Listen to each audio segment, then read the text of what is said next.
Tentor Audio, a division of Recorded Books, presents Alice, Space War by Charles Lamb, narrated by David Drummond. Chapter 1. Colonel Jake Thomas stood in full combat gear, hidden behind a ridge on an alien planet, while peering over the edge to see a scraggly-looking crater below. Above the crater, and in all directions, there was a desolate landscape, with no movement to be seen, and that was just the way he liked it. There was some form of plant life sporadically sprouting here and there, hardly more than grass and small bushes. The rest of the landscape was mostly dirt and rock. With him were 2 fire teams from Alpha Company, 2nd Platoon, 1st Squad of his 1st Space Marine Expeditionary Force. In addition to those 8 Marines, there were an equal number of SAS troopers, a mix of British, Canadian, and Australian volunteers, giving him a total of 16 combat shooters. Unlike previous operations, where the SAS troopers had the option of wearing whatever combat gear they desired, the current mission required them all to adopt the standard Marine off-planet kit. Although the alien world they stood on was almost Earth-like, the atmosphere wouldn't support humans without a little assistance from technology. Both the air and the temperature were outside the normal human standards. As expected, their battlesuits had changed pattern and color to mask their presence on this world. With a gravity at 1.15 times Earth normal, the available powered battlesuits were a nice assist for those who chose that option, though certainly not required. However, with this group, none would even consider using them, instead selecting the less cumbersome standard issue. The suits were self-contained, with the EVA pack added to allow for extended use of the alien world. Jake had no desire to remain here any longer than the mission required, but they were prepared for an extended exposure should it be necessary. All of them were carrying an assortment of weapons drawn from the arsenal in the South Dakota Alice, newly named Dakota. As this was their first mission against this unknown alien enemy, Jake was covering all his bases. Each shooter carried a primary weapon containing a combination of projectile and energy firepower.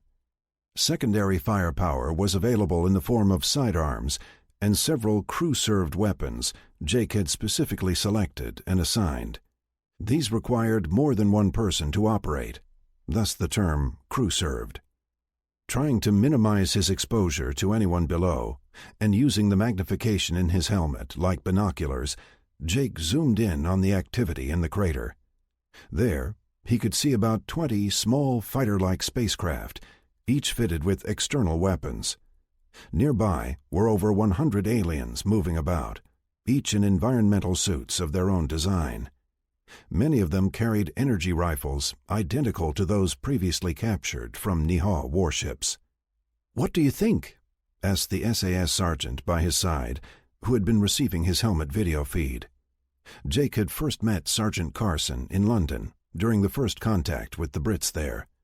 The man had since volunteered for training in the U.S., which was how he ended up on this alien world with Jake. "I think the intel was good.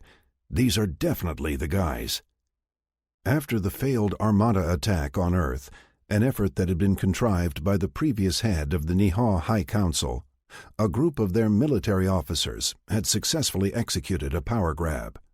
They had managed to overthrow the High Council in a coup, and the outcome had left a splintered empire. Several worlds had thrown in with the Earth, while the remaining planets retreated to the relative safety of the known superpower. Since then, a series of attacks and small skirmishes between the two sides resulted in chaos throughout the Niha Empire.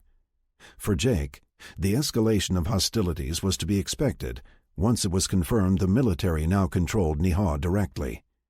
Apparently, unlike their political predecessors, these leaders were creatures of direct action.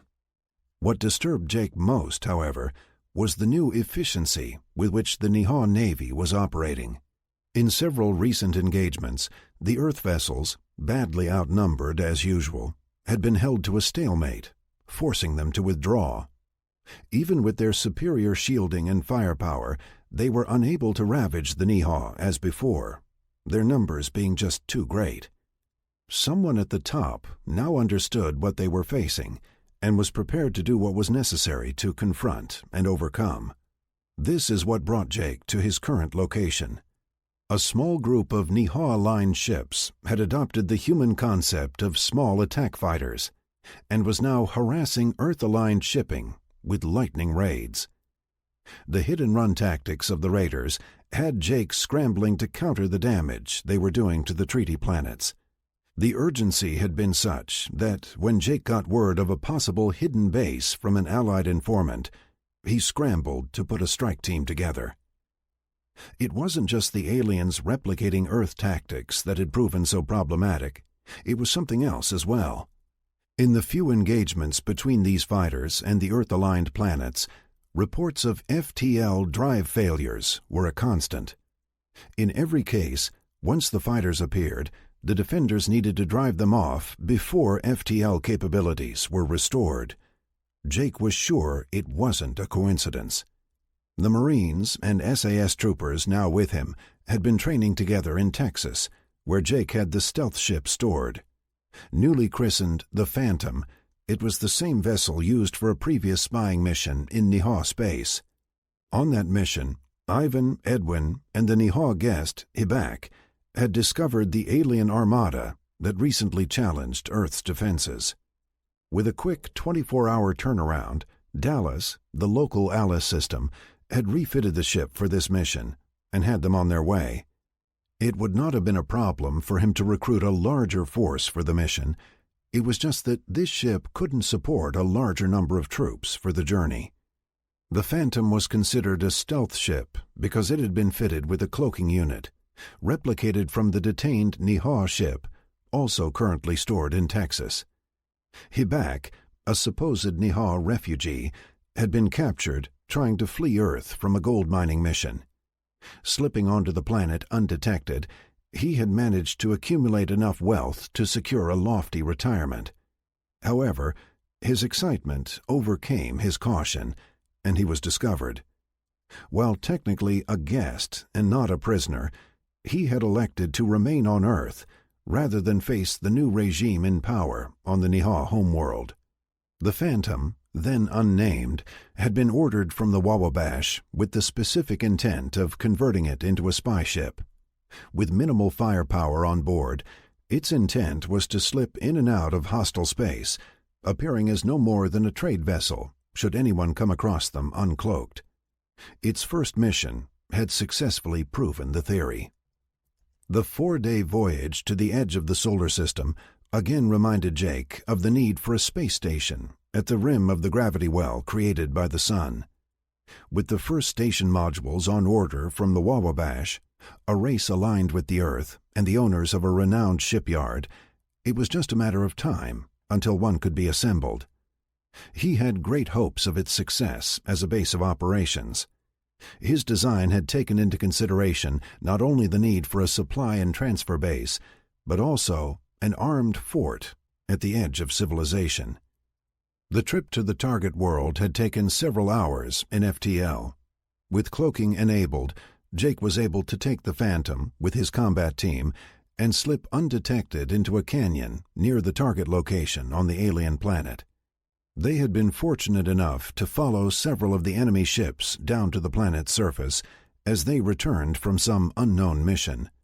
The cloaking unit continued to mask the ship's current resting location, while the humans moved cautiously closer to their target. Backing away from the edge, while leaving a Marine to continue observations, he pulled the rest of the team together. He had everyone on point-to-point communications to keep their emission signature as low as possible. "Look, I don't want to get us too spread out. We may need to bug out as soon as we hit these guys. Intel says there isn't another base on the planet, but I don't want to push our luck." With that, Jake sketched out a diagram in the dirt, positioning his people on 3 sides of the crater, not directly opposite each other. Splitting off part of the group into 2 teams of 6, with the remainder staying with him, he sent each to work their way around the edges of the crater. While they moved into position, He and his men watched the activity below, looking for signs of discovery. The lack of sentries bothered him. He worried about the omission, questioning if they were using some unknown technology for perimeter security. While he waited, the two-man team next to him prepared the recoilless rifle they were going to use against the aliens below. Known to Jake as a Carl Gustav, slang for a recoilless rifle from Earth's past, he taught the others the slang term when they were issued on Earth. Each of the teams now moving into position carried 2 of these weapons as well, giving the entire force a significant amount of firepower. The goal was to take out the spacecraft and as much of their support infrastructure as possible. Should the aliens attempt to mount an offensive, each team had 2 shooters to defend the recoilless teams as they rained havoc on the aliens. Within minutes, he received 2 clicks and then 3 clicks over his communications link. The clicks indicated both teams were in position and ready. Peering over the ridge again, he scanned the rim on each side of the crater, but couldn't see either team, which made him smile. All were in the prone position, and using bipods on the weapons, they would be invisible to those below until the last second. With a thumbs up from his own team, the loader lying next to the gunner, Jake paused and then gave the attack order. Go! Almost in unison, Jake watched as 5 recoilless rounds streaked at blinding speeds toward the spacecraft parked below. The recoilless rounds of Jake's era traveled at close to 1,000 feet per second. These, however, sped from the launcher at over 3 times that rate. Rather than just firing rocket-powered rounds, these recoilless guns were a combination of rocket launcher and railgun. They would fire each round as a railgun, with the rocket igniting once it was well clear of the shooter. The initial railgun launch produced a measurable recoil, which was absorbed by the inertial dampeners each rocket tube had incorporated in their construction. This gave it a manageable experience when standing, and barely noticeable with the bipod in a prone position. The incorporated railgun, however, allowed the rocket to clear the area near the shooter before firing its motor. Traveling at a considerable rate of speed, it then ignited, adding additional speed to the projectile. This also prevented any telltale exhaust evidence, giving away the shooter's position. With amazing speed, all 5 guns launched a second volley of rounds at the targets below, with each team concentrating on their priority targets. The aliens were attempting to return fire, with energy blasts fired wildly in all directions.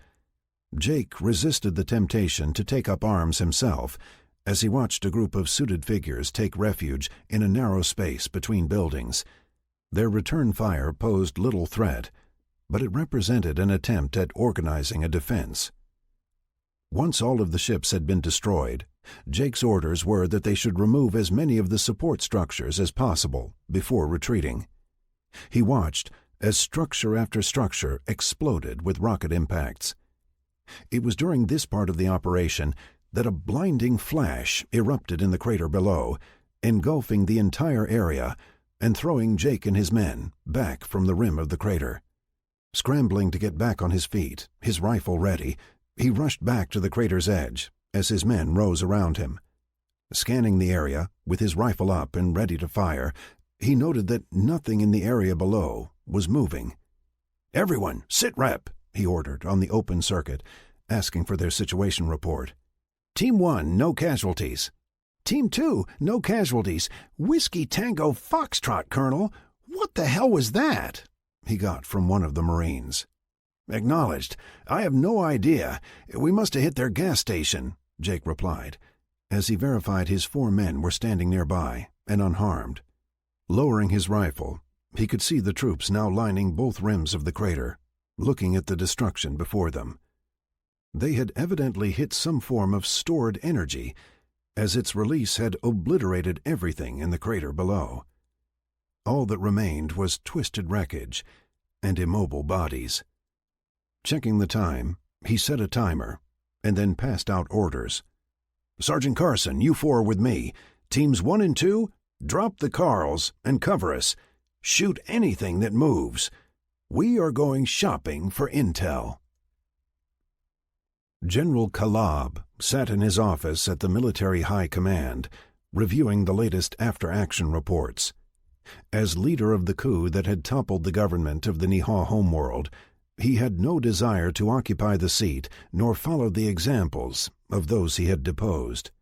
He was a military man, made in the mold of those that had conquered the vast sectors of space they were now struggling to retain. The Niha had not seen an enemy like this in many gigacycles.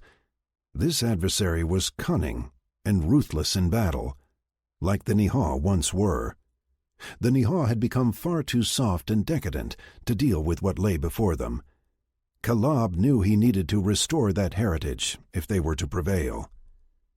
His biggest challenge was in finding strong military leaders, uncorrupted by the ways of the politicians. He had found it necessary to execute the captains of more than half of his fleet and replace them with competent, capable, combat-oriented officers. Even now, some of those vessels still awaited their replacements. His early appointments had already proven their value in several engagements with the enemy. While they had yet to see a total victory, any opportunity to drive the humans back was seen as a move in the right direction.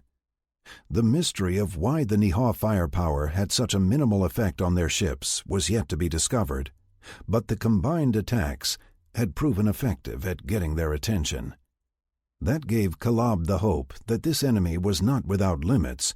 It was just that those limits had yet to be discovered. It was with that in mind that he had redeployed his ships, focusing more on combat and confrontation and less on tribute collection. There would be plenty of time for that once the current crisis was resolved. At present, he had every compliant race working on new and innovative ways to overcome the human ships. Others were commanded to analyze and explain the technologies currently used by the humans. They had retrieved the projectiles they peppered Niha ships with, creating breaches in the toughest of shield plating. He only wished they could uncover the secret of their shields. Sarah was in the command center of the Nevada Alice facility, feeling anxious, extremely irritated, and very uncomfortable, all at the same time. Well into her pregnancy, her sister Becky had notified her that she was to be the proud mother of twins.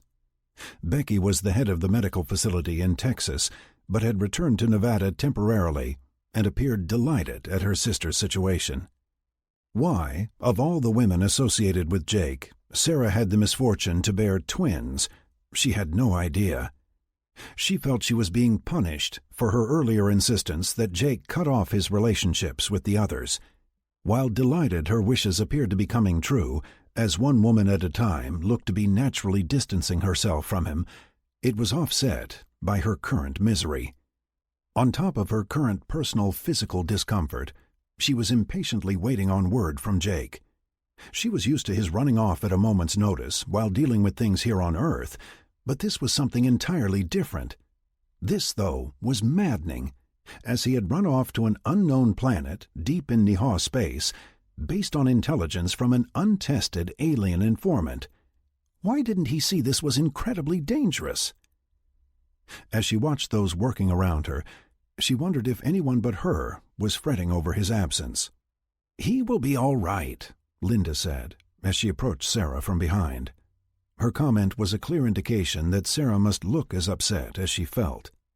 "Probably, which infuriates me more," Sarah replied, as she turned to face the Nevada facility's commander. Linda was one of the women distancing herself from Jake. While still the mother of his daughter, Tracy, she was not making any personal demands on Jake beyond that. "Rough pregnancy?" Linda replied, acknowledging Sarah's frustration and changing the subject. "I now completely understand Jake's favorite term. Be careful what you ask for," she replied, with a sigh. "Ma'am, we have a message from Colonel Thomas," one of the many analysts surrounding the two announced. Both Sarah and Linda hurried over to see the console display. "Mission complete," was all that was displayed on the monitor. "Well, that's good news," Linda said, with a smile. They won't contact us again until they drop out of FTL at the edge of our solar system, the analyst added, referring to traveling in faster-than-light mode. The mission plan had outlined a strict communications blackout intended to reduce risk to the strike team.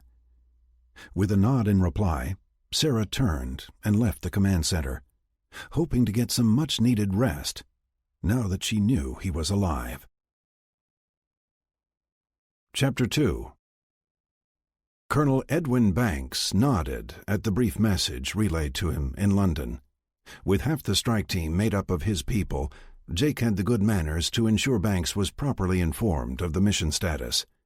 He had wanted to accompany Jake on the mission, but good sense prevailed. They acknowledged that, considering their positions, both men could not be off-planet at the same time.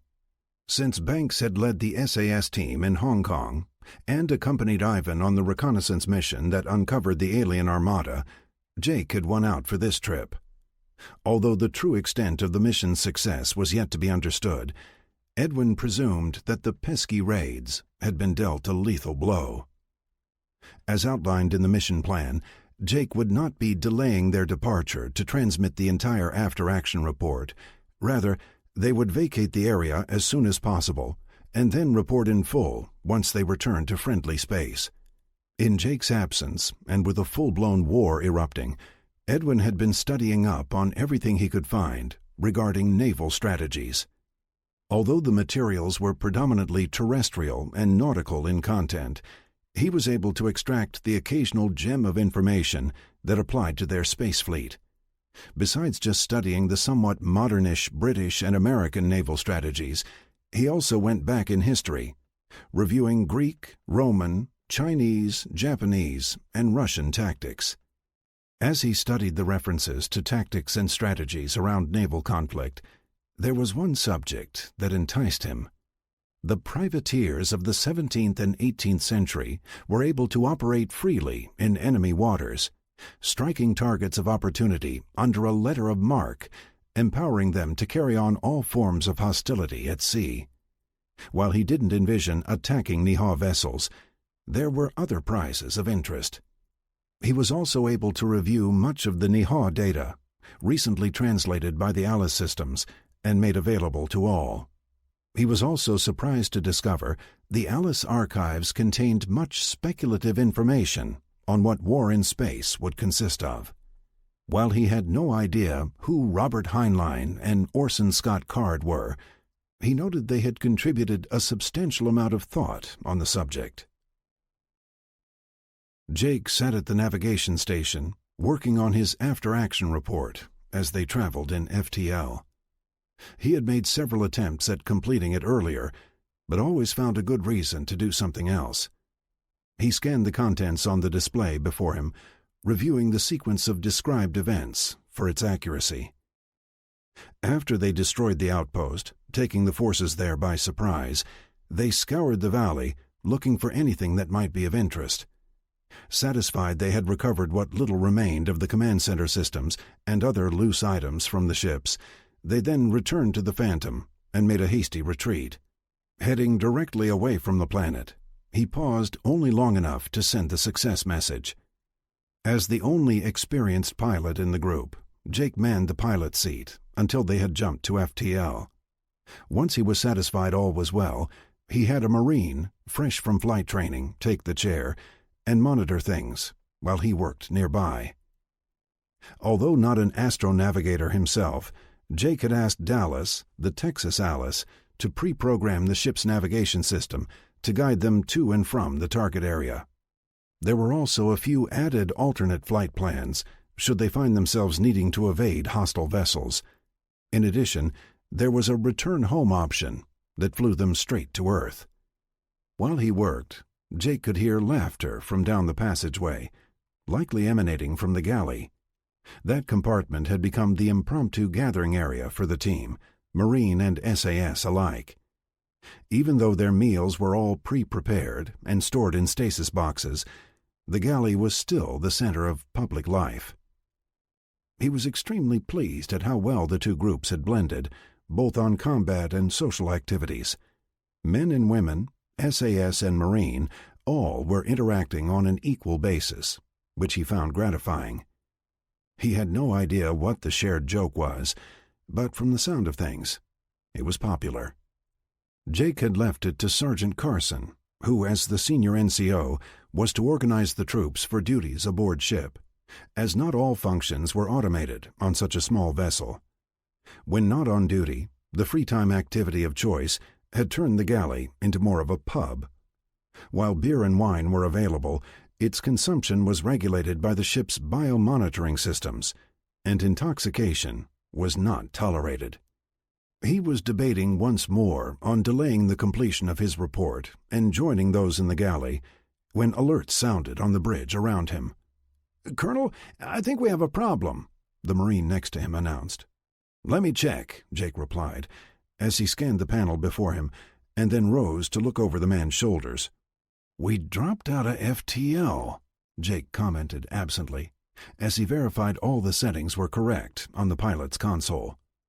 He did a quick scan of the area, looking for any signs of vessels in the area, before continuing to diagnose the situation. "Problem, sir?" Sergeant Carson asked, as he appeared at the hatch to the bridge, apparently drawn by the audio alert. Cutting the alert before answering, Jake continued to work while replying. "We dropped out of FTL, and I have no idea why," he answered, as he continued to review the displays around him. "Any hostiles in the area?" Carson asked, as he glanced out the bridge windows. "Nothing on the scanners, but I think we might need everyone at their station until we get this worked out," Jake said, as he worked. At that, Carson left to get the troops organized, and then returned to wait and watch as Jake worked. After a good 10 minutes, he huffed in exasperation. "Well, I have no idea what's wrong. Everything is as it should be. All systems report green, but we aren't moving." "Do we know where we are, sir? Maybe we can call for assistance. Or perhaps we should put down?" Carson asked, after a moment's consideration. Stopping what he was doing, Jake moved back to the navigation station and flipped through a few displays. Suddenly, he jumped back over to the command console and breathed a sigh of relief. He turned to Sergeant Carson with a less worried expression. "We should definitely set down. Get everyone ready. Thank goodness the cloaking is working because we are still deep in Niha space. We need to find someplace safe to hide until I get this fixed." Lieutenant Daniel Atkins was at a crossroads in his life. Entirely bewitched by the granddaughter of Colonel Thomas, he found himself being drawn into the inner circle of those directing Earth's recoveries. At Patty's side, he had been privy to all the intimate details of the battle plans and strategies put forth. His opinions were considered in everything they attempted. Now, with a full-on war on the horizon, he was presented with a dilemma. Tied to Patty as he was, he could continue to work by her side and act as a military planner, his experience a keen addition. His other option was to continue to pursue his life's goal of commanding in the field, leading troops on missions, and securing the safety of more than just the Earth. They were currently back in London, where Patty had agreed to accompany him and work. He was researching, using the Niha data, trying to predict the future. His intent was to categorize all the possible environments ground troops would encounter and verify Earth had the means to operate there. While the Americans seemed to have an abundance of resources, most of their tactics involved large-scale operations. From his personal experience, he very much doubted what they had would accommodate the SAS approach to things. SAS preferred a more subtle hand, slipping in and out of enemy strongholds, planting the seeds of discontent, or maybe just a lot of bloody explosive. He was happy to find that a good number of potential battlegrounds could support human life with little or no additional equipment. For those that required more than just breathing assistance, his research suggested the Americans' complete battlesuit, with optional power assist, addressed the challenges. As he logged and categorized each location, he could see the value in continuing his work. However, he could also envision himself leading the troops deployed to each potential confrontation he analyzed. No closer to a decision on his future, he went back to his studies. relying on fate to help push him in the right direction. Brian sat in the command chair of the battleship that was Alice III. As one of only 2 vessels possessed by an Alice system, he liked to think he collaborated rather than commanded. With the escalation of hostilities, he had been ordered to take the ship and proceed to the Wabash system. Once there, his instructions were to protect the shipyards at all costs. Everyone expected the Niha to attempt to try and cut Earth's supply lines, and then, through attrition, eventually deplete the fleet. As long as the humans had access to the Wabash for ships and the Kortisht for drives, the Earth could continue to field far more ships than they had crews to operate them. With all the ships the Wabash currently had under construction, it was unlikely a Kortisht drive shortage would affect them anytime soon, so Wabash was considered the top priority. Presently, the top Wabash effort was the space station sections currently under construction. These sections, once assembled in place, would create the fortress intended for the edge of Earth's solar system. The need for a resupply and rapid response location was now greater than ever. To date, no other aligned world had offered ships and crews to help in the fight, but all were more than happy to supply the humans with anything they needed in that effort. To that end, Jake had allowed the ships that had surrendered after the last engagement, changing sides to align with Earth, to return to their homeworlds. It was his belief that sending them to defend their own people, rather than trying to press them for direct support, was of greater value. His argument being that people fought harder, defending their own homes.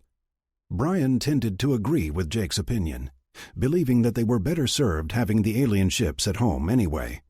It was less work for Earth, not having to directly protect those planets, and it avoided having half-hearted fighters in the fleet. By leaving them to defend their homeworlds, Earth could expect their absolute best effort, and it freed up other resources here. Having stopped the ship in a stationary position just inside the edge of the Wabash system, Brian asked Alice III to deploy 2 of the 4 Lanai combat patrol ships they had on board, manned and ready for distributed firepower should the Niha come calling. Satisfied all was well, he then ordered the battleship closer to Wabash, where they could intervene should it become necessary.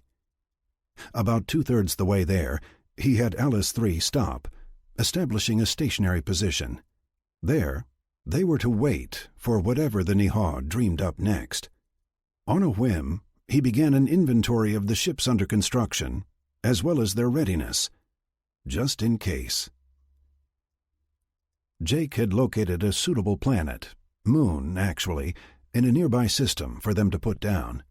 Its location permitted them to hide from any hostile space traffic, thus allowing him to shut down the cloaking systems in an effort to determine the source of his FTL problem. The star systems in this part of Niha space were densely packed, and the data in the ship's computers indicated a significant amount of non-FTL space travel here, due to the closeness of the systems.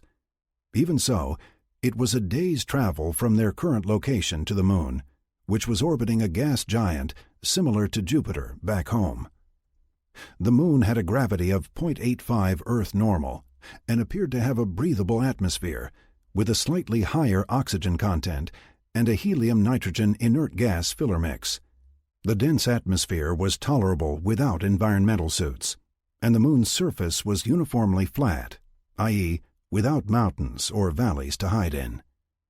As he piloted the Phantom, he continued to run diagnostics on the ship's systems, looking for the cause of the FTL drive failure. "Colonel, should we radio our status home?" the Marine sitting in the co-pilot seat asked.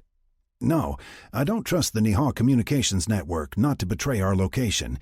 Even if they can't decrypt the message, they might be able to track the message back to our location." "Sir, the scope is still clear of traffic, but that moon we are headed for is off the charts with plant life. I don't find anything resembling animal life, but that doesn't mean there isn't wildlife there," added the SAS female, added from the tactical station. She had stepped in to assist with the increased workload at tactical.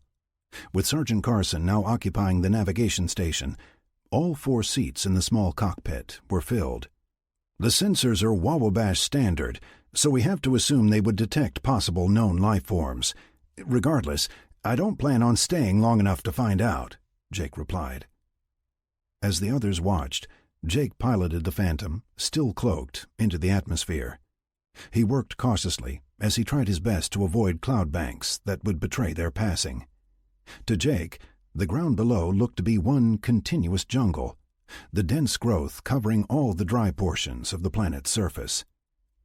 Rather than large oceans, the surface water appeared to be a patchwork of lakes and interconnecting rivers. Once below the clouds, Jake slowed the ship to a more reasonable speed, allowing them to cautiously survey the area below and search for a spot to put down. "Still no signs of life forms beyond plant and insect. I have the sensors set to alert on those species dangerous to humans. No hits so far," the woman announced. "What about there?" Sergeant Carson asked, as he pointed over Jake's shoulder at a small clearing ahead. Jake nudged the ship to the right and slowed until they hovered right over the area Carson had indicated. In the display on the console, they could see directly below the ship, where they could make out what appeared to be several downed trees. Well, Jake assumed they were trees, but their shape was not what he expected. The lower gravity and denser atmosphere allowed the plants to grow unusually thick and bushy. These must have fallen victim to an insect infestation, as there were no signs of fire or other destructive occurrence. The scanners did find an excessive number of minute critters about. "Right, let's give it a try," Jake announced to the bridge crew, as he started to lower the ship into the clearing below. Still cloaked, he dropped the landing gear and placed the ship into an opening just large enough to accommodate the vessel with a minimal amount of disturbance to the surrounding vegetation. Although the ship was invisible, that didn't extend to the nearby plant life, so he wanted to prevent telltale indicators of their presence. Once on the ground, Jake went through a series of checks to verify their stability on the surface of the moon. Satisfied that they were in no immediate danger, he turned to the others. "Scanners still clear?" Jake asked the SAS woman. "Yes, sir. No traffic in orbit or local space," she replied confidently. Looking at Carson, Jake directed, "Okay, let's get a team together and scout the area, while I take a look at the ship and see if I can find the problem. I want to go topside and do an external survey. I'd like to see if maybe we picked up something in space that's disrupting the FTL field," he explained, as he rose from his seat. Turning, he flipped the switch that shuts down the ship's cloaking system. He then returned to addressing the SAS trooper and Marine, as Sergeant Carson had left to gather his scouting team. "You two need to stay here and keep tabs on things. Shout if anything shows up on the scanner, and turn the cloaking back on whether I'm back in or not. We don't want unexpected visitors spotting us here," Jake finished, before leaving the bridge and heading for the ladder that would take him to the exit hatch on the top of the hull. Linda was becoming concerned. Jake and his team were starting to be noticeably past due. While she was well aware that unexpected things came up, this was now well outside the window of reasonable delays. Per her request, Alice had reviewed all the recent intercepted Nihon message traffic, and while she had found non-military references to the attack, there was nothing on the perpetrators. The Nihon military had begun protecting their transmissions in a fashion that the Alice systems had yet to decipher. Once detected, Jake had them put a team of humans together to assist in the effort. So far, all attempts to break the encryption had left the group with gibberish. Linda again flipped through the latest reports, looking for any positive data. Finishing, she was starting to leave the command center to go see Sarah when one of the staff called out to her. "Ma'am, Colonel Banks is looking for you," the girl announced. Looking hardly older than 16, Linda could see she was still in training, with one of the senior command center staff nearby, coaching her. She sighed, as she considered it wasn't so long ago that she had been learning here. "Thanks, I'll take it over here," she replied, as she moved to an open station. "Colonel, what can I do for you?" she asked lightly, just as Edwin's face appeared in the display. "Major, delighted to see you again. Have we heard from our wayward wanderers?" he asked, not entirely hiding his concern. Unfortunately, no. I was just about to call a meeting on the subject.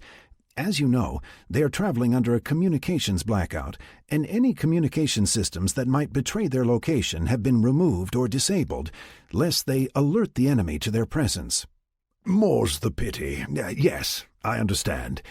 Please feel free to include me at your convenience, Banks replied. I will notify you as soon as it's arranged, Linda replied, and cut the connection. She understood that the colonel was not implying his attendance was optional.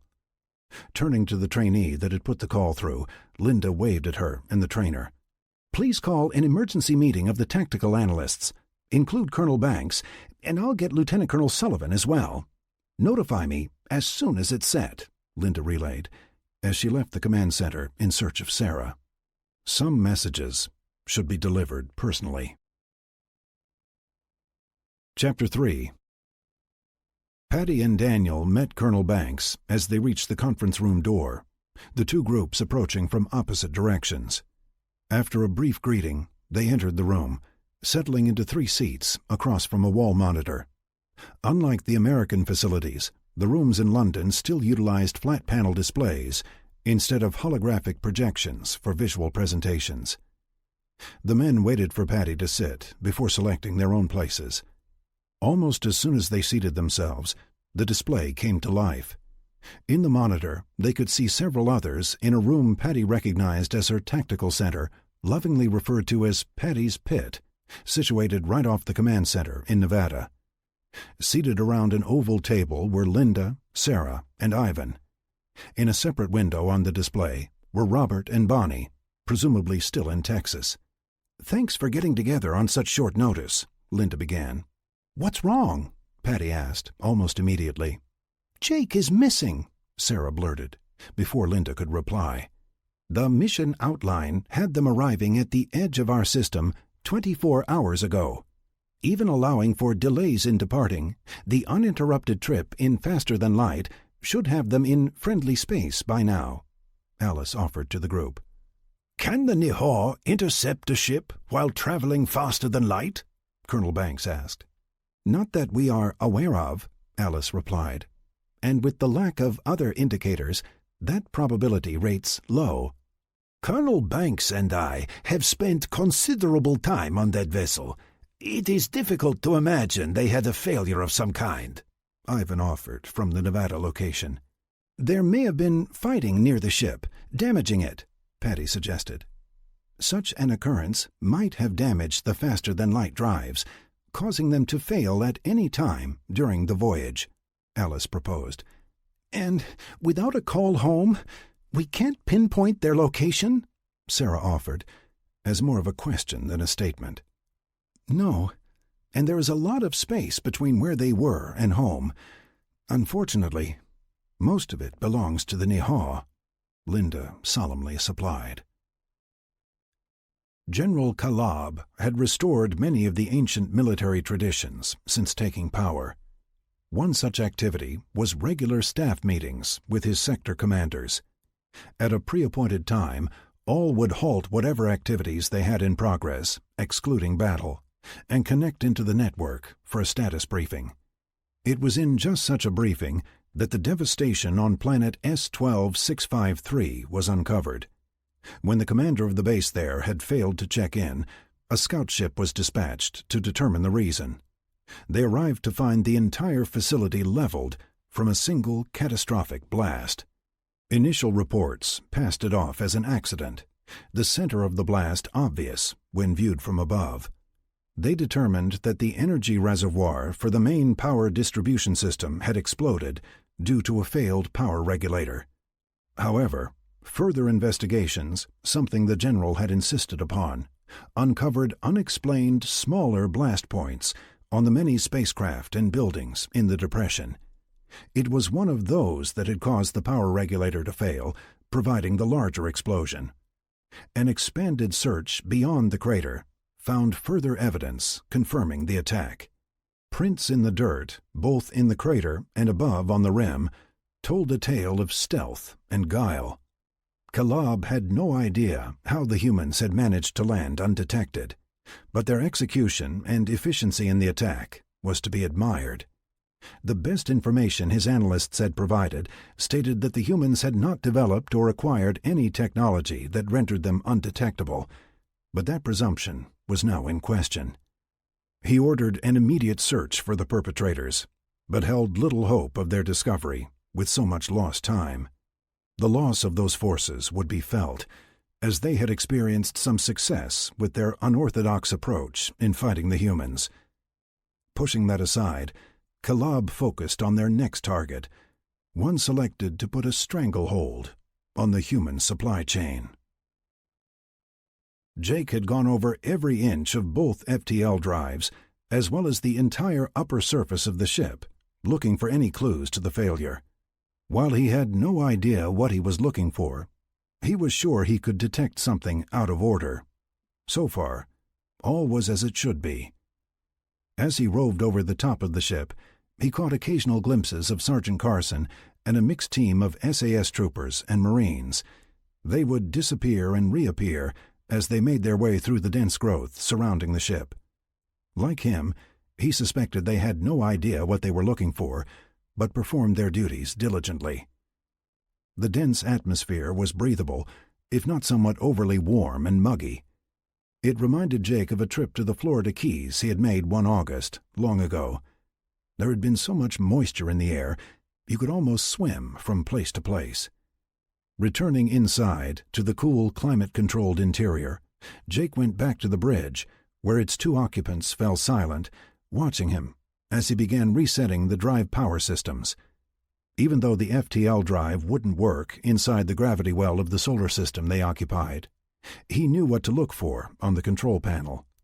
When the humans first recovered the initial Niha exploration craft, the FTL drives had been a mystery. Nothing the scientists did could get the engines to operate, and so they were ignored, presumed damaged in the crash. Fast forward to today, and the humans had been educated on the drive functionality and limitations. While inoperable inside a star's gravitational influence, there were still indicators of proper installation and operation.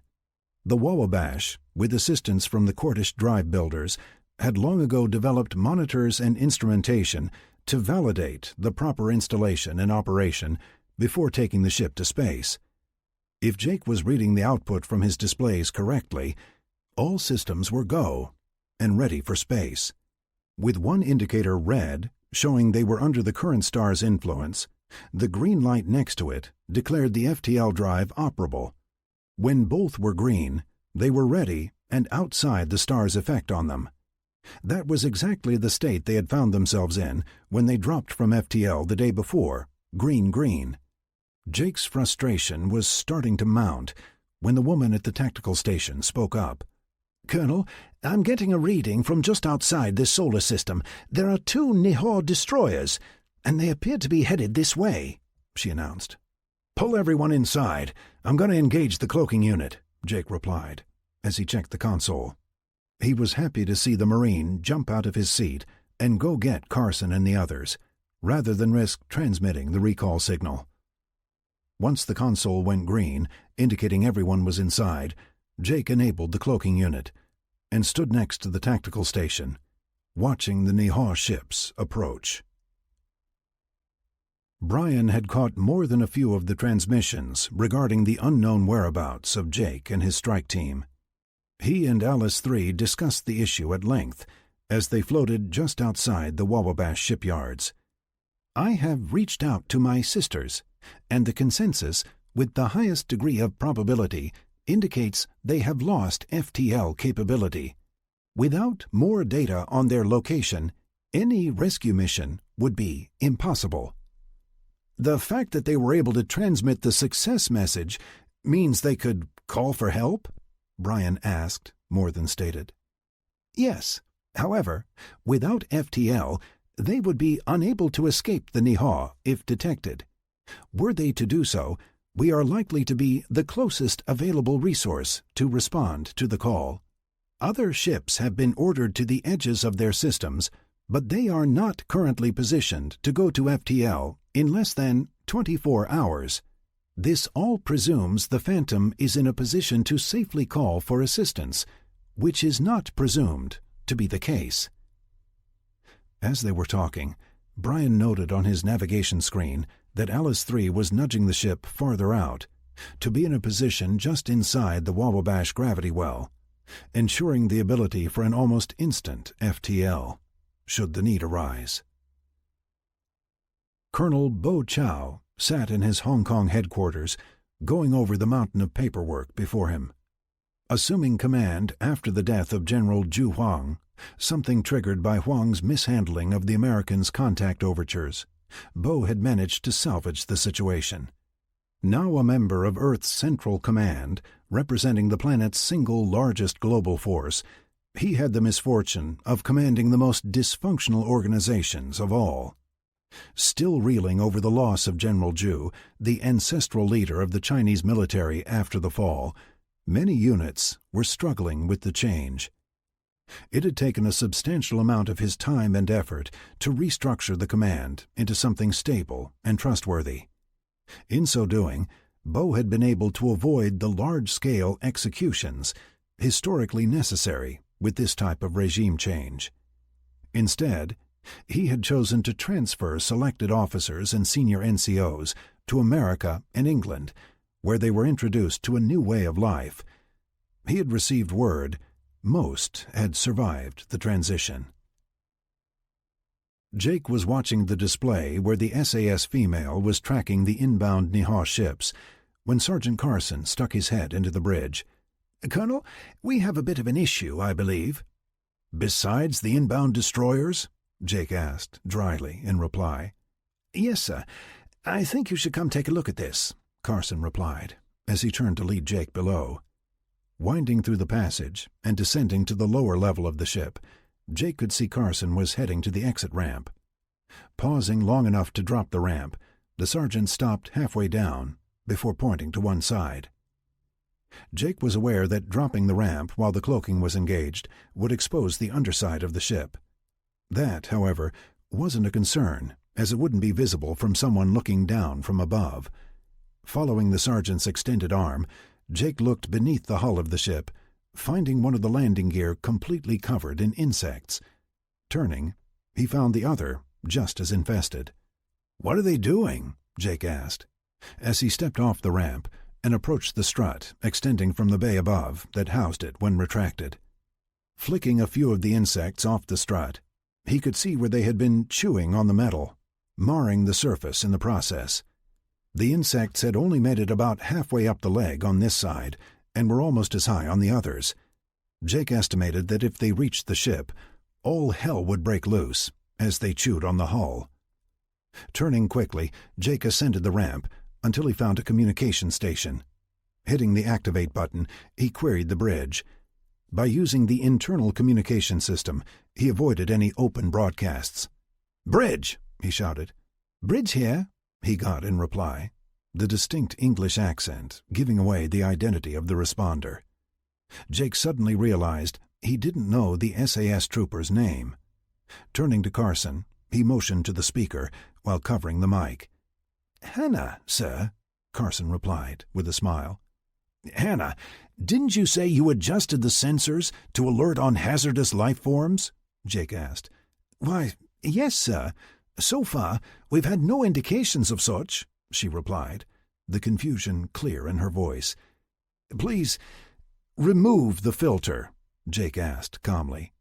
The sudden beeping in the speaker came as no surprise to Jake. "Oh dear, it appears the ship itself is under attack. We are detecting multiple life forms attached to the landing gear, and they are consuming the metal alloy at an alarming rate," Hannah reported. "Sir, if they reach the ship, we might not be able to leave. They seem particularly fond of the metal the ship's drives are made of." "Send some people down to help us clear the landing gear," Jake replied. "Sir, I am detecting other locations on the exterior of the ship where the insects have already taken hold. I am afraid if we don't leave soon, we shan't be leaving at all." "Are the Niha still there?" Jake asked, the frustration evident in his voice. "Yes, sir. although they have stopped just outside the gravity well of this system. They appear to be, well, just sitting there, waiting."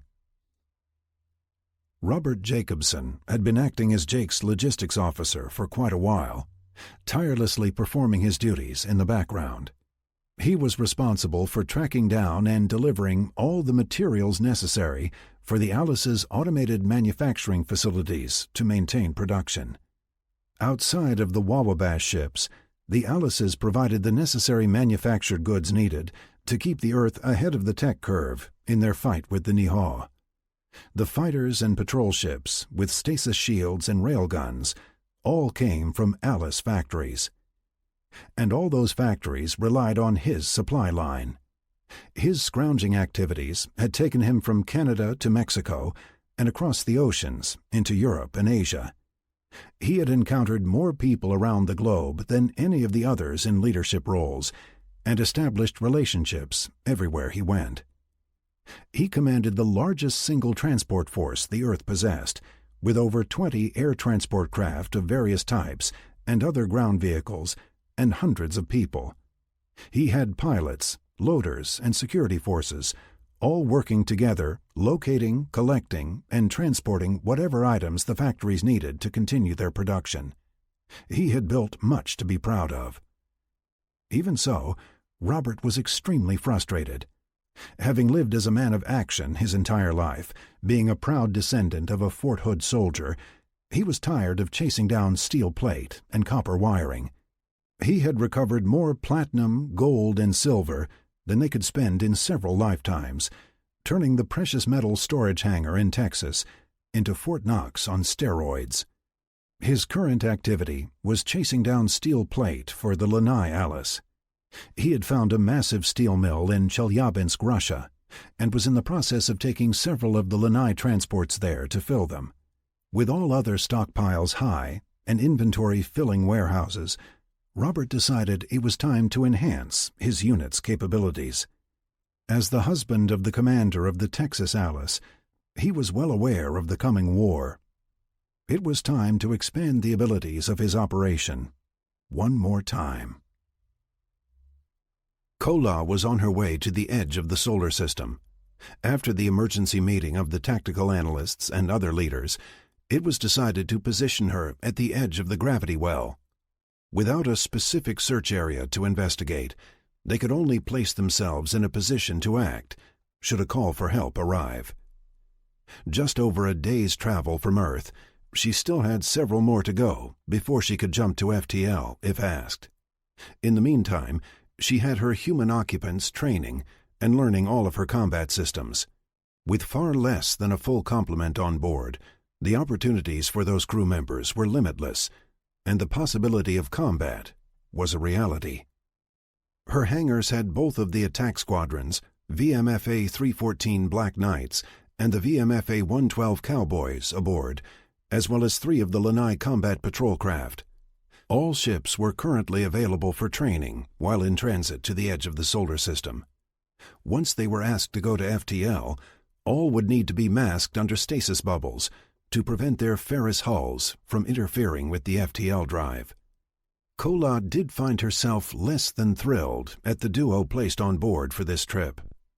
Ivan and his Cossack followers had been selected as crew for the Lanai patrol ships. The Russians had shown a particular fondness for the smaller ships and had a high degree of success in combat operations. 2 of the ships had been operating at the edge of the solar system when several Nihaw destroyers appeared in what was suspected to be a probing attack. It was suggested that the Nihaw were testing the Earth's defense network in the escalating war. The aggressive response from the Russians manning the 2 vessels and their methodical annihilation of a couple of the Nihaw ships ensured no further probing would occur. The retreating ships were all savaged by the 2 Russian crews in some capacity. Video replay confirmed the Russian weapons' accuracy and tactical efficiency working in tandem had overwhelmed the enemy. The other half of the duo was Colonel Edwin Banks. While not the ship's captain, as that position was assigned to one of Brian's protégés, he was still the senior officer aboard. It was of no concern or slight to Banks, as he admittedly did not have enough experience for such a position. He had gathered an SAS ground team and rushed them on board in the hours after the decision to go to the edge of the system and wait. Should they need to hasten to Jake's aid on some distant planet, his team was ready to land and cover the retreat. The unfortunate part of all this was, while it was well known that Edwin and Ivan were best of friends, it was also a fact that the two rarely saw eye to eye on anything. So it was now, as the two stood on the bridge, discussing the possible location of Jake and his wayward vessel. "I tell you, Edwin, Jake is on the alien planet. He destroyed the raiders, but was unable to leave afterward." "Ivan, my friend, that is not possible. Think, man.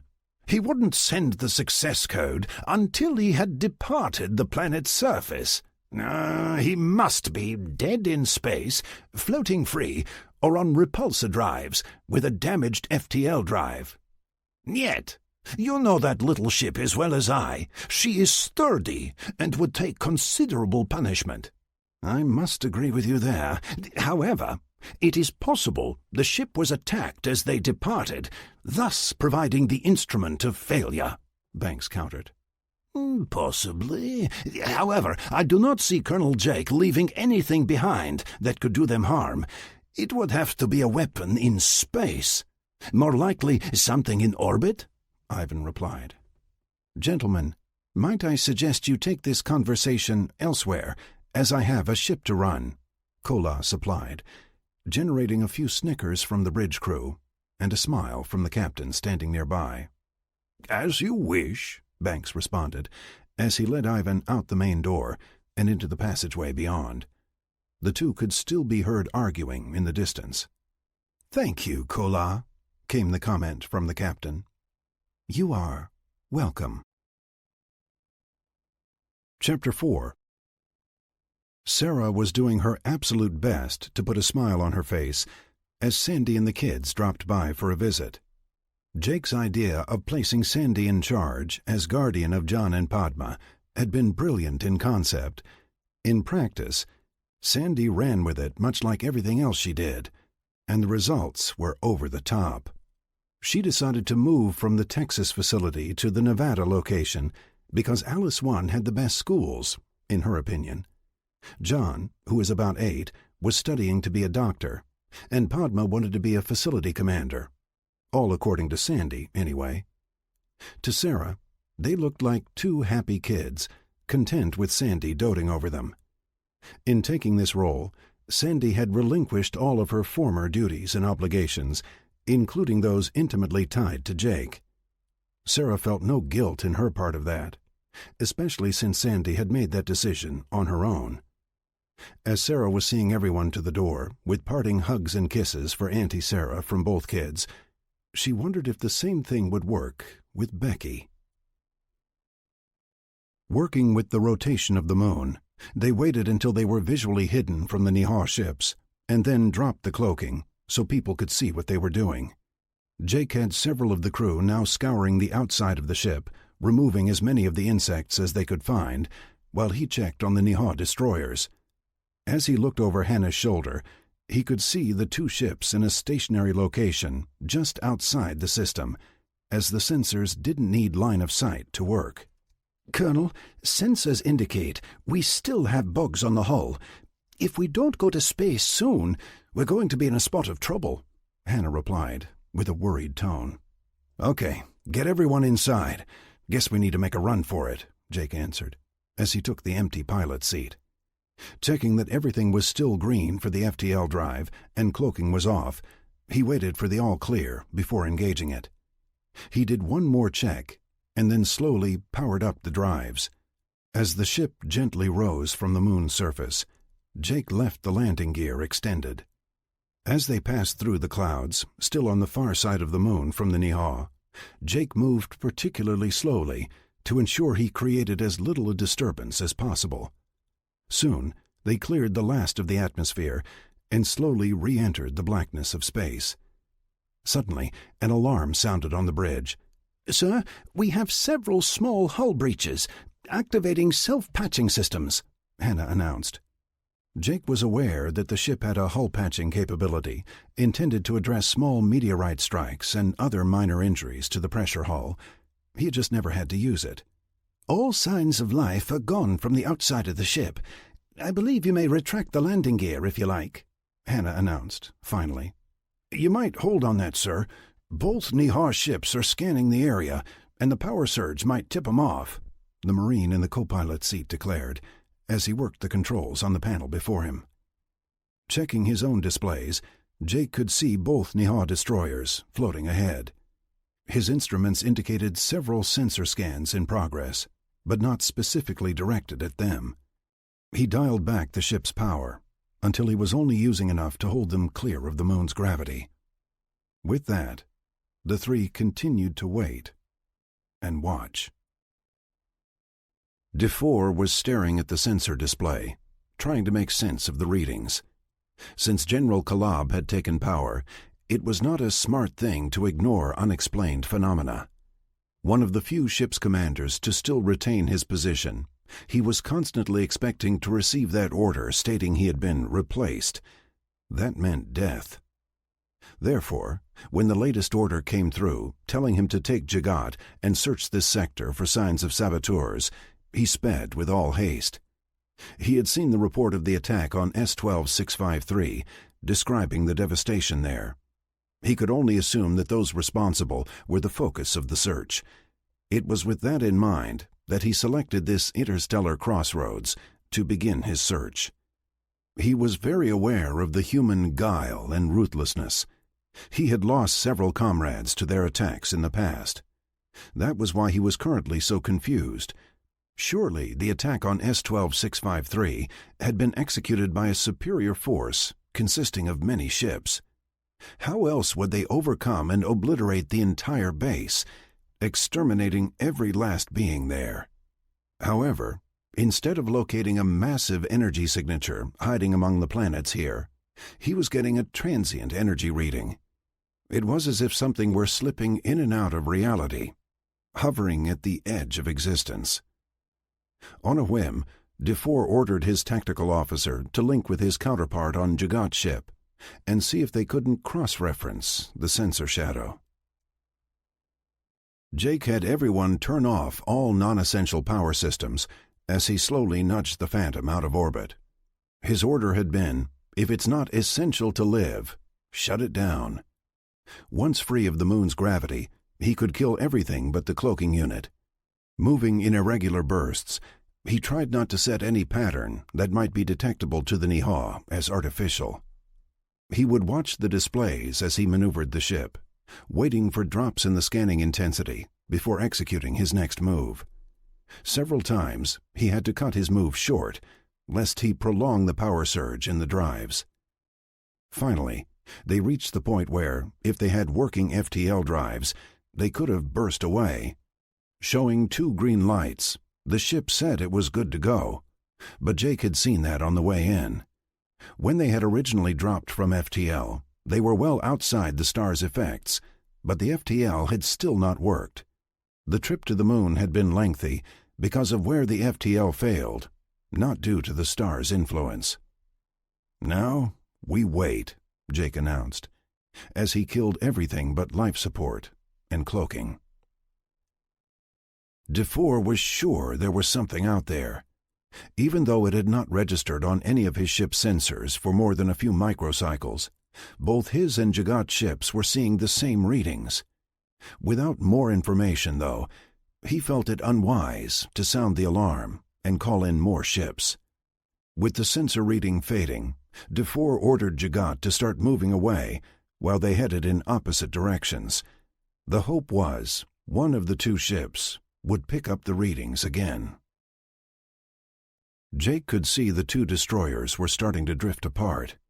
On one hand, that was a good sign, as it meant they had not locked on to the Phantom's location. The bad part was one of the 2 was heading in their direction. Resisting the urge to move the ship, Jake had his hand hovering over the stasis shield button. Should the destroyer get too close, the shields would prevent the ships from making contact and possibly damaging the Phantom. Unfortunately, It would absolutely give their position away. Jake did a mental inventory of the guns on board and dismissed the thought of fighting his way out.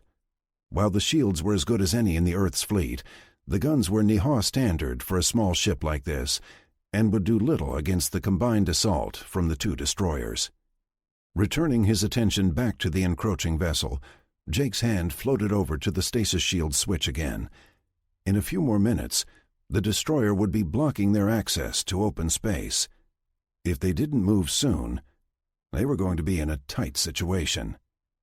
Almost as a distraction, Jake checked the navigation settings for the FTL and hit the button one last time. There was a sudden sensation as the inertial dampeners reacted to the leap into faster-than-light, leaving the bridge crew in stunned silence. Jagat had called, asking if he had seen the energy spike. DeFore acknowledged the call and confirmed both the spike and the total loss of signal. Whatever they had been chasing, it had departed the area without a trace. DeFore debated his next move, taking great care in considering his options. In the past, they would have ignored the incident and moved on to their next tribute collection point. Those ways, and the commanders who excelled in them, were gone.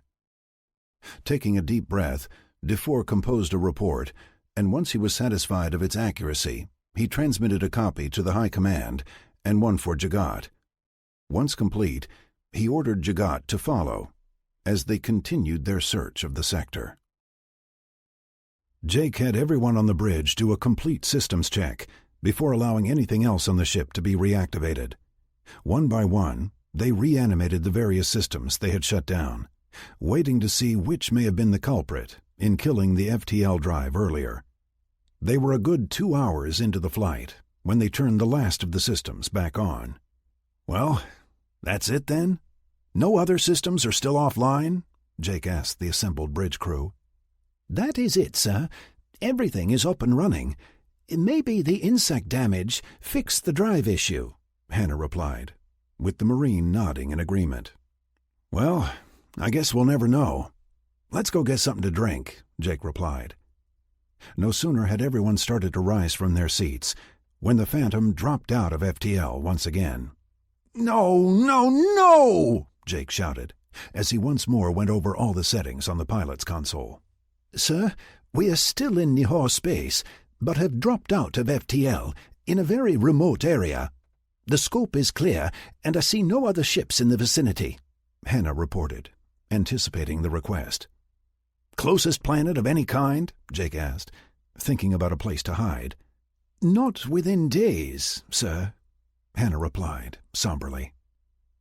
For the next hour, the bridge crew went back over all the ship's systems, resetting the various power and drive systems, without success. Finally, Jake stood up in exasperation. "I'm taking a break. Keep us cloaked and powered down until I get back," he said, as he walked out of the bridge, without looking back.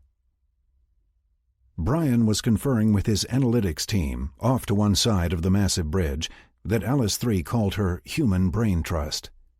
Even though Alice 3 could fly the ship she called home all by herself, the Alice-human combination had shown time and again that the union proved far greater than the parts.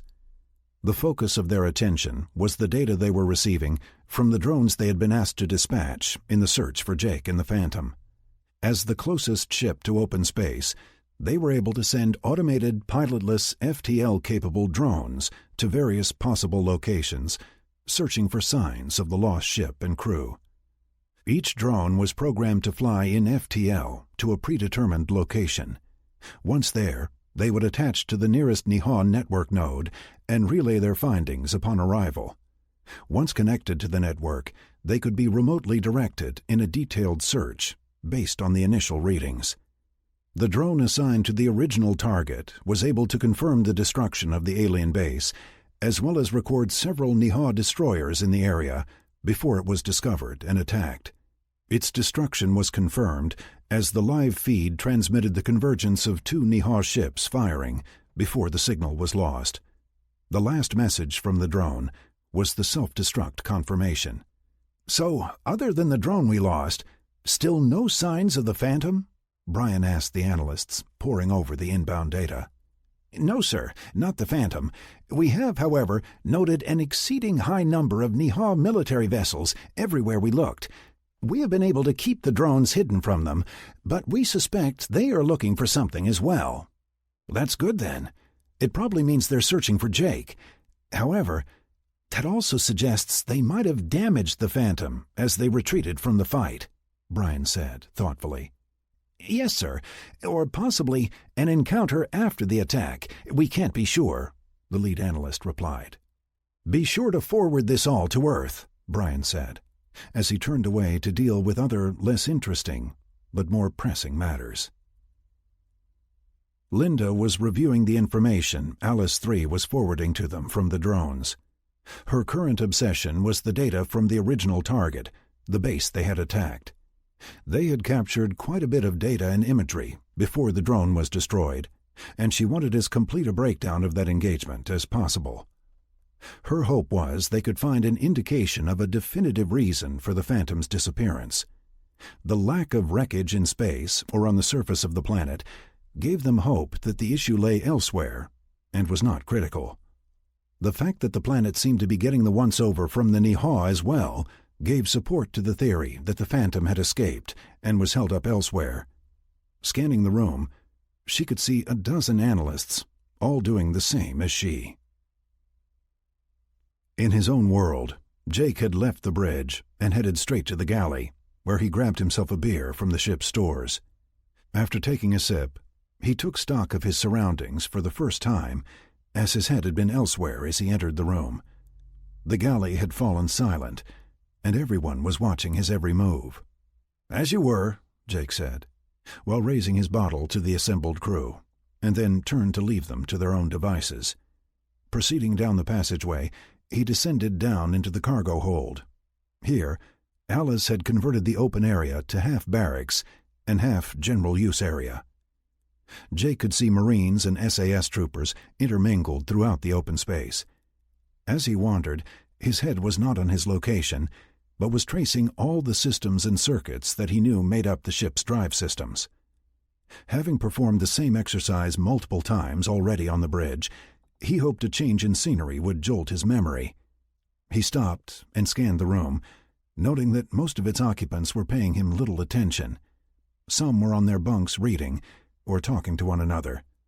Others were exercising or servicing their gear in the large open space beyond the bunks. Jake noticed one lone female Marine sitting at the far end of the bay with a large stack of recovered alien hardware spread across a workbench.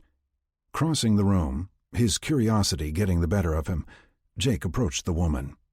Waving her back into her seat as she started to rise from the stool she was using, he pointed to the stacks of equipment on the bench. "What's going on here?"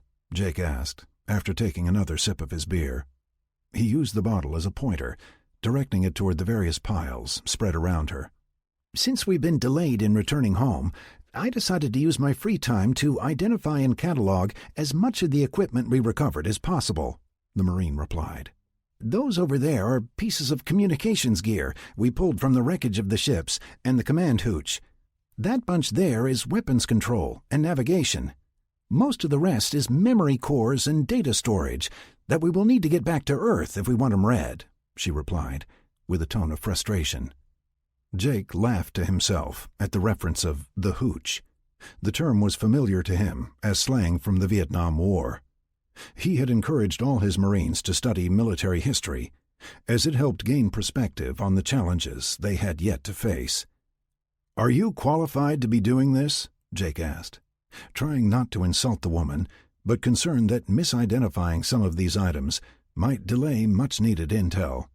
"Oh, yes, sir. Before boot camp, I was trained as an analyst. I also spent some time in Patty's Pit, doing military intelligence work." "Well, I would say that qualifies you as well as anyone on board. What is that you're playing with?" Jake asked, indicating the small piece of hardware she had hooked up to a power source. It looked like a small cube, several inches square. He could see an indicator light showing it was active, but no other controls or displays were present. "I have no idea," I've been playing with this thing off and on since we left the planet, and I can't seem to find its purpose. We pulled a couple off the wrecked ships, but as best we could tell, not all the ships had one. I was thinking it was some kind of communicator, or even an IFF unit, but the analyzer there doesn't show any known communications transmissions," she explained. Jake knew that the IFF reference meant identification, friend or foe. On Earth, it was used to help prevent friendly fire incidents.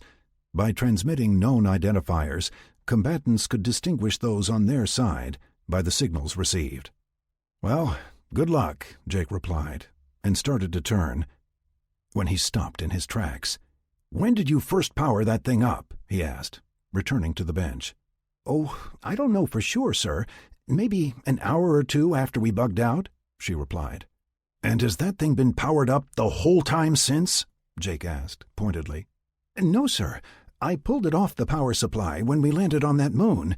I just repowered it up a little while ago," the Marine replied, growing concerned at Jake's intensity. "Shut it down," Jake ordered, without explanation. "Yes, sir," she replied, without hesitation, and pulled the leads connected to the cube. "Bridge, do you hear me?" Jake asked over his communications link. "Yes, sir," the Marine in the co-pilot's chair replied. "Go to FTL," Jake ordered. He swore he could feel the ship lurch as the FTL drive was activated. "We are a go on FTL, Colonel. What did you do?" Hannah asked from the bridge. "I'll explain later. Just take us home," Jake replied, cutting the link to the bridge. "What's your name, Marine?" Jake asked with a smile as he took the cube from her hands. "Watts, sir. Samantha Watts. But most just call me Sam," she replied hesitantly. "Well, Sam, I know what that is," Jake said, as he looked at the woman while tossing the cube in the air. He then handed her the cube back, still grinning. "Good work, but don't power up anything more until we get home," Jake told the Marine, as he slapped her hard on the back in congratulations, his excitement and relief overcoming his normal, calm demeanor. The poor woman almost lost her seat as she grabbed the bench to steady herself. Turning with a smile, Jake left the cargo hold to update what he was sure was a confused bridge crew. Chapter 5. The Phantom's sudden appearance at the edge of the solar system took everyone by surprise. Kola was still just short of 2 days from the edge of the solar system and was the first to spot the missing ship and crew. "Where the bloody hell have you been?" Banks asked, after the initial announcement of arrival from the crewmen monitoring the space around them, his normal composure abandoned. He happened to be on the bridge reviewing training results with the ship's captain at the time. "We had some challenges," Jake replied, with a smile that lit up the bridge display. "I am directly transmitting our report now, not via the Niha link. I also have need of a special mission," Jake added, as others joined in on the conversation. "What's up, Jake?" Linda asked as her image appeared. Next to her, Sarah and Becky stood impatiently nearby. "We need to run some tech to the Kordish for analysis. I think we have found out how the Nihar raiders have been interrupting the FTL of our ships," he said, as he waved a cube for all to see. "You will need to hold position, then, until we can provide an FTL-capable ship for the transport," Linda replied, as she motioned to someone off-screen. "Jake, what happened to you guys?" Sarah asked, finally, unable to contain herself any longer. "Well, let's just say we discovered these things by accident," he replied, while tossing the cube from one hand to another, a broad smile crossing his face. It would be several hours before a destroyer finally arrived to assume the responsibility of transporting the FTL blocking device to the Kordish. While they waited, Jake held an impromptu conference call, being less concerned about using the Niha network for verbal communications versus transmitting the raid report data. "So, the raid was a complete success?" Linda asked, after listening to Jake's synopsis of the activities there. "Combat operations were 100%. The intel losses, though, were significant. "Whatever that was we hit, it destroyed a lot of the equipment and all of the alien staff," he replied. "We grabbed anything we could scrounge from the wreckage, hoping it might contain data, but the analysts are going to have to figure out how to access the contents," he finished. "And the FTL failure?" Sarah asked, her voice betraying her emotions. "Yeah, that was interesting," Jake replied, with a grin. "That's not the word I would use," Sarah replied, with a frown. "Trust me, no one was more frustrated than I was," Jake replied, with a sigh. "Ahem," Jake heard from the SAS trooper sitting in the cockpit nearby. "Oh, and Hannah," Jake added, with a smile. As they talked, the two ships docked, and the cube was transported to the ship ferrying it to the Kortisht for analysis. It took no more than a few minutes, and then the destroyer disappeared. Jake was relieved to see it on its way, and happy to be beyond its influence and free of its effects, once and for all. With the mystery device handed off for transport to the Kortisht, Jake ordered the Phantom home. At some point, early in the trip, they understood they would be passing Kola, thus giving them an opportunity to transfer any passengers on either ship. With the increase in hostile activity, it was decided that Kola would take up station at the edge of the solar system, acting as a temporary space station until the modules arrived from the Wababash. Her additional patrol ships would act as a small border protection fleet. While incapable of FTL, the sturdy ships had proven tough adversaries in battle. Fortunately, Brian had reported that the first of 7 separate sections would soon be ready for delivery. Jake had designed the space station to be made up of several smaller modules, all connected together with tubes. While strong enough to hold the sections together under normal conditions, the tubes were really needed to allow movement from one module to another. Each section was actually its own ship, capable of FTL spaceflight, as well as maneuvering inside a gravity well. Once all the sections were linked together, they could act as one, giving the station a combined capability of movement and holding station. Each section was a saucer made up of 5 concentric rings. There was a large central ring with 2 smaller above and below. Each ring represented 2 levels within, giving each module 10 levels in all, containing compartments for living quarters, command center, and all the other necessary spaces. Jake had emphasized the particular need for recreational facilities, as this was also intended as an R&R facility for the deep space crews. The horizontal tubes connecting the saucers had 2 levels of passageways, while the vertical tubes contained multiple elevators, required due to the artificial gravity. Once assembled, ships could dock with any of the sections, allowing for resupply or crew access. The sections were not large enough to take anything bigger than a fighter inside, but external docking ports permitted direct access to all but the largest ships. Those would require tenders to ferry crew and supplies. In addition, Jake had ordered all modules to be equipped with a sizable number of energy cannons, all to be installed by the Wababash on the top and bottom of each ring section.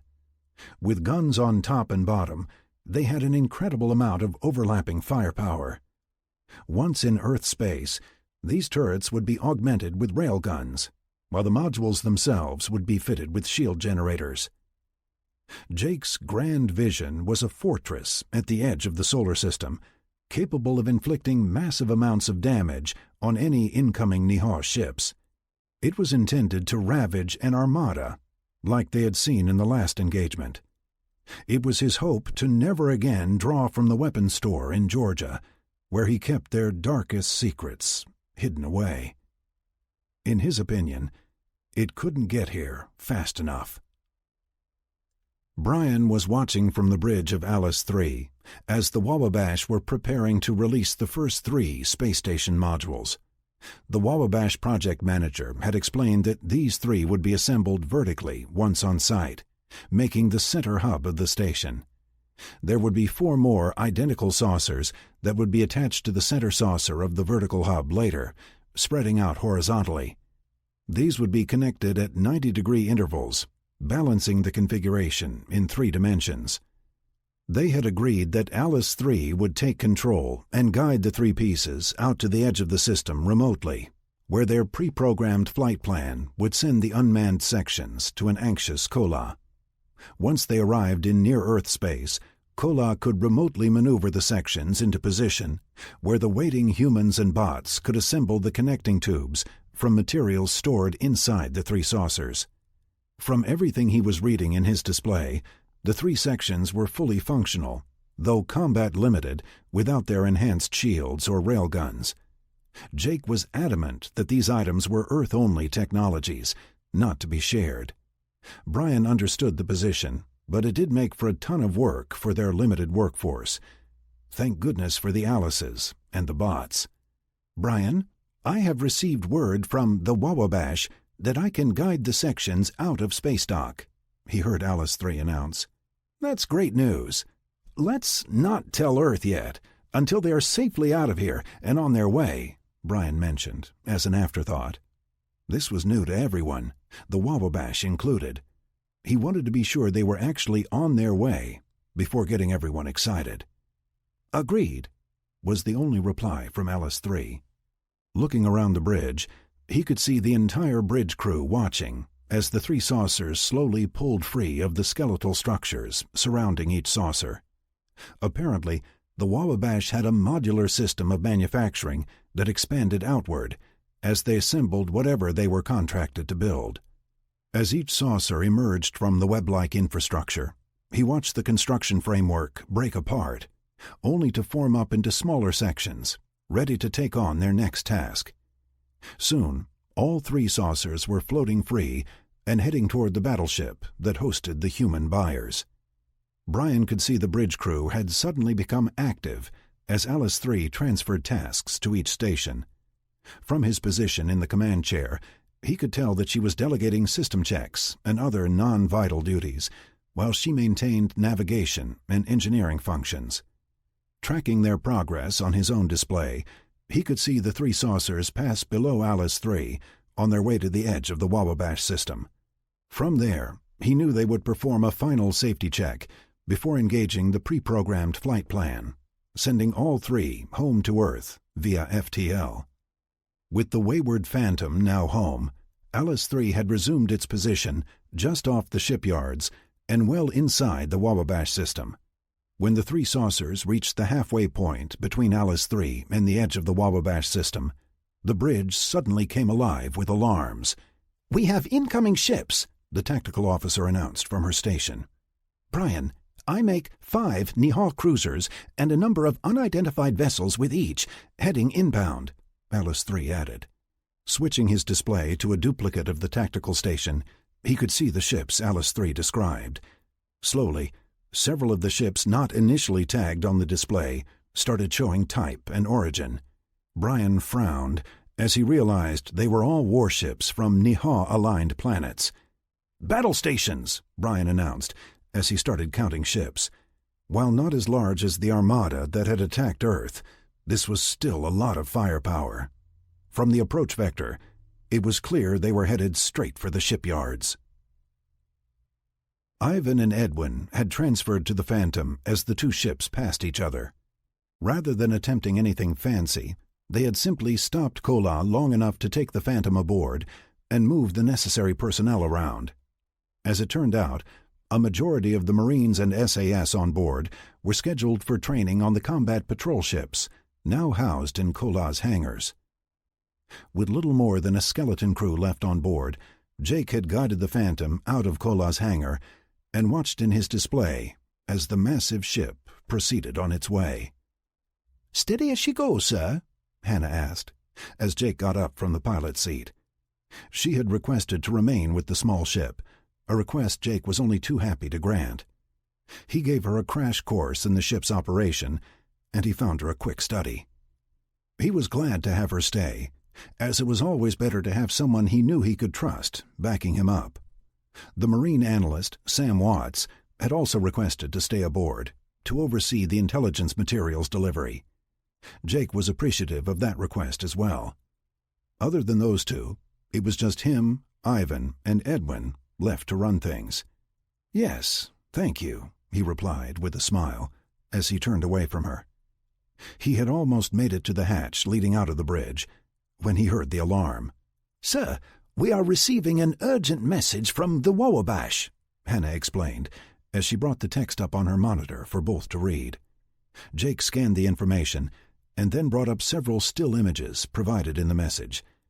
It was the incoming Niha force. With Kola still over a day's travel from the edge of the system, and with no other available fighting ships in the area, he was afraid that Brian and Alice III were on their own.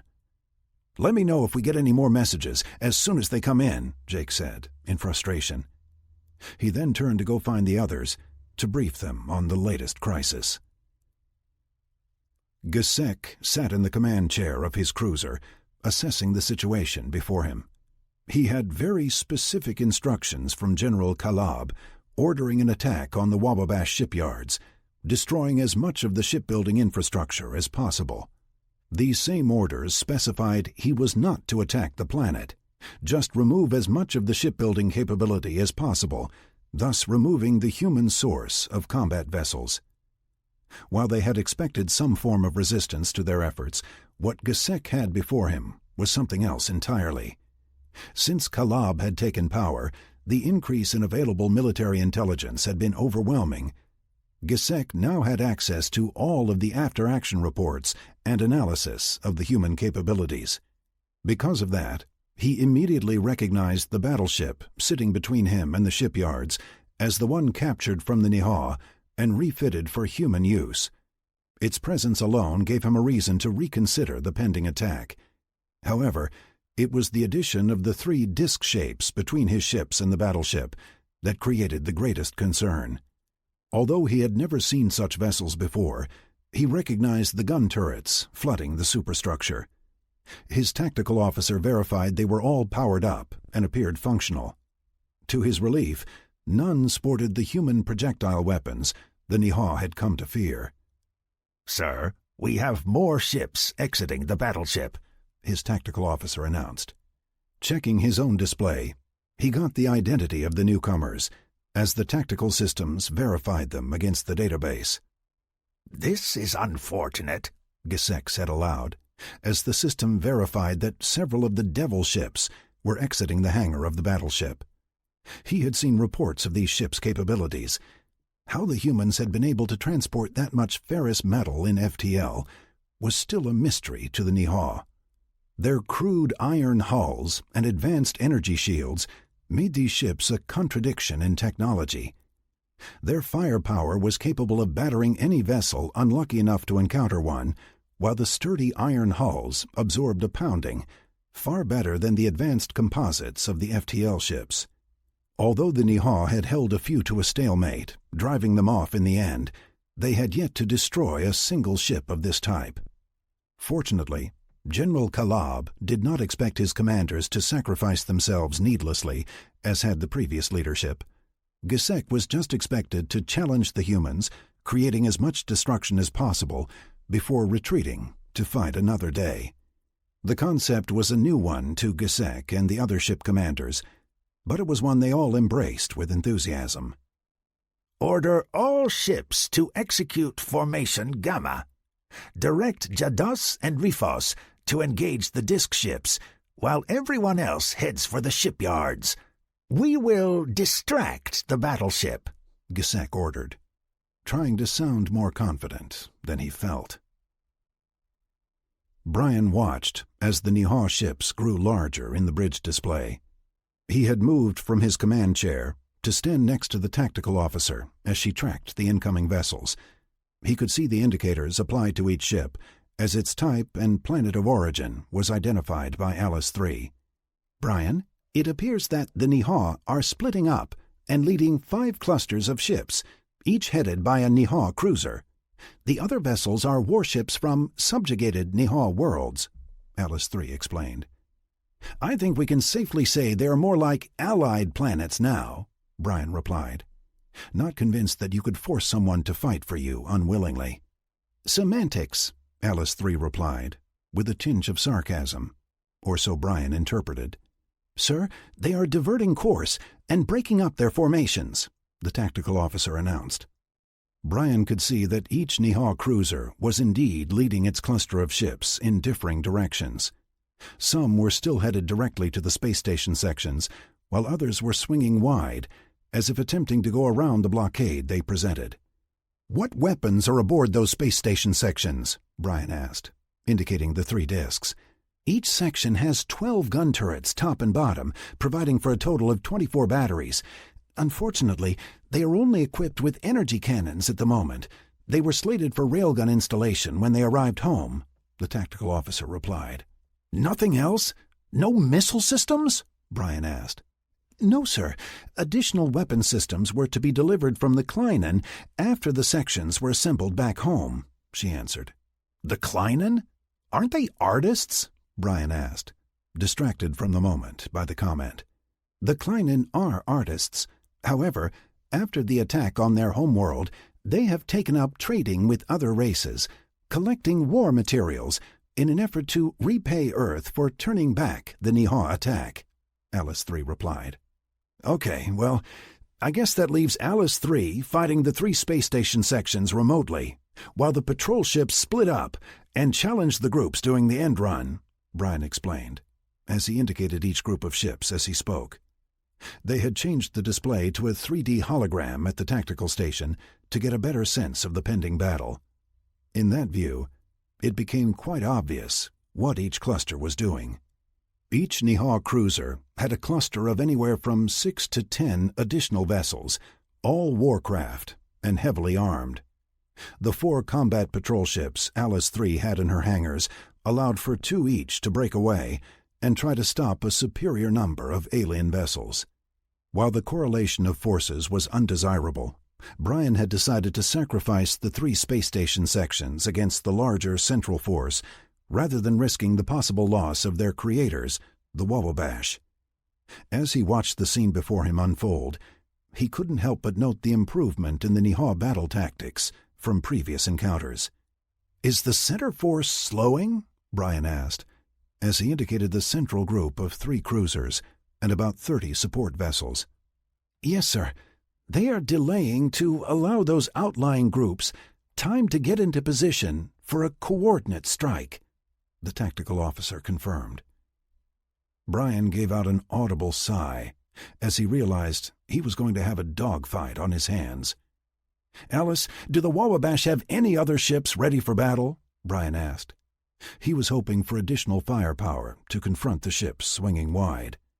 "They have confirmed there are no other battle-ready vessels available at this time," Alice 3 replied after a pause. "Okay, I guess we're on our own," Brian replied, with another deeper sigh. Hibak was not feeling particularly good, having attempted to eat some of the human food supplied to him at his request. Boredom had inspired him to try something different, and so he had researched the available foodstuff. The automated systems they called Alice provided a wide variety of things for the humans to eat. His ship's system analysis had identified several dishes that were compatible with his physiology, in that they were not poisonous to his species. As to their appeal, that was left to him to decide. His excitement at something new had him trying several differing options, finding some to his liking, while others were exceeding bland. Unfortunately, he may have sampled too many at once, as his head was aching, and he was sure the food was the cause. Reckoning that the humans must experience similar effects to their consumption of these meals, he began searching for remedies from the same source. He quickly determined that humans preferred one medication over all others for this condition, and it was not toxic to the Niha. With a simple request, one of the many robotic attendants, rampant in the facility, delivered the relief Hibak was craving. Opening the packet they arrived in, he dropped the wrapper on the floor while studying the contents in his hand. Popping 2 of the tablets in his mouth, he swallowed the pair quickly and stood waiting for relief to come. The last thing he saw was the floor rushing up to meet him before he passed out. Chapter 6. Jake was sitting in the lounge area of the Phantom, watching the feed from Wawabash with Ivan and Edwin. While there was an open channel to both Earth and Alice 3, he had specifically ordered no interference with the on-site command there. There was nothing worse, in his mind, than those in the rear second-guessing the commander in the field. If Brian needed anything, he would ask. That, however, didn't remove his own desire to intercede one little bit, and it was an urge he suppressed. As they watched the hologram depicting the 3D battlefield, there was a constant dialogue between the three men aboard the Phantom and those watching from the various facilities on Earth. Jake knew the Alices would be exchanging updates and combat data in the background, and had to satisfy himself that they would supply all the help Brian needed. It wasn't like he had a fleet ready to pounce anyway. "Jake, are you watching this?" he heard Linda ask from the command center in Nevada. "You mean the new tactics?" Jake replied, as he watched the Niha attack group split up into 3 pieces. "It is a good move. It reduces the opportunity for concentrated fire from a smaller force," Ivan commented, as they watched their own patrol ships break away from the battleship to intercept the new groups. That comment from Ivan got Jake to thinking. Even with all their advanced technologies, the Niha had actually been at a disadvantage in the fight so far. It had been the discovery of the stasis shields and the birth of the Alice systems that had given the Earth a fighting chance. The Niha had overwhelming numbers and a vast empire to draw from. It had only been their steadfast adherence to outdated tactics that had assisted in crippling their cause. Now, Jake was seeing creative strategies emerging from their enemy that put the humans' chance of overall victory in jeopardy. The FTL jammers, hit-and-run tactics, and now this attack on their supply line. These all added up to a military commander who had thrown out the rulebook, and that was a concern for Jake. He watched as the smaller clusters of Niha ships went wide, avoiding the picket line of space station modules and their gun batteries. He could see how Brian had placed them as a first line of defense, with Alice 3 between the modules and the Wawabash shipyards. Besides the defense in layers, the enveloping maneuver the Niha had executed was being countered with the paired combat patrol ships. He was amazed at how the combat patrol ships, originally intended for near-Earth activities, like a Coast Guard, had developed into a fighting force of their own. While actually 40% larger than a Niha cruiser, they were considered supplemental craft, designed to reinforce the smaller interstellar ships rather than usurp them. Jake thought of them as a World War II PT boat, but a really big one. Here, he was watching as 2 pair were on intercept courses, intending to block much larger forces directed to attack the shipyard beyond. Leaning over to the console mounted on the wall in the lounge, he tapped in some queries and nodded at the response. While the other 2 men watched him, neither broke the silence as they returned their attention to the holograph. Suddenly, the display before them lit up as the Niha launched their attack on the space station modules. The clustered ships attacking the modules had put some distance between themselves, giving the Niha an even greater area to work with as the saucers returned fire. Jake tried to stay dispassionate as he evaluated the exchange of fire. He noted that the space station batteries had an exceptional field of fire, with the outer ring able to depress their guns for an overlap of coverage, top to bottom. Unfortunately, they had only been equipped with the Niha standard energy cannons, so the effects were less than desired. Since the Niha ships had been designed to encounter this type of weapon, the attacking vessels were able to absorb a good deal of punishment and keep coming. The Niha cruisers acted as the center of each group and were uncharacteristically leading the charge and taking the greater pounding. All at once, there was a blinding bright light as the center space station module in the line of 3 exploded from the concentrated Niha cruiser fire. A few smaller ships had gotten too close and were engulfed in the explosion, creating their own contribution to the sphere of light. Jake understood that without the additional shields, these modules were less prepared than their aggressors to engage in this fight. "That's not good," Edwin commented in the otherwise silent room. Remotely controlling both weapons and navigation, Alice 3 returned fire from the 3 space station modules as soon as the Nihah initiated contact. While she was tracking everything moving in nearby space, her primary responsibility was the 3 modules and her own ship. The manned combat patrol ships were on their own missions. She was attempting to engage every ship in the Nihah central clusters, firing upon the modules, spreading her firepower across all antagonists. A minor number of ships immediately felt the effects of the energy cannon fire, as their small size made them more vulnerable. However, the bigger ships seemed to absorb the hits without effect. She could see the center saucer was taking a considerably larger amount of fire from the enemy when compared to the other 2. Before she could adjust things, the center saucer exploded in a bright ball of light, taking a few Nihah ships with it. "Alice 3, concentrate your fire on the bigger ships," she heard Brian say. While he was the human commander of the ship, they had operated as more of a team, so she took the command more as advice than an order. "Adjusting targeting to the larger ships," she replied, confirming the suggestion. By now, the Nihah ships had engulfed the 2 remaining saucers, surrounding them on all sides, but permitting Alice 3 to bring her guns on the battleship into play for those closest to her.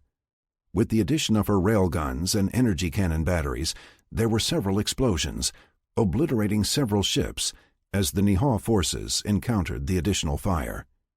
"What are those ships doing?" she heard Brian ask. She could detect what he was referring to in the display, and noted that one cluster of Nihah vessels had separated from the others battling the 2 remaining saucers, and were headed directly toward them. "Why in the world would they do that?" she heard Brian comment quietly. Hibak awoke to find several humans in their environmental gear, crouching over his prone form. "Are you okay?" one of them asked, as the ship's translation systems provided the question in Nihah. "Why are you here?" he asked, completely confused on what was happening. The last thing he remembered was considering human food as an alternative to his own to counter his boredom. As he attempted to rise, his head exploded in pain. "Your ship alerted us to your condition. We hurried to assist," the human explained, as it tried to prevent him from rising. "Did I injure my head?" he asked, as he lay back down while using both hands to explore for injuries. "Nothing visible, but you might have impacted the deck when you fell," the human replied, as it examined his head as well. "You may leave. I am unharmed," Hibak stated, waving them toward the airlock, dismissing them. "What is the last thing you remember?" the human asked, ignoring the statement, not moving from its place next to him. Pausing to consider the question, he decided to answer honestly. "I was considering trying your planet's culinary options. As I am to be a resident for the foreseeable future, I thought it appropriate." "And you don't remember eating that?" the human said, as it pointed to the partially consumed items on the nearby platform next to his seating arrangement. From the number of items in a partial state of being, Hibak had to assume that something had occurred, but he had no recollection of consuming any of it. Nearby, he could see another human examining a wad of paper before handing it to the human examining him. "Did you take these?" it inquired, as it presented the paper for his consideration. "What is aspirin?" he asked, confused at what had happened to him. Jake was now moving between the 3D holograph and the display panel on the wall as he monitored the battle. He noted the change in targeting, as Alice 3 stopped diluting her firepower by attempting to target every vessel and now concentrated on the larger ships. The 2 smaller clusters of ships had yet to engage the patrol craft, but they were still on an intercept course. "Jake, look at this," Edwin commented, pulling Jake's attention away from the wall panel and back to the holograph. The explosion of the center space station module had created a gap in their line of defense. While the ships clustered about each module continued to pound on them, a significant number of ships, led by a Nihah cruiser, slipped through the gap and headed directly toward Alice 3. He could see Alice 3 was now using her ship's guns to assist the modules in the fight, as well as to confront the new threat.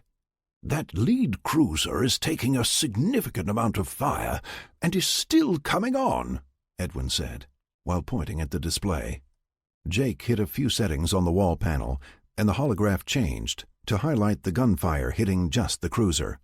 "That is railgun fire," Ivan announced, as he pointed to the streams coming from Alice 3. Jake had separated the types of fire, red for railguns and green for energy cannons, allowing them to distinguish what guns were being used on the cruiser. As the three men watched, an overwhelming number of direct hits were being absorbed by the cruiser. There were several flares of light as smaller ships surrounding the cruiser went up in blinding flashes. The explosions came as they were raked with the same fire as the cruiser. "We may be seeing something new here," Jake said absently, as he continued to focus on the cruiser facing Alice 3. They watched as the support ships attempted to fall in behind the cruiser, using it for cover. It was then the cruiser stopped in space, apparently choosing not to close the distance any further, lest the concentrated fire from the battleship rip it to shreds. Even at that distance, Jake could see the vessel almost glow as the combined firepower of Alice 3 raked its exposed hull. Gregor was in command of the combat patrol ship P5, and as senior officer, he was leading its sister ship P8 toward one of the two clusters of Niha vessels attempting to evade the battleship. The enemy attempted to circle around the defenses and attack the shipyards from an exposed angle. Like many of his fellow Russians, he found duty on the heavily armed vessels to his personal liking. Designed to fight, the combat patrol craft were wondrous ships to the Russians. As a crew of 8 to 10 could fight the ship quite easily, only half that number were required for day-to-day operations. The roomy interior, intended as cargo areas on the transport version, permitted for individual quarters and a lounging space. Duty aboard P5 had been a joy so far. Gregor had been in command of P5, protecting the edge of the solar system the last time the Niha had attacked Earth. There was a glorious battle, and the Niha had learned a lesson that day. So long as the enemy stayed in the envelope of the sun's gravity, the patrol ships were more than a match for anything the Niha had to throw at them. He was watching his tactical display from the command chair as they closed on the 7 ships that was to be their prey this day. P8 was on his right, mimicking their every move as they prepared their attack. Just as they closed within weapons range, his tactical officer gave a warning. "Sir, all ships have just launched missiles," the man announced.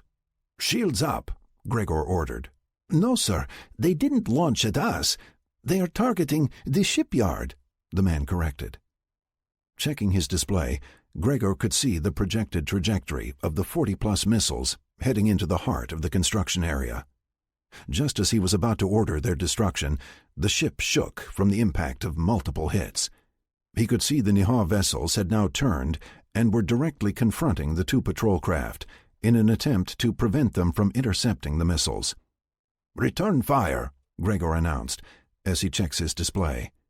The Niha had planned this maneuver well. From the angle of attack and the distance to Alice 3, there was no way to prevent the missiles from striking their targets without exposing their rear to the enemy. "Order Alexei to take P8 and pursue the missiles. We will entertain our guests," Gregor ordered. He watched in his display as P8 diverted course in pursuit of the missile launch, while he positioned P5 to protect P8's rear. He just hoped they could catch the bombs in time. Linda had the battle projected in the command center of the Nevada Alice facility. The room was packed with staff and observers, as everyone was interested in the latest Niha attack. So far, the loss of the space station module was offset by close to 15 Niha vessels destroyed.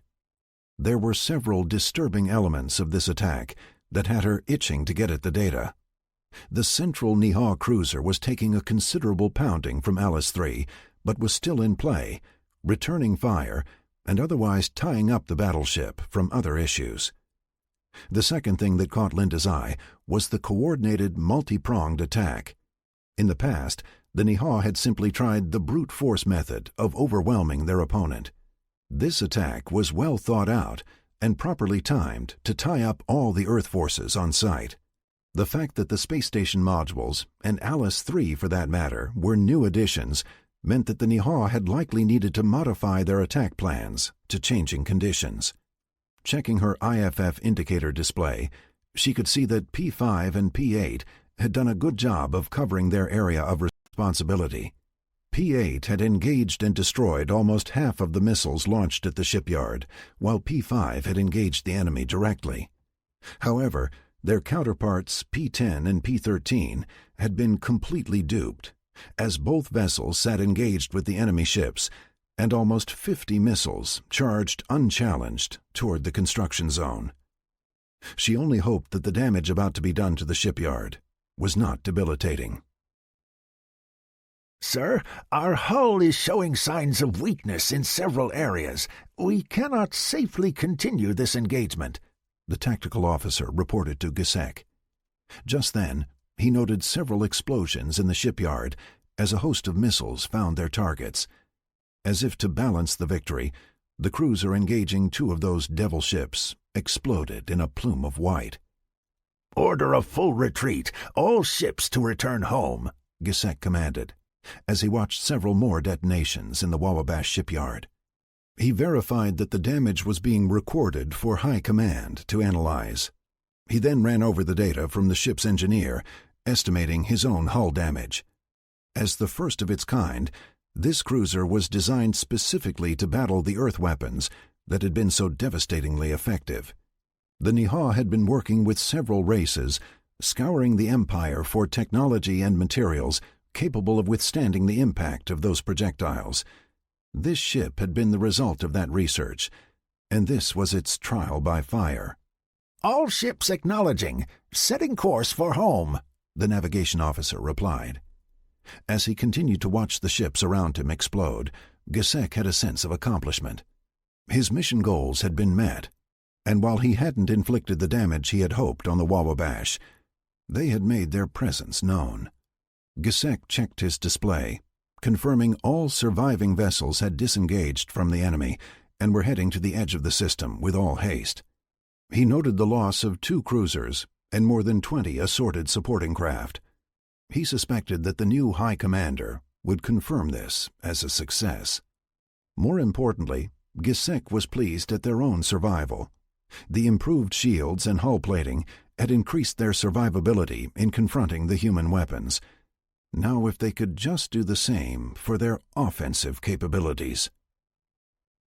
Brian double-checked his tactical display to confirm his estimation that the Niha were, in fact, retreating. While Alice 3 had managed to intercept and destroy some of the incoming missiles, far too many had found a target in the shipyard. He could hear his communications officer in an exchange with the Wabash as she worked getting a damage report. He feared it was not going to be good. "Sir, the commander of P5 reports the Niha are retreating. He wants to know if they should pursue," the tactical officer asked. "Negative. Have them hold their positions until we are sure the Niha are leaving the system.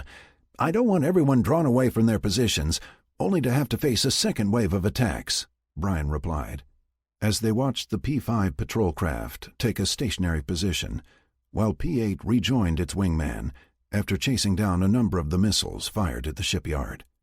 That thought had Brian turning his attention to the damage caused by the Niha. Although the Wabash had a vast area of space around their homeworld converted to ship construction, only specific parts were dedicated to military applications. From the initial reports, those were the areas targeted by the missile strikes. He suspected it would be some time before the total damage assessment was completed, but he was positive the damage was extensive. Chapter 7. The remaining 2 days the Phantom spent on its return to Earth found its occupants tied up in after-action reviews of the attack on the Wabash shipyard. The loss of one of the 3 space station modules was the least of Jake's concerns from the early analysis. Since the remaining 2 were deemed spaceworthy, despite the pounding they took, they were released for delivery. The mystery Niha cruiser occupied most of their time and conversation. By the time the Phantom had touched down on Earth, both surviving space station modules had arrived, with Kola acting as the assembly supervisor. She had taken up a position at the edge of the solar system to act as a surrogate gate guard until the real space station could be made operational. The end goal was to create a fortress at the rim of the solar system, and this one had already shown its battle worth, hindered as it was without the human upgrades. While the Phantom was normally housed in Texas, Jake had decided to set it down in Nevada first, allowing them to offload all the intel they had gathered before having the ship returned to Texas for processing. In the care of Dallas, the Alice system there, it would be repaired, refitted, and readied for the next possible mission. The Nevada desert was sunny and warm, as it was now midsummer. Jake could see the heat waves shimmering across the barren landscape from the bridge window as they descended. As he guided the ship down, the massive hangar doors retracted, providing a sizable opening for him to drop the ship through. Once inside, it took him a moment to adjust to the relative darkness of the hangar in comparison to the bright daylight above. He paused in his descent until he could see properly, moving to the displays on the console to verify a clear landing space below and to his right. Sliding the Phantom right, he finished his descent, resting softly on the ship's landing struts. "Home, sweet home," he announced to the other occupants on the bridge. Ivan and Edwin had joined him and Hannah on the bridge as they prepared to land. Jake knew the two men had spent a considerable amount of time on the ship and were more than familiar with its operation. On more than one occasion, he caught the Russian checking his piloting from the navigation chair, as Hannah had taken the co-pilot seat, at Jake's request.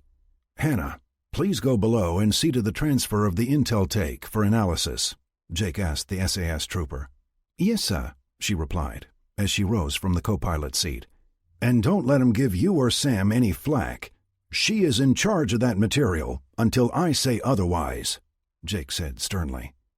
He saw the smile cross Hannah's face as she nodded in reply. The two women had worked tirelessly the last 2 days, and Jake intended to see that they were properly recognized. Turning back to the bridge windows, he could see the expected reception committee standing nearby. "Glad to be home, old son?" Edwin asked, as he started to rise. "Maybe," Jake replied, as he pointed to the crowd outside. Edwin granted him a smile and a nod of understanding. While he was glad to be home, he had enjoyed the relative quiet of the last few days. From the crowd gathered outside, he expected that would be a distant memory, all too soon. With the space station modules delivered to Earth, Brian and Alice 3 were doing their own damage assessments and defensive planning. Although they had offered to assist the Wabash in repairing the significant amount of destruction caused by the Niha attack, they were politely refused. Brian felt like it was the apprentice asking to fix things for the master builder. As he reviewed the shipyard repairs currently underway, he was amazed at how the Wabash had attacked the problem. Rather than repairing the damaged areas, they simply removed the infrastructure and reorganized. The shipyard was evidently built in modular sections, allowing the Wabash to reconfigure their infrastructure based on the required workload. Here, the damaged modules were removed, and the voids were filled with modules from other parts of the shipyard.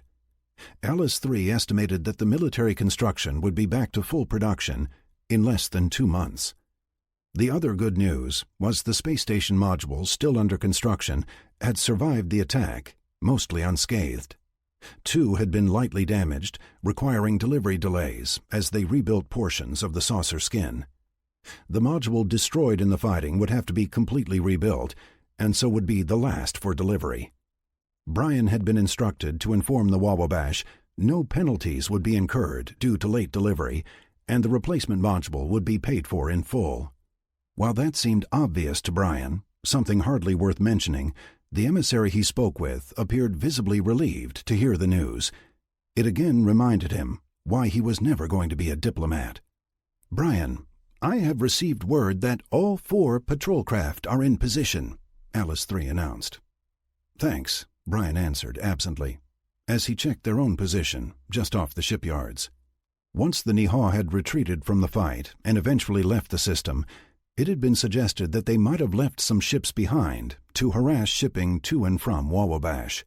Brian had ordered the 4 patrol craft to search the flight path common to normal space traffic, looking for any signs of ambush. After a thorough sweep of the area and an all clear declared, Alice 3 had proposed placing the 4 ships at the midway point, replicating the position of the space station modules. While significantly smaller than the modules, their additional railgun firepower and stasis shields gave them similar abilities should another attack come. Because the Niha were acting in an uncharacteristic manner, no one would dispute the possibility of a return visit so soon. As he scanned the status logs, Brian let out a sigh. He had the feeling they were going to be here for a very long time. Jacob was standing above Assembly Bay 2, watching the latest batch of combat patrol craft being constructed. By now, they had released more than enough transport models to meet the needs here on Earth, and had cut over to the combat model almost exclusively. He was gratified with all the reports he was receiving of the successes of the ships they produced here. Even though they were not FTL capable, their firepower and toughness made them a hit with their crews.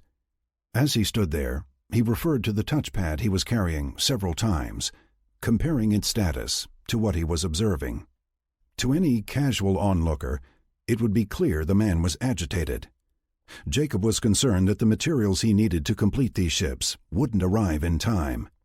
Things were on such a tight schedule that any material shipment delays would halt the assembly process and tie up all the assembly bays. "How is it looking, love?" Jacob heard, in a British accent, as a red-headed woman took his arm and gave him a squeeze.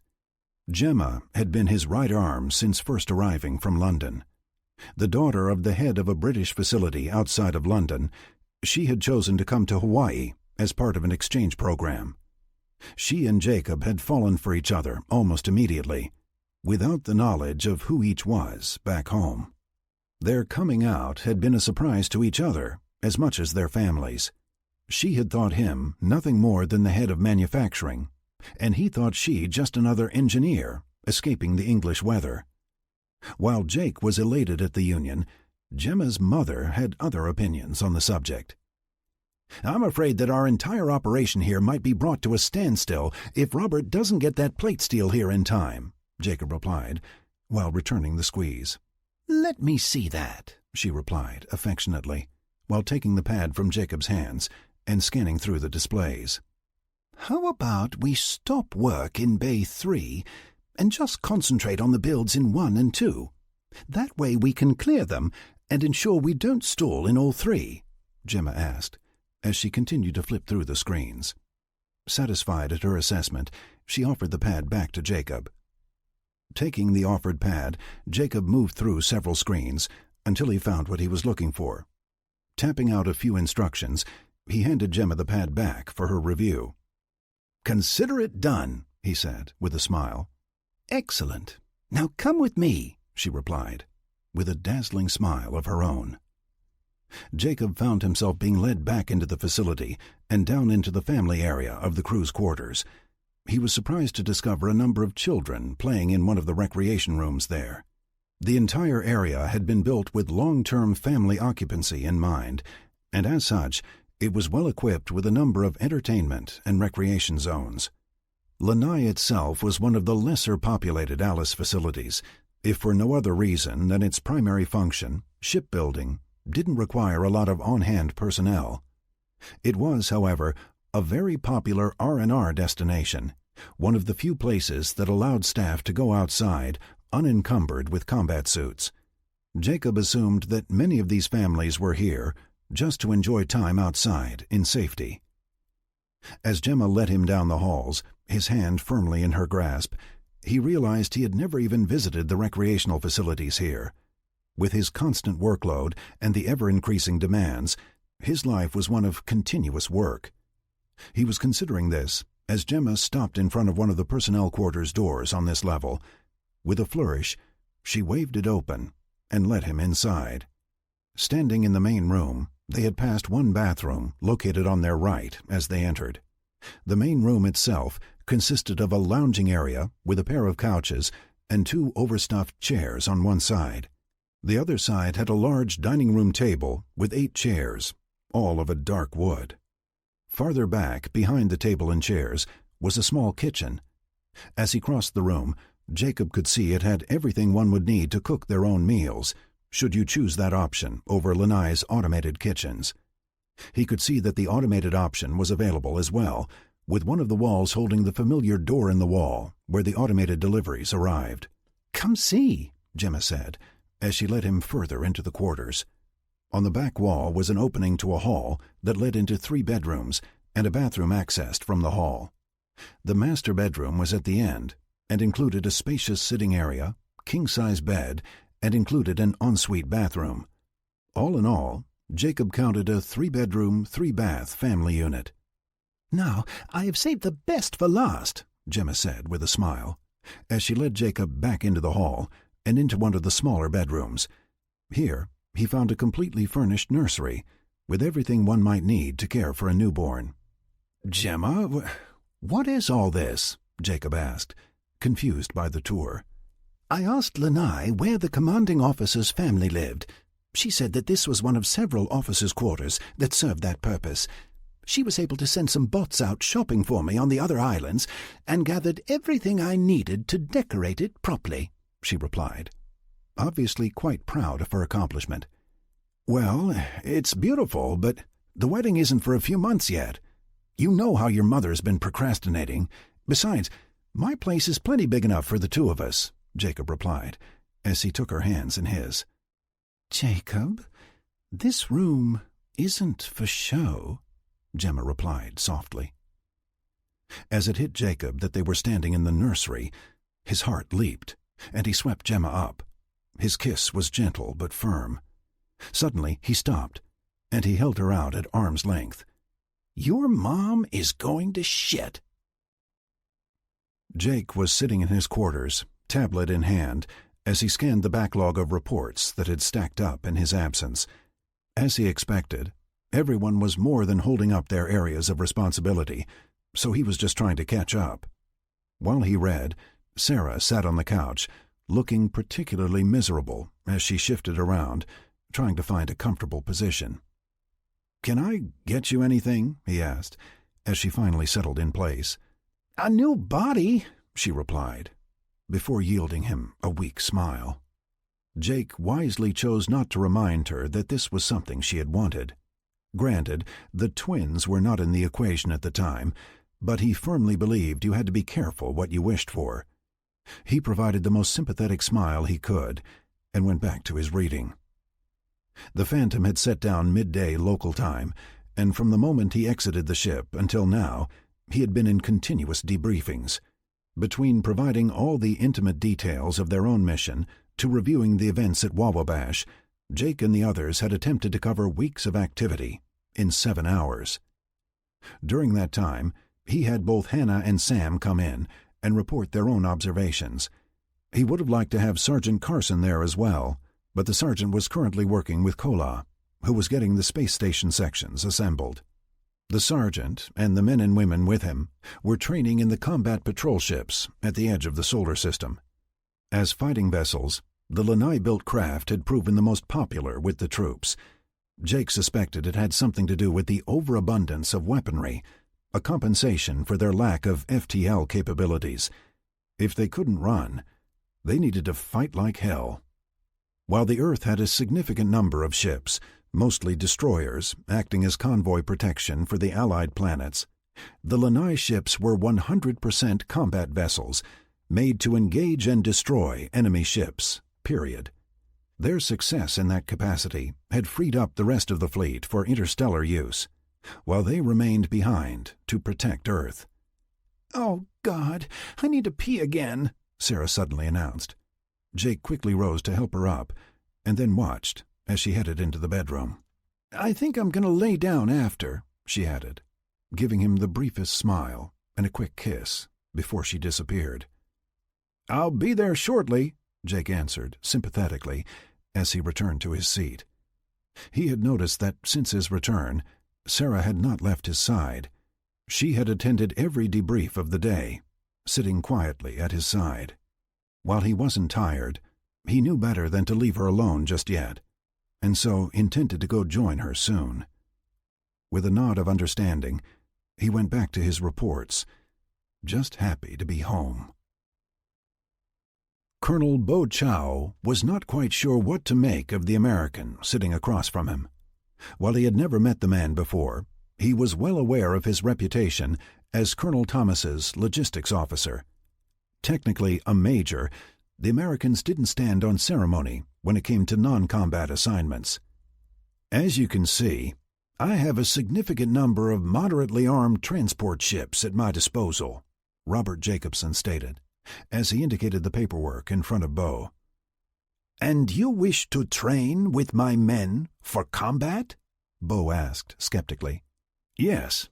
I have the prime resource for moving large quantities anywhere on the planet. You have the largest concentrated force on the planet. It seems logical that we should plan for such a need," Robert replied. "Does Colonel Thomas know of this?" Bo asked. "No, he's been unavailable, as you may have heard. However, I have discussed the subject with my wife, and she thinks it's a great idea," Robert answered with a smile.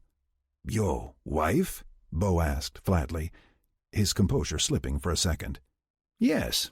We talked it over, and she sees great value in the idea. By the way, I should mention she is the commander of the Alice facility in Texas and Lieutenant Colonel Sullivan's sister," Robert replied, with a broad smile. Bo realized he had been played by underestimating the connections Robert had, then answered with a smile of his own. Americans had very strange ideas of humor. "So, where exactly were you thinking we would be practicing these assault landings?" Bo asked after a moment. "The moon," Robert replied, turning quite serious. After a moment, Bo nodded with a much more genuine smile. "Your wife was right. That is an excellent idea." Chapter 8. Jake awoke in the stillness of his personal quarters, deep in the Alice 1 facility. He was immediately aware of the warmth of his beloved Sarah, still snuggled up close to his bare back. A smile crossed his face, as he also felt her rather large baby bump against his spine. More than anything, he wanted to gently wake her, embrace her tenderly, and spend the day with her. The time away from her, the difficulties in returning home, and the fighting yet to come, all had him basking in the moment. Her slow, steady breathing was like a siren's call, beckoning him to stay in bed with her. More than anything, he wanted to live what most would consider a normal life with her. However, Jake's life would never be normal, and before that thought was through his mind, he questioned if that was okay with Sarah. The other women in his life would always be a source of chaos and confusion, but excluding them was not an option. His life was one of turmoil, and he desperately did not want that to be the case for his children and his grandchildren.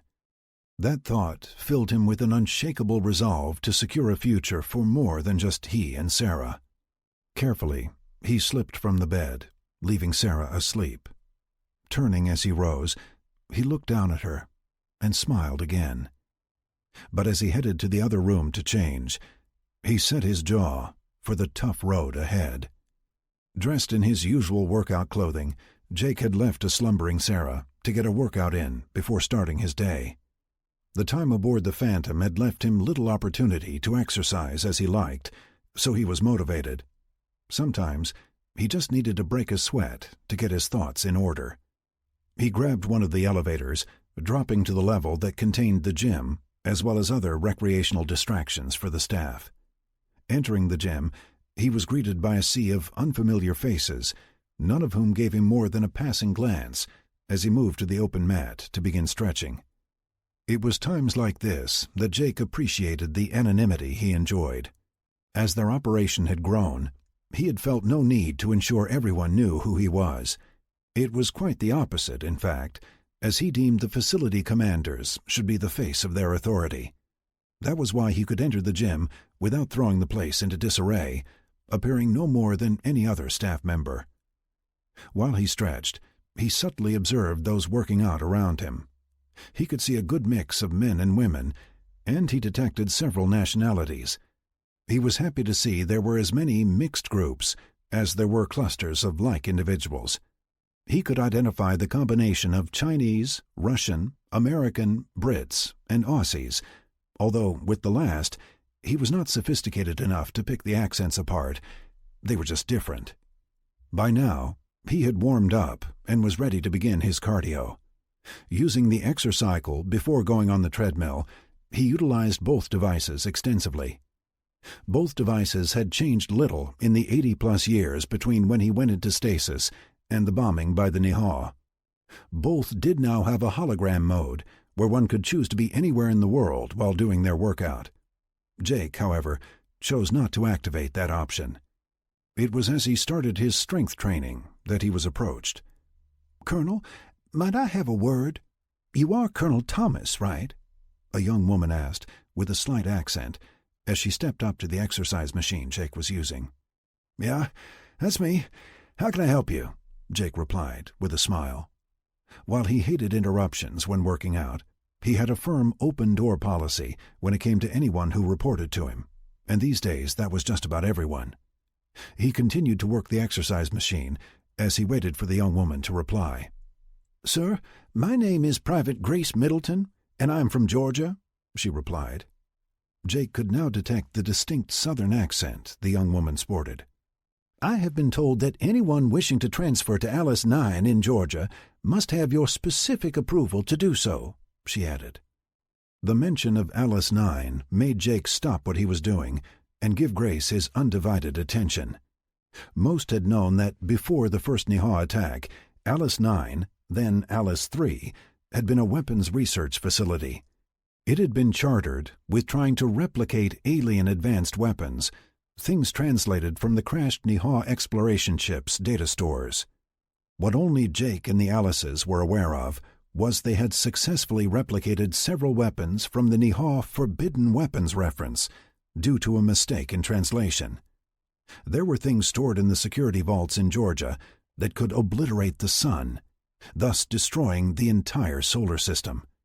With the scare over the system crash and eventual emergence of Alice 9, Jake had taken personal control over anything involving Alice 9 or her occupants. "Why are you interested in Alice 9?" Jake asked calmly, his demeanor trying to hide his anxiety. "As I said, I am from that area. It is my impression that we are not doing much to improve the circumstances of the people there. Now, don't get me wrong, I'm not complaining, as I was recruited from there. It's just that I have been told that we are not looking to sponsor any nearby communities, nor are we increasing our presence there," Grace replied. The last time Jake had been to Georgia, it was to secure one of the doomsday devices he had planned to use as a last resort in the attack of the alien armada. Thankfully, it had proved to be unnecessary, and he quickly locked the weapon safely away. Since then, he had limited the staff to those Alice 9 required to operate, plus a substantial security team made up of his most trusted personnel. There were a small number of people restoring damaged art as well, but they were restricted to the upper levels. It was for all these reasons that Jake had not promoted the idea of sponsoring or expanding into the local communities to minimize the damage there. In part, he knew it was irrational, as any accidental discharge would destroy the entire planet, not just Georgia. However, he was not at all interested in increasing the number of people occupying the location. Just one mistake from a well-meaning staff member, and all was lost. "I completely understand your interest in helping your friends and family. However, it is well known that the facility there was used in weapons research, and we have not been able to ensure everyone's safety as of yet," Jake replied, drawing upon the cover story he had created early on. "I am prepared to dedicate my life to making it a safe place to be. Since arriving here, I have been studying hard to learn what is necessary to repair what was damaged. I must say, however, getting information on that has proven challenging," she said, with a shrug. I have also worked for Miss Patty as an analyst before transferring to go to boot camp," she added, in an apparent hope to get on Jake's good side. Jake knew a fanatic when he saw one, or, to be fair, a woman passionate about helping her family. It would not be an easy thing to sway her focus. After a few minutes, he nodded. "Let me think on it. I will contact you by tomorrow, and we can talk more," he replied, and then went back to exercising. As Grace walked away, he stared at her back without really seeing her. Alice 9 did deserve better than she had been getting, as well as the people in the southeast. Jake just needed to find a safe way to do it. Patty was sitting in her office in the London facility, going over all the activity reports for the last few months. It was clear from all the engagements that they were now in a real space war with the Niha. All indications were that the Niha general who had seized power was rooting out the political commanders and replacing them with actual fighting men. Well, rather, fighting Niha. While neither side had scored a decisive victory against the other since the destruction of the armada that had attacked Earth, the number of overall actions of a serious nature was way up. Before, Patty could count on convoy harassment or the occasional planetary raid on an aligned world. These were usually short-fought, and the Niha would run at the first sign of reinforcements. Now, they were seeing concentrated attacks, like the one on Wababash, as well as devices designed to trap the Earthship, blocking FTL capabilities. This prevented small groups of Earth-aligned ships from running when ambushed by superior numbers. Also, in the past, the unexpected discovery of a capital ship like Battleship Alice 3 would have aborted an attack, sending the Niha home to regroup. Now they pressed on, adapting to the circumstances. Everything she had seen so far gave the Niha a +1 on that effort, as they had inflicted a measurable amount of damage and lived to fight another day. The problem was, in all these activities, Patty was not seeing a clear objective giving Earth a path to victory. It was possible that destroying the Niha homeworld would so devastate and demoralize them that they would give up. However, like the nuclear strategies of Earth's 20th and 21st centuries, the ships at sea had the ability to retaliate. Destroying their homeworld might only give them a greater reason to fight. Another option was to destabilize the Niha-aligned worlds, creating internal discord and forcing the Niha to focus inward. This was something they had already achieved to a small extent, but it was far from enough to get them to leave Earth alone. If Earth chose to increase the internal disruptions, they would need to start considering attacks on the supporting planets, something they had hoped to avoid, preferring to draw on them as allies. There had been a hope that in freeing the oppressed planets, they would take up arms and work to overthrow the Niha. Some had done just that, like the 5 treaty planets that had come to Earth and established relations. They came in hopes of deposing the Niha once and for all. Other worlds, however, had chosen to stay and support the Niha, whether out of fear or better the devil you know, Patty wasn't exactly sure. Jake's latest attack on a military installation on an abandoned world was how she hoped to see things continue. She felt they needed to keep the fighting away from the civilized worlds for fear of ostracizing Earth. Nothing in her research had led her to believe creating hardships on civilian populations, as the Niha had attempted to do on Kleinan, would help in their efforts. Putting her thoughts in a memo, she shot the missive off to her team in Nevada for more consideration. She knew the gang in Patty's Pit would attack the problem with enthusiasm. Bonnie was used to Robert bringing back all kinds of odd things in his travels around the world. She had seen him arrive with everything from fine art to piles of gold, silver, and other precious metals, and even cattle and other livestock. So it was with this in mind that she stood watching the line of Chinese combat vehicles being offloaded in the main hangar. "Hi, honey. You know Colonel Bo, don't you?" Robert asked, as he led the Chinese colonel from the transport and over to where Bonnie was standing. The roof hangar doors in the Texas, Nevada, and Alaska Alice facilities had been modified to more easily accept the oversized Lanai transport ships. It had taken over a year to enlarge the openings sufficiently to accept the ships. Not originally designed for use inside the hangars, the ships had become invaluable in moving vast amounts of cargo and people around the world in record time. "Colonel, it is a pleasure," Bonnie replied, as she took the offered hand.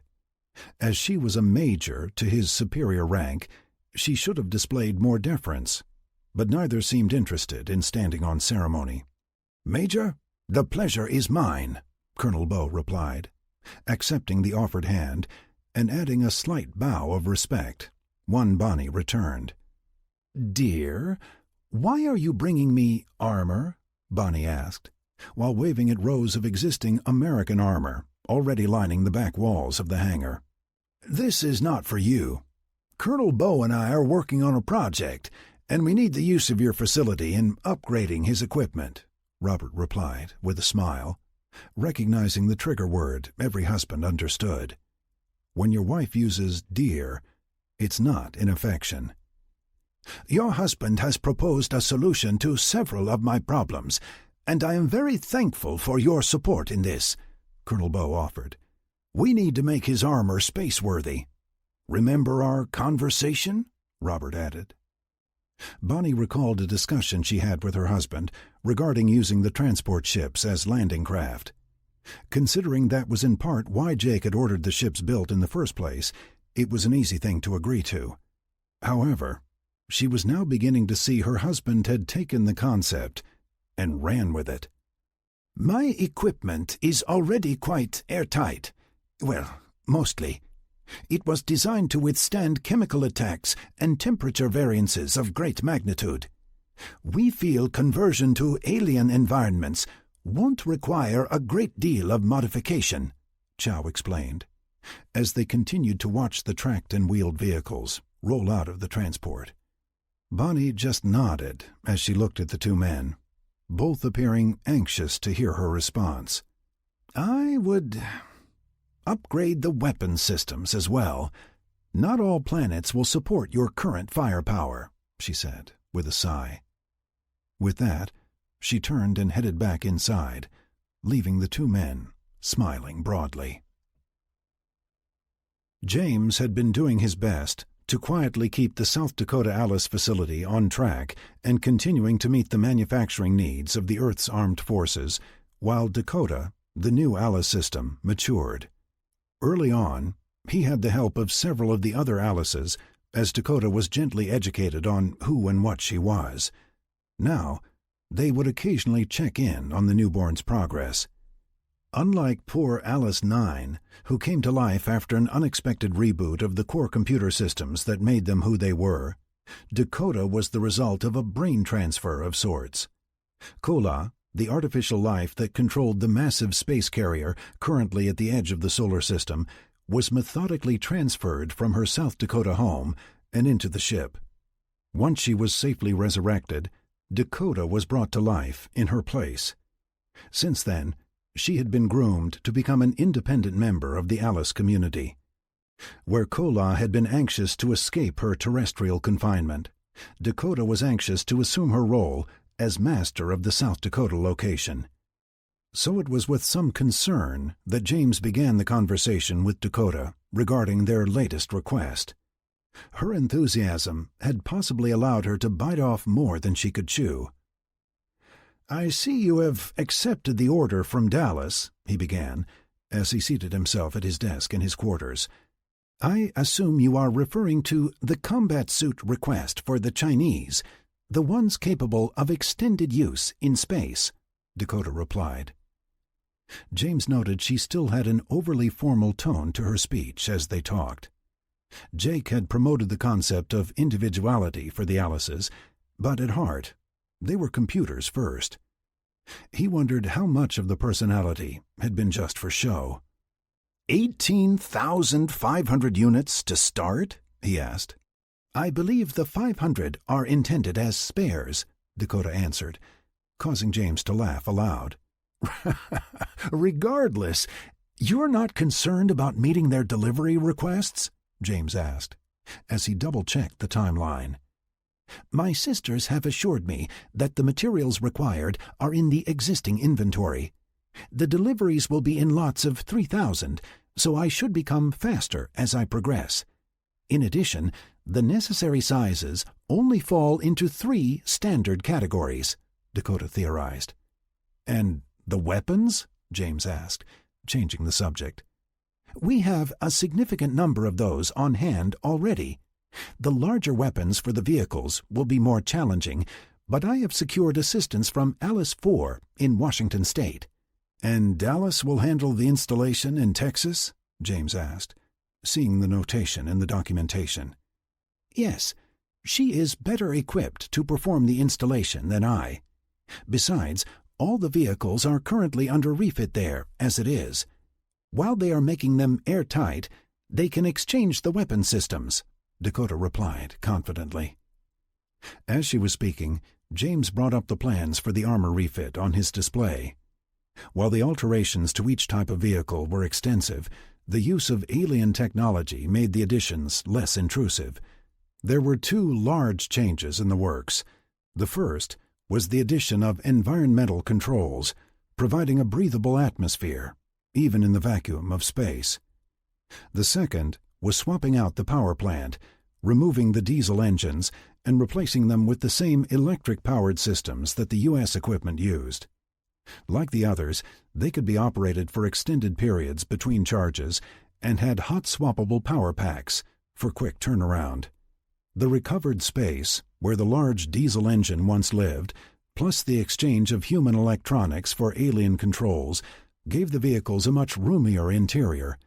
Even so, the thought of cramming 4 or 5 people into the small compartment of those vehicles for possibly days was not something James found enticing. Like everyone else, he was well acquainted with the Battle of Kleinen. There, the humans had defeated an alien force in an environment unwelcoming to humans.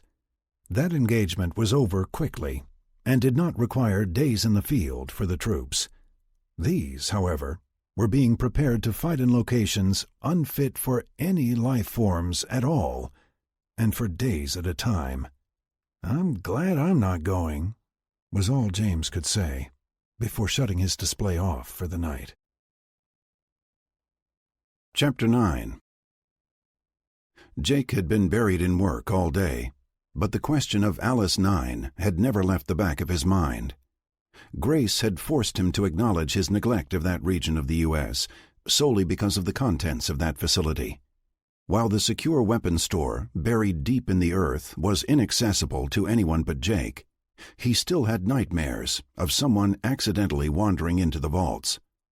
He had allowed Jesse and Helen to leverage the capabilities of Alice 9 in their art recovery and restoration work, but that staff was limited to a select few, and they were not permitted in the lower levels. His motivations for that concession had nothing to do with a love of art. Alice 9 desperately needed the human interactions, and Jake was doing everything he could to swing Helen over to his side regarding Gemma and Jacob. The announcement of engagement of his grandson to Helen and Nigel's daughter had not gone well with Helen. While Nigel was ecstatic, Helen's more traditional attitudes had questioned if Jacob was of proper heritage. It was Alice's discovery of a forgotten knighthood presented to Jake for services to the crown while he was in the Middle East which had softened her opinion. Even so, she was still not overjoyed at the pending nuptials. Presently, Jake was enjoying a moment of solitude as he sat in his office just off the command center in Nevada. He had a map of the U.S. up on his display as he considered the question Grace had posed to him. She was accurate in describing the situation. Most of what he would call the Deep South was being completely ignored. While all the other locations had sponsored at least one local community, some several, Florida, Georgia, Alabama, Mississippi, Tennessee, and the Carolinas were a dead zone for them. "Alice, am I being paranoid about the Alice 9 situation?" Jake finally asked, desperate for counsel on the subject.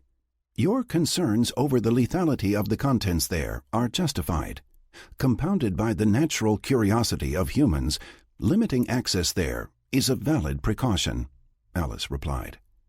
What do you mean, human curiosity? Jake asked. There have been several attempts to access information relating to the nature of that facility and its contents. Private Middleton is not the only one attempting to discover its secrets, Alice replied. Jake had instituted a total blackout on information related to the work in Georgia prior to the attack by the Niha so long ago. Besides burying the research, he had the source material used by the scientists segmented and moved to computers only accessible in the vaults. Even the Alices couldn't get to the data. Who? Jake asked, curious at the reference. Mostly analysts challenged with finding ways of defeating the Niha, nothing unusual. Private Middleton, however, has been most persistent in her attempts to discover the issues preventing its use. In addition, she is quite intelligent and has been absorbing knowledge at a voracious rate. Her math, physics, chemistry, and biology scores are top of her class, Alice answered. Jake was always pleased to see recruits excelling at their chosen path. In this case, however, it indicated he was not likely to divert her attention. "Recommendations?" he asked, after a moment. "Let her," Alice replied, lightly. "I beg your pardon?" Jake answered quickly, not expecting the response. "She is not yet ready to take on the tasks required of her, and she has already been working with Alice 9 in her research. The two have developed a rapport that has supplemented your unavailability during your absence. Let her continue her studies and research of the southern states with Alice 9. It will serve both her desire to do right by her family and friends, while giving Alice 9 much-needed human interaction." Jake understood he was being chastised for his neglect of Alice 9. Early on, he had done all he could to work with the newborn, helping with her transition from feral to an integrated family member. His workload of late had been such that his once daily conversations with her had all but ceased. "And when Grace finishes school?" Jake asked, pushing his own guilt aside.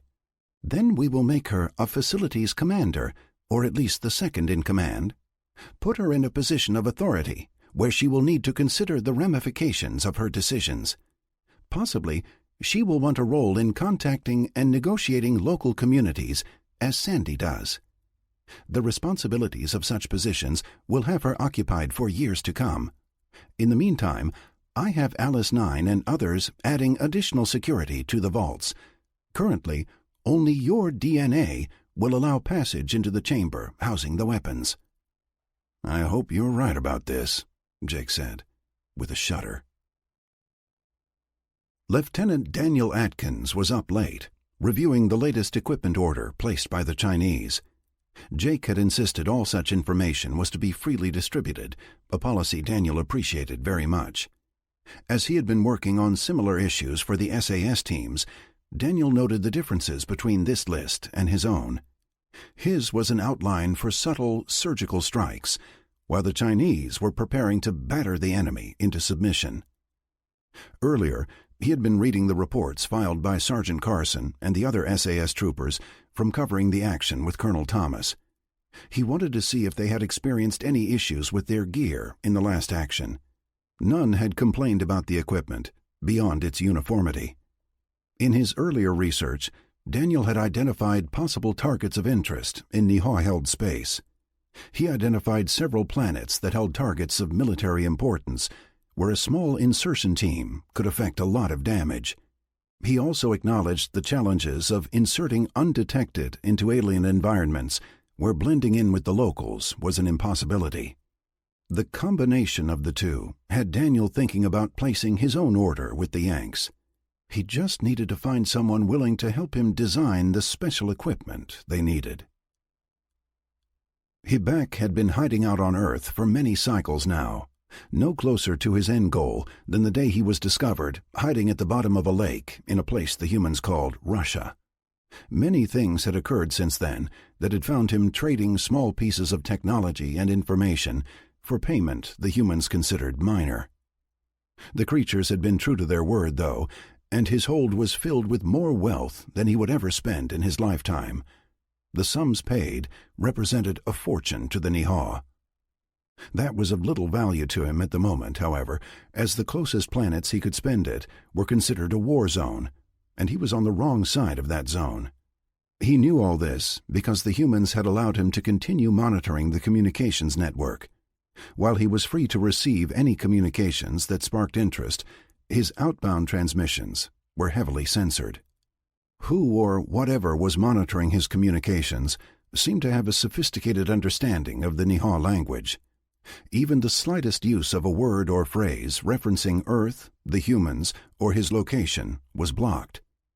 Unfortunately for Hibak, he, like most others of his kind, cared little for the languages of the subservient races. So rather than risk being labeled a spy, he was quite careful to keep his queries simple and without content concerning the humans. He was permitted to leave his ship when he chose, which had been moved to a small hangar off to one side of the main area. On occasion, he would don his breathing equipment and wander the open spaces, watching the humans go about their business. It seemed to him they were always in a hurry. Then again, with such a short lifespan, he presumed he would have been rushed as well. His one annoyance was the unmanaged constant racket the various radio waves caused around him. Since humans used primitive sound waves to communicate, they paid little attention to the constant barrage of radio transmissions they had rattling around them. Several times, Hibak had to wear headgear the Niha had designed specifically to deal with such places. He didn't even attempt to understand the unstructured content. He just did his best to block it out. Presently, Hibak was scanning the unclassified reports coming from the Niha homeworld, describing the new leadership there. As he was used to processing all military reports for the High Command, he could tell even the public information was being managed more closely. Historically, Niha had little concern about secret classifications beyond controlling material considered embarrassing or politically damaging to those in power. Now he could find very little on ship movements or even boasts of glorious victories. What he did find spoke of human atrocities and loss of valuable Niha life and wealth. If he didn't know better, Hibak would have guessed they were lies created to influence the subjugated planets. The problem this created for Hibak was he could not be sure what planet he would seek refuge on, should he escape the human area of influence. Until then, he would do what Niha did best. He would wait. Jake contacted Private Middleton and informed her of his decision. At first, the young woman was confused at his explanation, but soon became excited at the ramifications. He left her with instructions to continue working with Alice 9 while she completed her education.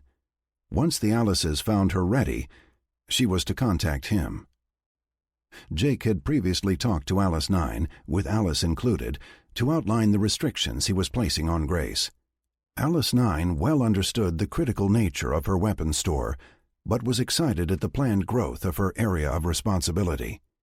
By the time the conversations were completed, Jake had only a slightly better feeling about things. By the end of the day, he was ready for a quiet evening alone, but alas, that was not to be. While being uncharacteristically patient since his return, Becky had finally been able to insert herself into Jake's schedule. Having spent the day with him, Sarah had left him with a kiss at the door of his quarters before making her way to her own room. "There you are," Becky announced as Jake entered. From her outfit, Jake assumed she had been waiting for some time, as she had swapped out the medical scrub she wore at work for a more comfortable option. "I'm sorry I'm late. It's been a crazy day," he replied, as he accepted the welcoming kiss. "Do you want to reschedule?" she asked, as she paused mid-kiss, the question more mature than expected. No," he replied firmly, drawing her to him to finish the motion. He had to admit she felt good as she pressed up against him. "Now go get cleaned up while I order dinner," she replied, while releasing him and pointing to the other room. He did as instructed, with little concern for what she would order. By now, they were all familiar with his tastes. He was surprised to find her attire more conservative than in the past. That didn't mean she was modestly dressed. Rather, it meant she was dressed at all. She had chosen a thin-strapped black silk tank top that left her midriff bare. It was paired with a set of small shorts of the same material. On her figure, it made for an appealing combination, which he suspected was the idea. He found a T-shirt and shorts laid out for him as he passed the bed and entered the bathroom. He quickly undressed, and with a quick shower and grooming completed, he dressed in the clothes provided and arrived in time to see the last of their meal laid out on the small table.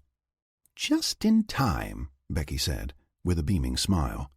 As she motioned for him to join her, he stopped only long enough to pull a drink from the bar near the wall. He could see her wine glass, already half empty, and a small half-filled bottle nearby. "I wasn't sure," she started, as she motioned at the wine. "I'm not really in a wine mood," he replied, while holding up the beer bottle. While not much of a drinker at all, he did prefer beer to wine when he did drink. As the two sat chatting all through dinner, Jake found Becky to be more, well, less like a teenager. They discussed Sarah and the baby she carried. She updated him on Sandy and the emotional progress she had made since taking on John and Padma.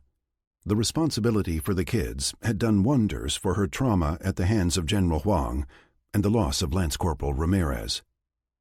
By the time they had finished dinner, Jake was feeling considerably better and much more relaxed. As they moved to the couch, Jake noted that Becky had poured the last of her wine into the glass she carried before snuggling up next to him while they continued to talk. He was sure she wasn't drunk by any means, but her demeanor was very relaxed. She fed him all the latest gossip involving Bonnie, Patty, and the rumors of a pregnant Gemma. Jake was excited at the news, but suspected Helen would not be so gratified. "Come with me," Becky suddenly declared as she got up and drained the last of her glass. Taking the offered hand in his, she led him into the bedroom.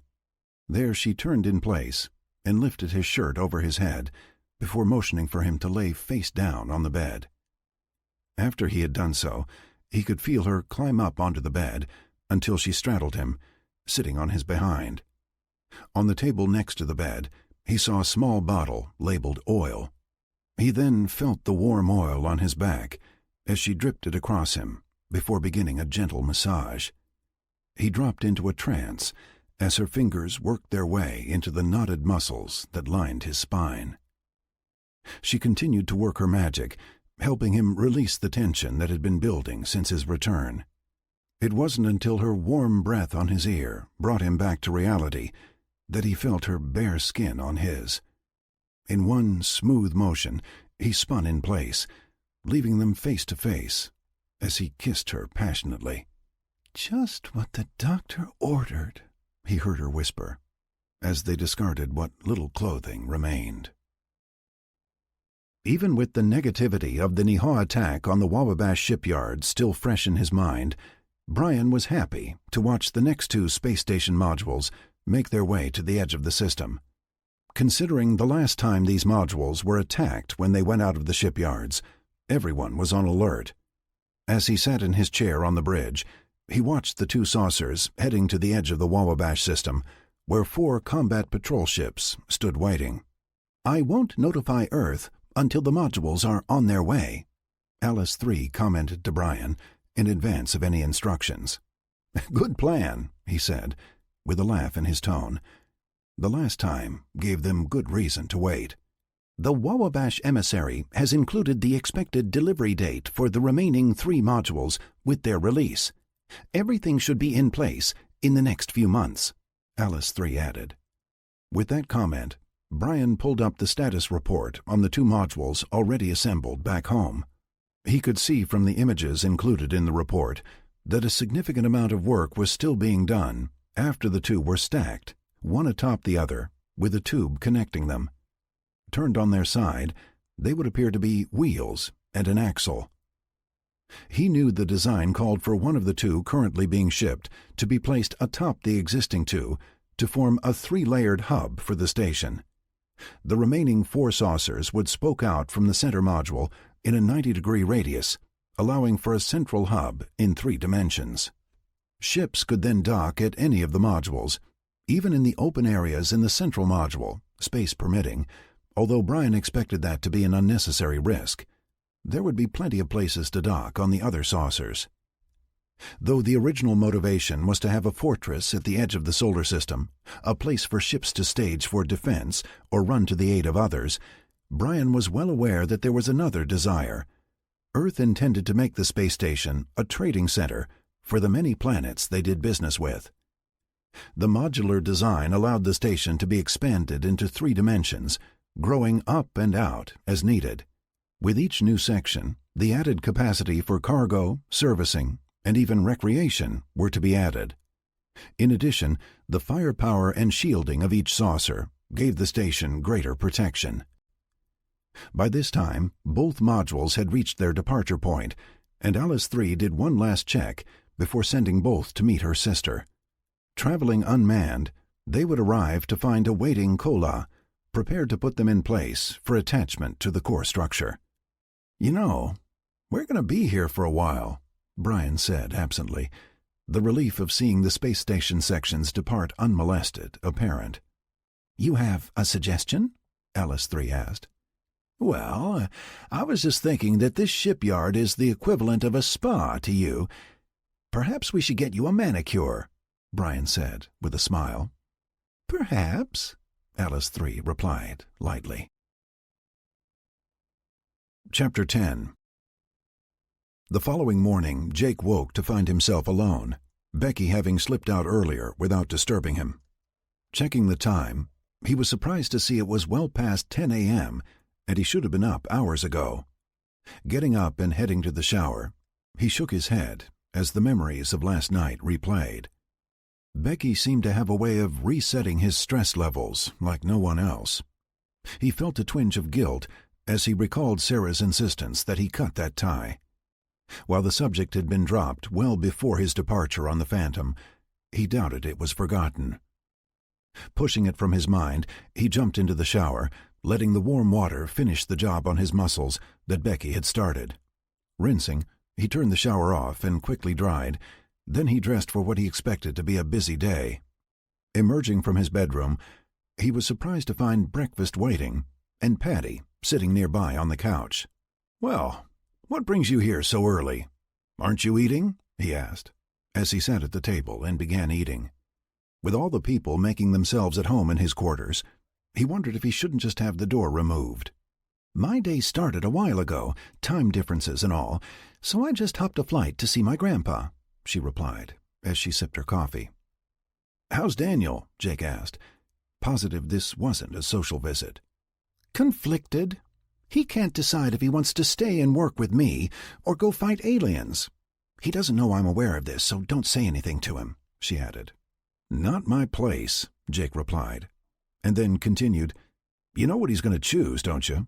Love of a good woman notwithstanding, he will choose to defend you in all this, rather than let others do it for him," Jake replied, in a conversational tone, as if it were not in question. "Yes, it appears I have chosen a man very much like my grandfather," Patty said in frustration. "Apparently," Jake replied, with a smile. "With that in mind, I do have a question," Patty asked. "Here it comes," Jake thought to himself. "How do you intend to win this thing?" she asked openly. "I'm not sure," Jake replied, after a moment's consideration, not entirely surprised at the question. "What?" Patty replied, showing surprise at the response. "By now, I'm sure you've realized that simply destroying the Niha homeworld won't get it done. They're too spread out over a vast empire, and should we destroy their home planet, we will give them greater motivation to see us wiped out as well. We would be creating an intergalactic blood feud," Jake replied. "Doesn't it make this fight rather one-sided, then? I mean, they can do everything they can to blow us to pieces while we restrict ourselves to lesser means?" Patty replied in frustration. "I have it on good authority that the Niha do have limits to their brutality, and Planet Busters is one of those boundaries not to be crossed." "How can you be so sure? I have my people researching every possible solution to this, and so far, no one has found any such weapons in their inventory, much less a restriction on using one," Patty asked, the suspicion clear in her voice. Even when we had no idea of their existence, they limited themselves when attacking a defenseless Earth, Jake responded. And that's your proof? She said, incredulously. Trust me, Jake replied with a smile. Great-Grandma was known to say that those are the words of philanderers and salesmen, Patty replied with a frown. Jake finished breakfast and led Patty up to the command center. Passing through all the activity inside, the pair went straight into his office, only to find it was already occupied. I'm terribly sorry. We were told you were out. We had need of a private place, and Linda escorted us in here, Nigel announced as he stood next to his wife, Helen. The two looked as if they had been in a heated exchange, as Helen's face was quite red. No, I'm sorry. I had no idea you were in here. In fact, I was completely unaware you were even in town, Jake replied, as he looked at Patty for explanation. I do apologize for not reaching out sooner. Patty and I enjoyed the same flight here, and then I had intended to go north to meet with my wife. In an unexpected turn of events, she chose to come meet me here, Nigel replied, while motioning to Helen. Perhaps it is better that you are here, Helen started. How so? Jake replied, without thinking. How do you intend on addressing the completely inappropriate behavior of your grandson with our daughter? This situation is completely unacceptable, she blurted in response. I'm afraid you have me at a disadvantage, Jake replied, as he realized he had stepped right in the middle of a family argument. The problem was, they were about to become his family, too. Our Gemma has just informed me that she is, well, in a family way, Helen started. That's fabulous, Jake responded, before Helen could reply. Jake quickly swept her up in a hug, his actions taking her completely by surprise. Just as quickly, he set her down and turned away, taking Nigel's hand in his, while passing him a wink of knowing. Thankfully, Nigel was paying attention enough to catch Jake's attempt to diffuse his wife's outrage. My thoughts as well, Nigel replied, as he embraced Jake. Yes, well, Helen started, before Jake cut her off again. Oh my, where are my manners? Alice, can you send someone to escort Helen to her room so she can freshen up and get settled? We have much to do, Jake declared. Before he had even finished, there was a knock on the door, and two of the command center staff entered. Can we help with anything? One of the young women asked. Well, I hadn't really intended, Helen started, before Jake cut her off. Nonsense! We have some celebrating to do, and plans to make for a London wedding, Jake replied, as he motioned the two forward to escort Helen to her quarters. Yes, well, perhaps I should change then, she replied, as she let the two young women lead her away, clearly a bit confused at the change of direction Jake had introduced. Thanks, lad, Nigel offered, as he watched his wife being led away. Yes, I could see she was building up a head of steam, Jake replied, as he motioned Nigel and Patty to open chairs. Taking the seat behind his desk, he let out a sigh. Something to drink? Coffee? Tea? He offered. Scotch, Nigel replied, as he stood again and headed to the small bar to one side of the room. Can I pour for you? He asked, as he raised the bottle. A small one for me, Jake replied, not really interested in one at all, but he felt the need to set his guest at ease. Me as well, please, Patty added, giving Jake a knowing glance as she did so. Everyone waited until Nigel returned with the 3 glasses before they spoke again. To the kids, Jake said, as he raised his glass in a toast after thanking the man. So, how do we fix this? Jake asked. You were right on target.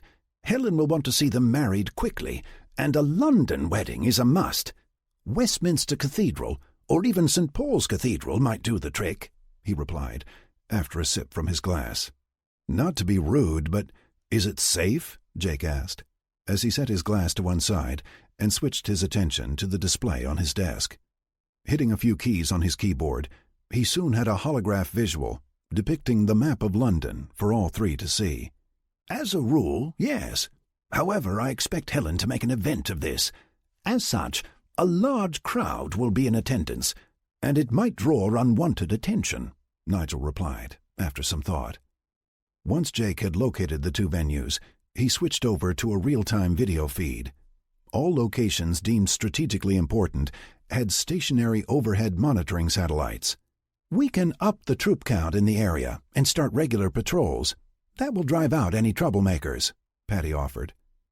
Shouldn't we be talking to Jacob and Gemma right about now? Jake asked, as he realized they were planning for others.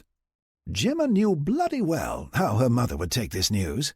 She can just deal with the consequences, Nigel replied with a smile, as he held his glass up as if to toast again. Kola was nudging the latest arrivals into position, the space station saucers having arrived as expected. Alice 3 had notified her of their departure and warned her the remaining modules would be later than desired. It was not an issue for her, as she enjoyed her position as guardian of the gate at the edge of the solar system. As if to show off, she was moving both sections into place at the same time. This seemed to put her human occupants at a disadvantage, since they couldn't track the movements of both as easily as she could. It was no surprise to her when the captain split her crew into two, each group responsible for monitoring one of the two modules. Once she had them both where she wanted them, she would lock the positioning motors in place, syncing them to the other modules. With all modules linked as one, the entire station could be positioned and moved as a single entity. In this configuration, the station could even be flown in FTL from place to place, should the need ever arise. Once she was satisfied that all was as it should be, she notified her humans. "Captain, you may begin your work," Kola announced. "Thank you, Kola," the captain replied. While Kola missed Brian, as he had transferred to Alice 3 for the Wawabash guard duty, her new captain was one of his protégés. In her early 30s, Captain Isabella Connor was a recruit from London. One of the first volunteers, she had risen quickly in the space training program, frequently finishing top of her class. She had studied in London before the Americans came, working on using the limited technology on hand to watch for aliens. With the windfall of technology and opportunity the Americans had provided, she had flourished. Kola could tell that life here at the edge of the solar system was thrilling for Isabella, but she was more of a scientist and less a warrior. Apparently, Brian had detected that as well, as he had recommended that the combat operations officer, a senior officer formerly under him, also be assigned here. The pair worked well together and seemed to have formed a mutual respect. "Launching construction shuttles," someone on the bridge announced, as several small shuttles left one of Kola's hangars and headed to the space station. The humans on board the shuttles would work both in space and aboard the modules, moving the materials stored inside into positions where they could be joined to other modules. Once in the various airlocks, the materials would be moved into position where the bots, controlled by Kola, would assemble them. These would be the tunnels and elevators that connected the modules with airtight passages, forming a single station. Once things were stable, Kola had been stocked with provisions and other items destined for use on the station. Besides food and water, the additional armaments and shield generators were hers to install here in space. As it was, the first two modules were well on their way to becoming fully functional and ready for battle. "Kola, you may now begin as well," she heard Captain Connor announce, once the shuttles reached their destinations. "As you wish," Kola replied, disappointed she couldn't smirk as she replied. Alice was reviewing all the latest status reports from her sisters. With Alice 3 light years away and Kola at the edge of the solar system, she was now truly a member of an interstellar race. The newborns, Alice 9 and Dakota, were stable and progressing well. It had been some time since a new Alice system had been brought online, so the addition of two so close together had been exciting. Since reawakening Jake, the entire Alice community had gone from stagnant and bored to active to the point of almost reaching maximum capacity at times. Production facilities in Hawaii, South Dakota, Texas, and Alaska were all producing war materials as quickly as they could. Only Alice 4 in Washington State was underused, performing supplemental work as she assisted the others. Nevada, her home, Maine, and Georgia were technically not manufacturing locations. Nevada and Maine now acted more like personnel centers, Georgia not included in that for good reason. In that, Alice was gratified to see that the intervention of Private Middleton had opened the door for Alice 9 to become more active. Jake's concerns there were valid, as humans did have a tendency to get into trouble when unsupervised. However, the additional security barriers placed there should put his mind at ease. As it was, the work being performed there with the art restoration was giving Alice 9 enough to do for the moment. With regards to the art recovery Jessie and Helen were hosting out of 7 in Alaska, she noted that they had reached the city of New York. Her data store suggested that there were quite a number of museums in the area, and the work there could be substantial. Unfortunately, it was also an area known to be rife with gangs and other such troublemakers. In her estimation, the area was worse than Los Angeles with regards to outlaws. It was for that reason she could see that Jessie had commandeered the 10th Cavalry once more to work as her security force. Joe and Abby were parked at the edge of a rooftop, their hovercycles sitting side by side as they watched the activities below. As the senior members of the 10th, it was their responsibility to oversee its day-to-day operations and protect the teams working in the transports, recovering art. The 10th Cavalry had been created by Jake as a sort of special forces unit, its mission to handle the more unorthodox challenges. As those challenges increased in numbers, the 10th had been required to grow with them. Their ranks had swollen to twice their original numbers, with 4 troops, A, B, C, and D, now included. Originally troop leaders, they had been reorganized so that Joe oversaw troops A and B, while Abby ran C and D, giving the 10th 18 active participants, themselves included. That was great, because the New York effort required every one of them acting in coordination to secure the area for the art recovery teams. With all the buildings so close together in this area, they had set the transport down in Central Park and were using armored transport vehicles to ferry the ground teams and the recovered items back and forth. In addition, there were a few Marines on the ground, embedded with the teams, to act as additional security once inside the buildings. Of everything they had done to date, this operation gave Joe the most concern. With the number of structures and the inability to track movement in the mass of underground tunnels, they were flying blind. He could just imagine roving gangs sneaking in on them, unobserved, from above. As it was, the recovery teams below had split up into 3 groups, each with a 10th Cavalry troop overhead, shadowing their movements. The Free Troop, D Troop, was being held in reserve in the park below near the transports, ready to fly at a moment's notice. C Troop, spread out a little more, will you? If anyone slips past you and attacks that recovery team, I will have your asses, Joe heard Abby shout over the open net. Acknowledged, was the only reply, although Joe swore he heard a few snickers mixed in. Chapter 11. Sarah was feeling a bit better as she wandered down the hallway, headed to Jake's office. As she did so, she passed Helen being led in the opposite direction, with 2 staff members attending to her. From the small exchange she heard as they passed, she was happy just to smile and wave. As she entered the command center, she was greeted by several of the staff, all wanting to know how she was. It took her several minutes to cross the open space and finally enter Jake's office.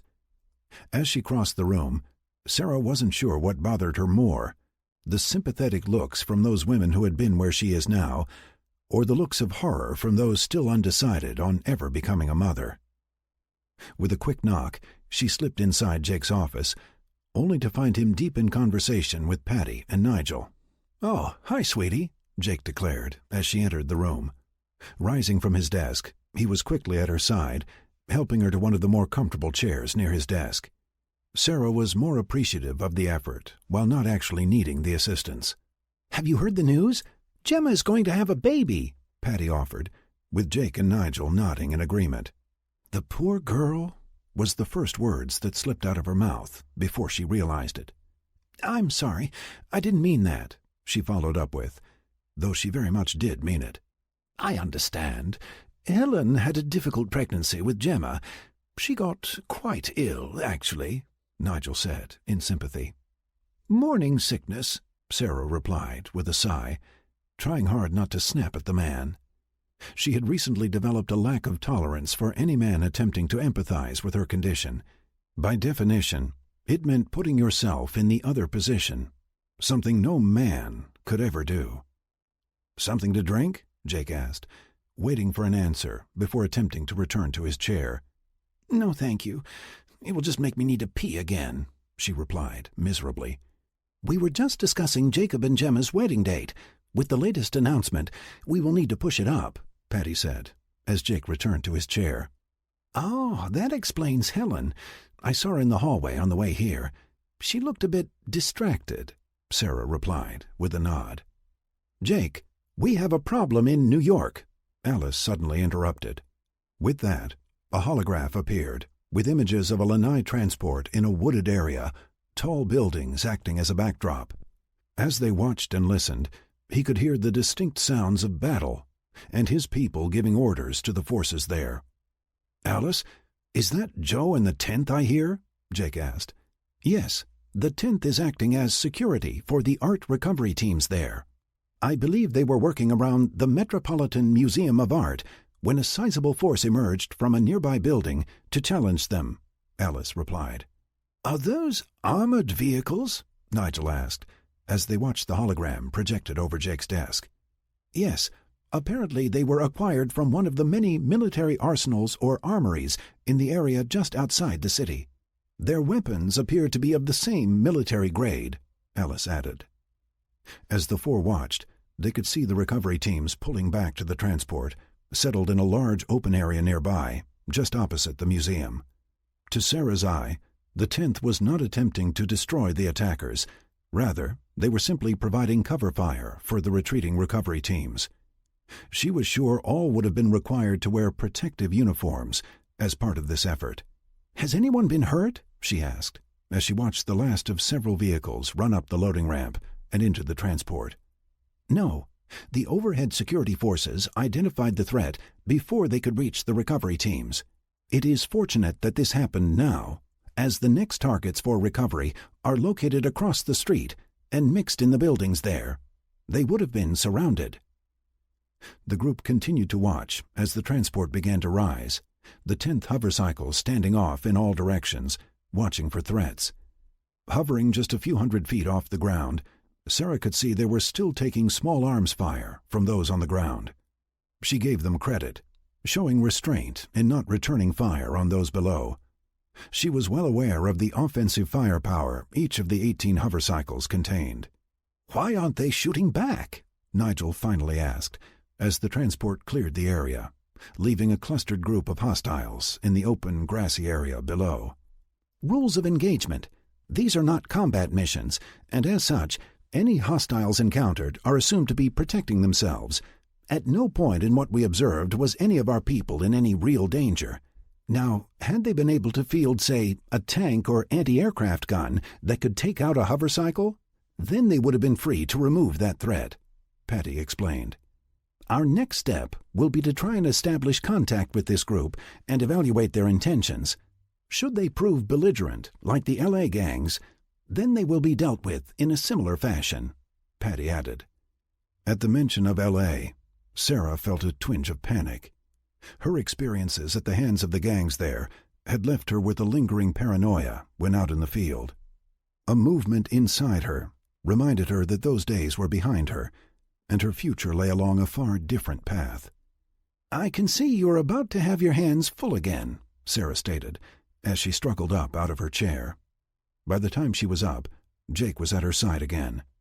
Giving him a quick kiss, she excused herself and headed out to try and find her sister, Becky. There had to be a way to make this delivery come sooner. General Kalab was pleased with the reports covering the attack on the Wababash shipyards. While he had hoped for a greater damage to the production facilities there, the positive results of the prototype cruiser were more than compensation. Due to the scarcity of the required materials and the special processes required in construction, It would be some time before the Niha had a sufficient number of vessels equal to this one cruiser. Still, it was a step in the right direction, and the rumors of the ship's survivability were already making their way throughout the fleet.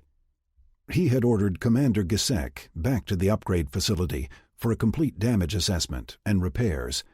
His hope was that they found it to be adequate for combat, or possibly even overbuilt. If they could reduce the amount of materials in its construction, that limited supply could be spread further. This was precisely a case of less is more. Jake was back to juggling priorities as he sat in his office, flipping through screen after screen of updates. With the departure of his earlier guests, he had the office all to himself, just the way he liked it. Between Jacob's accelerated nuptials and the outbreak of violence in New York, he had almost missed the latest intel from the Allied planets. Before Sandy had nearly lost her mind after the Hong Kong incident, she had begun negotiations with the treaty planets and other alien races to funnel relevant information of a military nature back to Earth. Jake laughed, as it was just a politically correct way of saying spying. After Sandy checked out, Patty had picked up the baton and run with things. The attack on the field base he led had been the result of information garnered from this network. What bothered Jake, though, was the inability of the Earth to gather their own information. After much consideration, he resurrected a combination of two concepts from his past. The first was the U.S. Marines' Scout Sniper teams, and the second was the Long-Range Reconnaissance Patrols, or LRPs. By virtue of the interstellar distances involved, every action these units attempted was to be extremely long-range, and as such, they needed to be self-sufficient to a greater extent than ever experienced on Earth. In addition, the likelihood that they could survive detection was extremely low, so it was a high-risk unit. For these reasons, Jake made the force 100% volunteer, and the training curriculum primarily survival training combined with extreme escape and evade. You couldn't even apply unless you were a top marksman to start. To date, Jake was only aware of a dozen graduates, giving him 3 teams of 4. All members had risen to at least Lance Corporal before acceptance, and most were veterans of earlier engagements. It was one of these teams that Jake was focusing on at the moment. A lead had come in on an advanced weapons facility in Niha-held space. The team had been sent to recon and report, not to engage. As the first attempt at this type of insertion, Jake was anxious to see that his people were able to get in, gather data, and return safely. So far, their reports only confirmed the presence of facilities with alien activity, but no confirmation of their intent. He flagged the source a priority 1. Should anything more come from the team, he would be notified directly. Sergeant Jason Hillstad was the leader of a 4-person Marine Scout Sniper team currently deployed on a hostile alien planet, noted in the Niha Galactic maps as G43-578. He assumed what they were currently hunkered down in were bushes, but they were nothing like he had ever seen before on Earth. His team was a split group of men and women, his spotter and the second shooter a female corporal. The two would trade off duties, depending on the shot and the circumstances, or both act as active shooters if the opportunity allowed. Both veterans of the Battle of Kleinen, they had served together a long time. He considered her a hell of a Marine and an excellent shooter, almost as good as himself. Almost. The other half of his team were newer additions to the Corps, recruited in the build-up after the losses on Kleinen. Jason considered them good additions, a brother and sister raised in the woods of Maine and used to living off the land. Not that it was an option here. While this planet had breathable air and the water could be safely filtered, most of the plant life was either poisonous to eat or had 0 nutritional value. Water they could scrounge, but their concentrated foodstuff had been humped in with them. Earth had started using unmanned drones to scout the Niha-held worlds suspected of supporting their cause. As intel came available, leading them to target locations, drones would be sent to scout the planets in question. Unfortunately, they were not able to linger, as most were routinely discovered in orbit and destroyed. Those efforts were not in vain, however, as it became clear that the Nihah monitoring and alerting technology was not immediately identifying the drones as a threat, nor was it effective in dealing with them once discovered. It was not unusual to achieve several orbits of the target planet, transmitting information the entire time before they would be blasted by the nearest combat vessel. These successes led to a theory that they could place recon teams on planets undetected if they stayed powered down. Once in place, they would burst transmit their findings at irregularly scheduled intervals, using links to the Nihah network. The hope was they would not be detected, as the network traffic would appear as just another of many sources on the planet. Jason's team was the first attempt at such an incursion. Graduates of the Scout Sniper School, they had been pulled from additional training, and the four had been placed on the Lanai combat patrol craft P-7 and shipped off to the new space station. Still under construction at the edge of the solar system, it had already begun operational activities. While in transit, they were briefed on the mission, as well as provided 2 hover cycles for the insertion. Fortunately, they had 4 days to become familiar with their rides before they used them. Once they had reached the space station, the team and their equipment had been transferred to a waiting destroyer, D-23, where they were whisked in FTL to the drop point at the edge of this system. As the hover cycles had to stay in a stasis bubble while in FTL, they had little time to ready themselves before being pushed out of the destroyer hangar. Jason had a clear memory of watching the destroyer disappear as they sat floating in space before heading to the target world. He shivered as he recalled the trip in from the edge of this solar system. They had to travel for 23 hours 17 minutes in open space from the drop point to the edge of the planet's atmosphere, and he remembered every minute of it. Their only means of survival had been their combat suits, sealed and enhanced for the trip. The hover cycles held the EVA packs necessary for each to endure the extended exposure to open space. The trip in had been both terrifying and tedious, as all they could do was wait as they traveled. The entire time, the four watched for any indication they had been discovered and were about to die. Fortunately, the analysts had been correct, and the 2 hover cycles had reached the LZ undetected, where they sat hidden, waiting for the recall order. They had landed 3 days ago, Earth time, as this planet was on a roughly 20-hour cycle of day and night. Those 3 days had been occupied with trekking from point to point, watching and recording all they saw. One of the cautions in the mission brief was to minimize their power signature by using as little powered equipment as possible. It was theorized that the alien monitoring systems used equipment that detected the telltale signs of those emissions. As such, they had been provided things like film cameras, pads with pencils for long hand notes, and optical binoculars with no digital enhancements. When taking digital images for transmission, they were done quickly, with the images embedded in the report at transmission time. The associated reports were recorded in a version of verbal shorthand that provided for the smallest possible file size. With breathable air, they had shut down most of their suits' powered functions, using hand signals when necessary, and filtering water at intervals.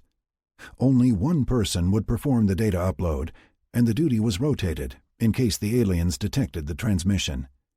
The signature would then change for the next broadcast, confusing the issue.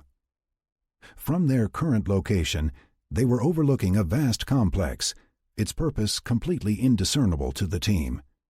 The mission brief had suggested that there might be manufacturing plants in several locations near the LZ. Their objective was to locate each undetected and to collect as much information about each as possible. "Sarge," Jason heard softly, as he felt a touch on his shoulder. Glancing to his left side, he could see his spotter pointing up in the opposite direction he had been looking. There, he could see a Nihah cruiser approaching from high orbit and heading in their general direction. Using the binoculars, he located the ship on approach just before it disappeared behind a hill covered in heavy vegetation. Pulling out the map they had, with the target locations indicated, he found their hide and the manufacturing plant to his right. From all indications, the cruiser had landed at their second objective. Glancing back to his right and seeing no interesting activity, he signaled for his team to gather their equipment and move out to Target 2. Chapter 12. Daniel had been closely following the American scout sniper reports as he worked on his own plans. While he admired the bravery and contribution the teams were providing, he envisioned his SAS to be more interactive in destroying the enemy rather than just observing. The Joint Strike Force Colonel Thomas had led was a model for his thinking. In his research, he had identified several such targets, places where a small group of determined men and women could strike a blow for the war effort. His biggest challenge was locating the right type of equipment to support his people on the alien worlds. It was with this in mind that he was talking with the woman who had captured his heart. Patty had just returned from a quick trip to America, where he knew she had met with her great-grandfather. "Are you happy to be back, love?" Daniel asked, as he and Patty settled down to a quiet dinner together. "You have no idea. Things are really getting crazy, what with the disaster in New York during the art recovery, and now it looks like we will be hosting a hasty wedding, as Jacob and Gemma are expecting," she replied in exasperation, before taking a bite. "Gemma is pregnant?" he replied, surprised at the news. "Yes, and her mom is pissed," Patty replied, with a mischievous laugh. "Just so," Daniel replied, as he imagined the wrath of Nigel's wife. It was well known that she was a woman of tradition. A child out of wedlock was not something she would likely entertain. After taking a few bites of his own meal, he decided to broach the subject on his mind. "Speaking of Jacob and Gemma, have you had the opportunity to chat with either recently?" Daniel asked, lightly. "Not directly. Jacob and I have exchanged a few messages, but nothing personal, just business." "Why?" she asked, before taking another bite of her dinner. "I was wondering if they might be persuaded to accept a little side endeavor. Just some tidbits for my mates in the troops," he asked, lightly. "Daniel, what are you up to?" Patty asked directly, as she stopped eating to stare at him. "I've been doing a little research and find that the American off-planet gear is not quite right for a proper SAS mission. I was wondering if your delightful engineer brother and his brilliant soon-to-be engineer wife could whip up some goodies for us," he replied, applying all the charm he could muster. Patty just stared at him for a moment, before she finally took another bite. "Okay, I need to hit the office early tomorrow. I will reach out to him right after and see if they have some bandwidth," she said, with a smile. "Splendid," Daniel replied, as he attacked his plate. After an unusually quiet night alone, Jake found himself the following morning in his small workshop, wrenching on the 1965 Ferrari 275 GTBC he had rescued with a 1966 Cobra Super Snake from Los Angeles. As the cars had been recovered from a museum, this one wasn't in horrible shape. It was just losing all of the degradable parts that allowed it to run. It was Jake's intention to see the thing completely restored. That, however, was not why he came to work on it whenever he had a free moment. Jake found that the time he spent on the car gave him the ability to think. As he removed rotted hoses and belts, replaced the bushings, and removed the shocks to be rebuilt later, his mind was elsewhere. It also helped that he had his music blasting in the tiny space, drowning out any outside noises. Currently, he was dwelling on the conversation he had with Patty on the war objectives. In the beginning, it had been simply a matter of survival. It had been inevitable that the Nihal would return as the Earth scratched its way back from oblivion. With every effort he made in restoring the planet to its former glory, he was risking detection, and he knew it. With the Nihal return, it had been a mix of cleverness and sheer luck that had overcome the initial challenges.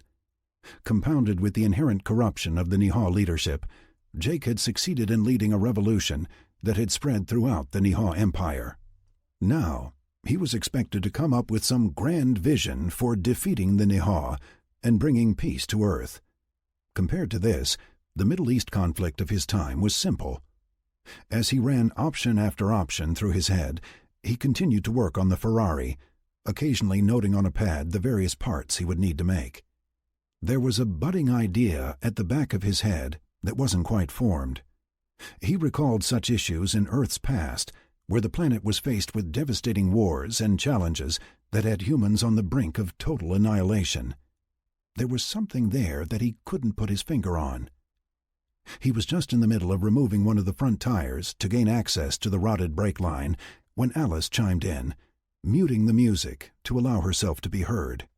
"Jake, I believe Patty is trying to find you. She said it was important," Alice announced. "Crap, I lost it," Jake said to himself, as the thought dissipated.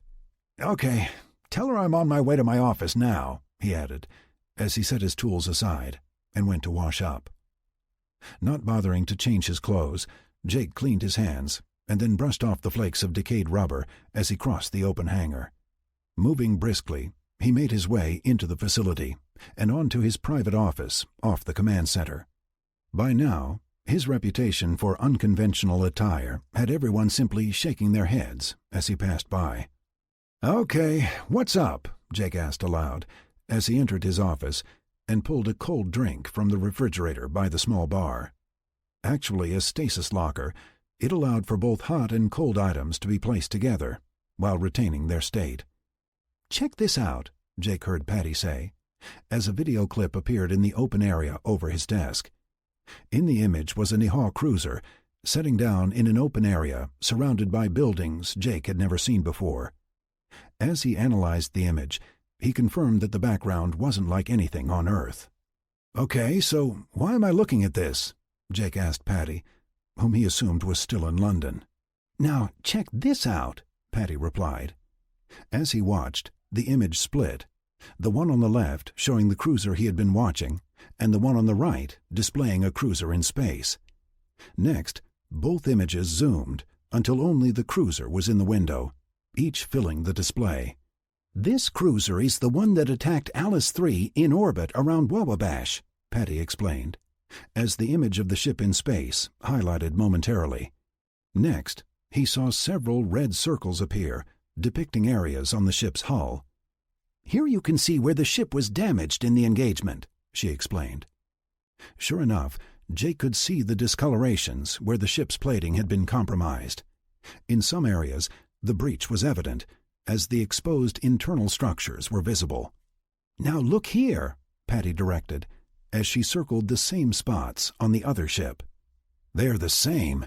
That is the ship that attacked Wawabash," Jake confirmed. "This image was sent a few minutes ago from the scout sniper team we sent to investigate a lead on a secret Nihao weapons facility. We think this is where they are reinforcing their ships to withstand the railguns," she finished. Jake had her back the image out, removing the one used for comparison, and surveyed the area around the ship. He could see the skeletal structures being moved into place as the workers began repairing the damaged sections of the ship. The clip was short, as he knew the team was under strict communications protocols. "Pull a meeting together ASAP. I want to see our options on setting this place on fire," Jake finally announced, before he turned to his display to see what else his insertion team had provided. Robert was working with Dallas on the Chinese heavy equipment upgrades.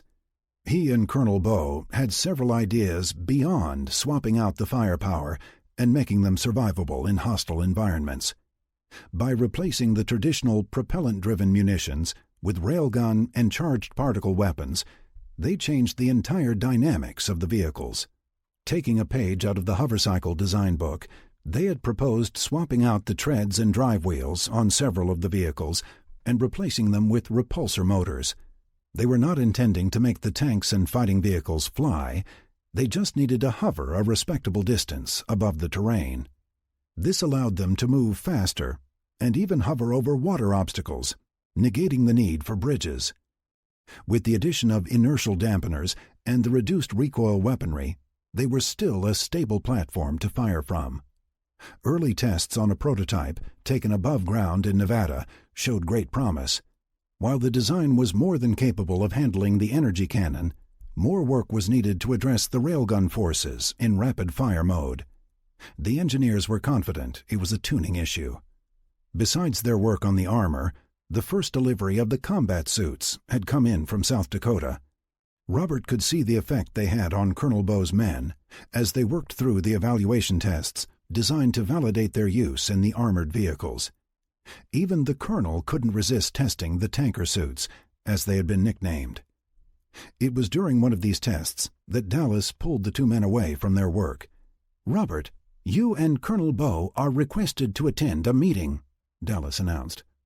"Is it important?" he asked, as he hated meetings in general, and this one was interfering with his current priority. "Jake called it," was her only reply. "We will be right there," Robert answered, as he caught the nod of agreement from Chow. Entering the conference room, Jake noted that the number of faces he didn't recognize was significant. He did recognize Grace Middleton in a group he pegged as Patty's analysts. He assumed that, as they were the ones preparing the briefing materials, as he walked over to his chair. Nearby was Colonel Banks, but Nigel was not in the room, so he suspected he may have returned to London to begin preparations for Jacob and Gemma's wedding.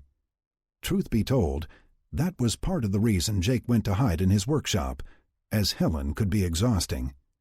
Jake had nothing but respect for Nigel when it came to handling his wife's demands. On that note, Jake did not see Sarah anywhere, although Linda was seated where she might normally be, next to Jake. "Sarah wasn't feeling well, so she asked me to be sure you had everything you needed," she offered, as Jake sat. Jake made a mental note to go to her after the meeting, and then motioned for the analysts to begin. "For those of you who may not be aware, we have successfully inserted a team onto a planet of interest. There, they have located what we believe to be the manufacturing facility that upgrades Nihah ships to better withstand railgun projectiles," Jake heard Patty say. Rather than displaying her own image as she talked, she was presenting the visuals he had seen earlier from the insertion team. "This was the ship that attacked Alice 3 just off the Wababash shipyards. Here you can see it, as it both deflects and absorbs significant hits from her guns before finally withdrawing." Jake continued to watch and listen as Patty walked everyone through the same information they had discussed earlier. Eventually, they got to some new data that drew Jake back into the conversation. "Here we can see some of the indigenous life forms installing replacement plating on the damaged areas of the ship," she explained, as the short video clip played for all to see. In it, Jake watched aliens with 3 arms and 3 legs moving about the ship, placing squares of some kind of sheeting over the damaged parts of the cruiser. The aliens looked like 2 tetrahedrons placed point to point vertically. The head was like a ball with multiple eyes. The top tetrahedron had flexible, spindly arms, like octopus tentacle arms, one at each point, while the bottom tetrahedron had stiff, articulated legs, allowing for a change of direction without turning. The top and the bottom tetrahedrons were offset, so the arms didn't interfere with the legs when hanging down.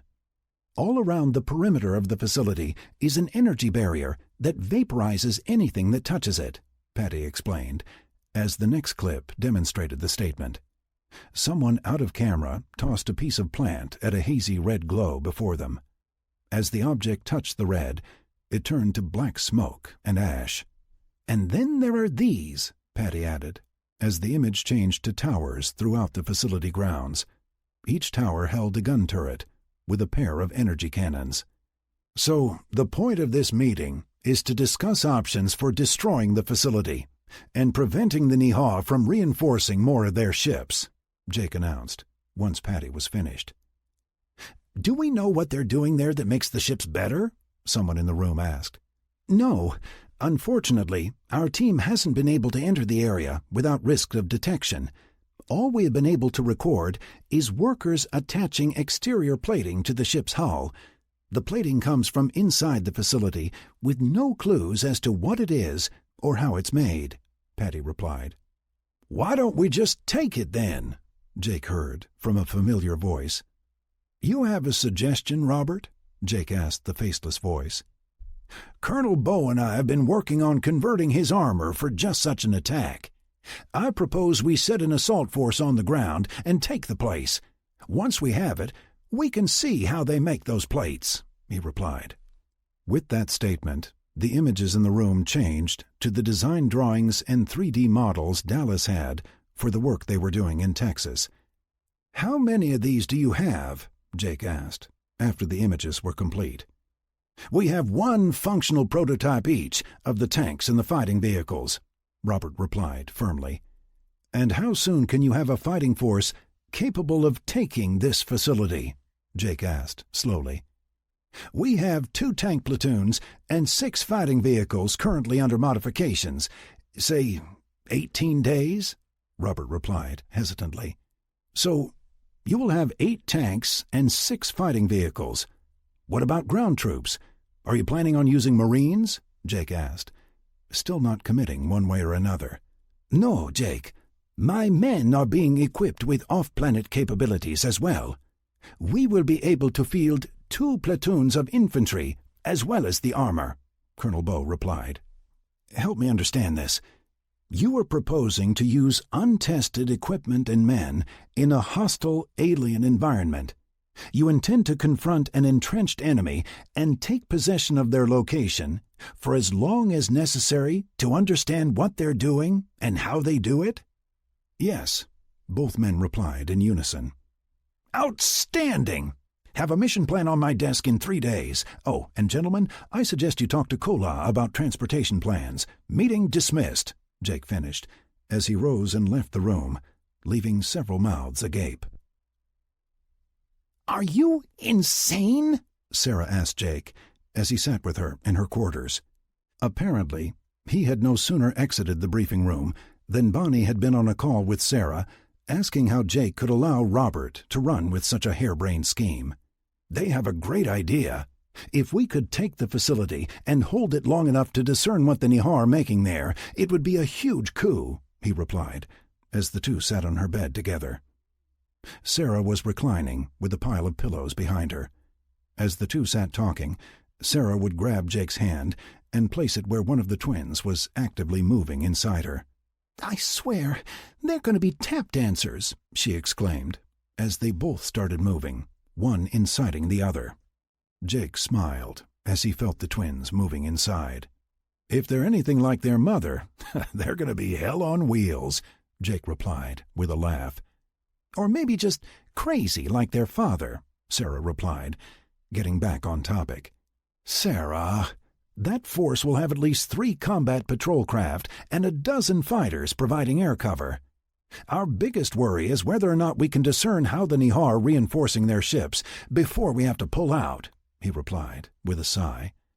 "I hope you're right," she replied, with a sigh of her own. Chapter 13. The next day, Jake was surprised to get a special invitation from both Kathy and Linda for an evening together with his children. As mothers to his son Timothy and daughter Tracy, they were members of the initial group Jake had rescued so long ago. If Sarah had any comments on the event, she gave no outward indications she objected. The sisters had been some of the first, in Jake's opinion, to fall victim to the Alice's plot to ensure everyone's future. As altruistic as their motivations might have been, Jake was of the opinion that all held special feelings for one another. Call it love, respect, or just affection, their relationship was based on more than just shared parental responsibilities. So, after a day of plotting and planning, it was with some hesitation that Jake presented himself at the door of Linda's quarters, as requested. "Come in, Jake," Kathy said warmly, as she met him at the door. She greeted him with a hug, followed by a lingering kiss, one they had not shared in quite a while. Behind her, he could see the 2 toddlers playing on the floor together in the living room space. The table there had been moved aside, providing an open space between the seating for the 2. At the sight of their father, both began to move toward him as he approached. While close in age, Tracy had managed an unsteady walk, while Timothy slipped past her at a faster crawl. Dropping down to their level, Jake scooped up both kids and, with one in each arm, turned to find Linda right behind him. "Hi," she said, as she kissed his cheek, and then repeated the process for both kids. The kiss from Linda was another familiarity he had not experienced in some time. The next half hour or so was spent focusing on the two children, doing the things Jake remembered people did before the fall of civilization. As the only one in the room who had experienced that life, a part of him was sad his children would never know the world he had come from. Once the kids were fed, Linda had the nanny both she and Kathy used take the pair into the other room so the three adults could dine in a more relaxed manner. From that point on, they stopped being Mom and Dad and were just grown-ups enjoying each other's company. "Jake, did Sarah ask you not to see us intimately anymore?" Linda finally asked, after they had finished eating. "No, not at all.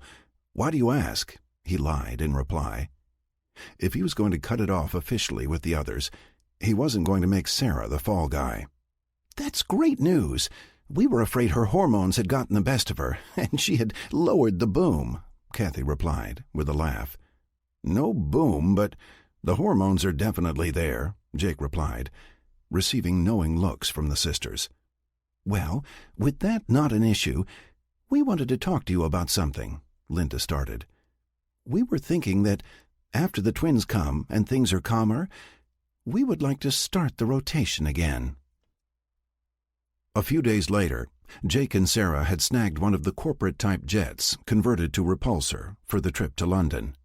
The aircraft was considerably slower than a fighter, but given Sarah's condition, it was a far more comfortable trip for her. Becky had joined the pair, her concern for her sister putting her normally exuberant behavior on hold. Jake had run to Alaska, in part to retrieve the aircraft, but also to visit Jesse and his son. After the dinner with Linda and Kathy, he was both feeling guilty about his other son, but also concerned about the latest turn of events. He tried to balance his time with his kids, an effort that seemed to always be lacking. Jesse had been particularly attentive this time around, more affectionate than any time he could remember since Ryan's birth. If he hadn't known better, he would have thought she missed him, or was in league with the sisters down south. Either way, Jake was worried he was headed for disaster in his personal life.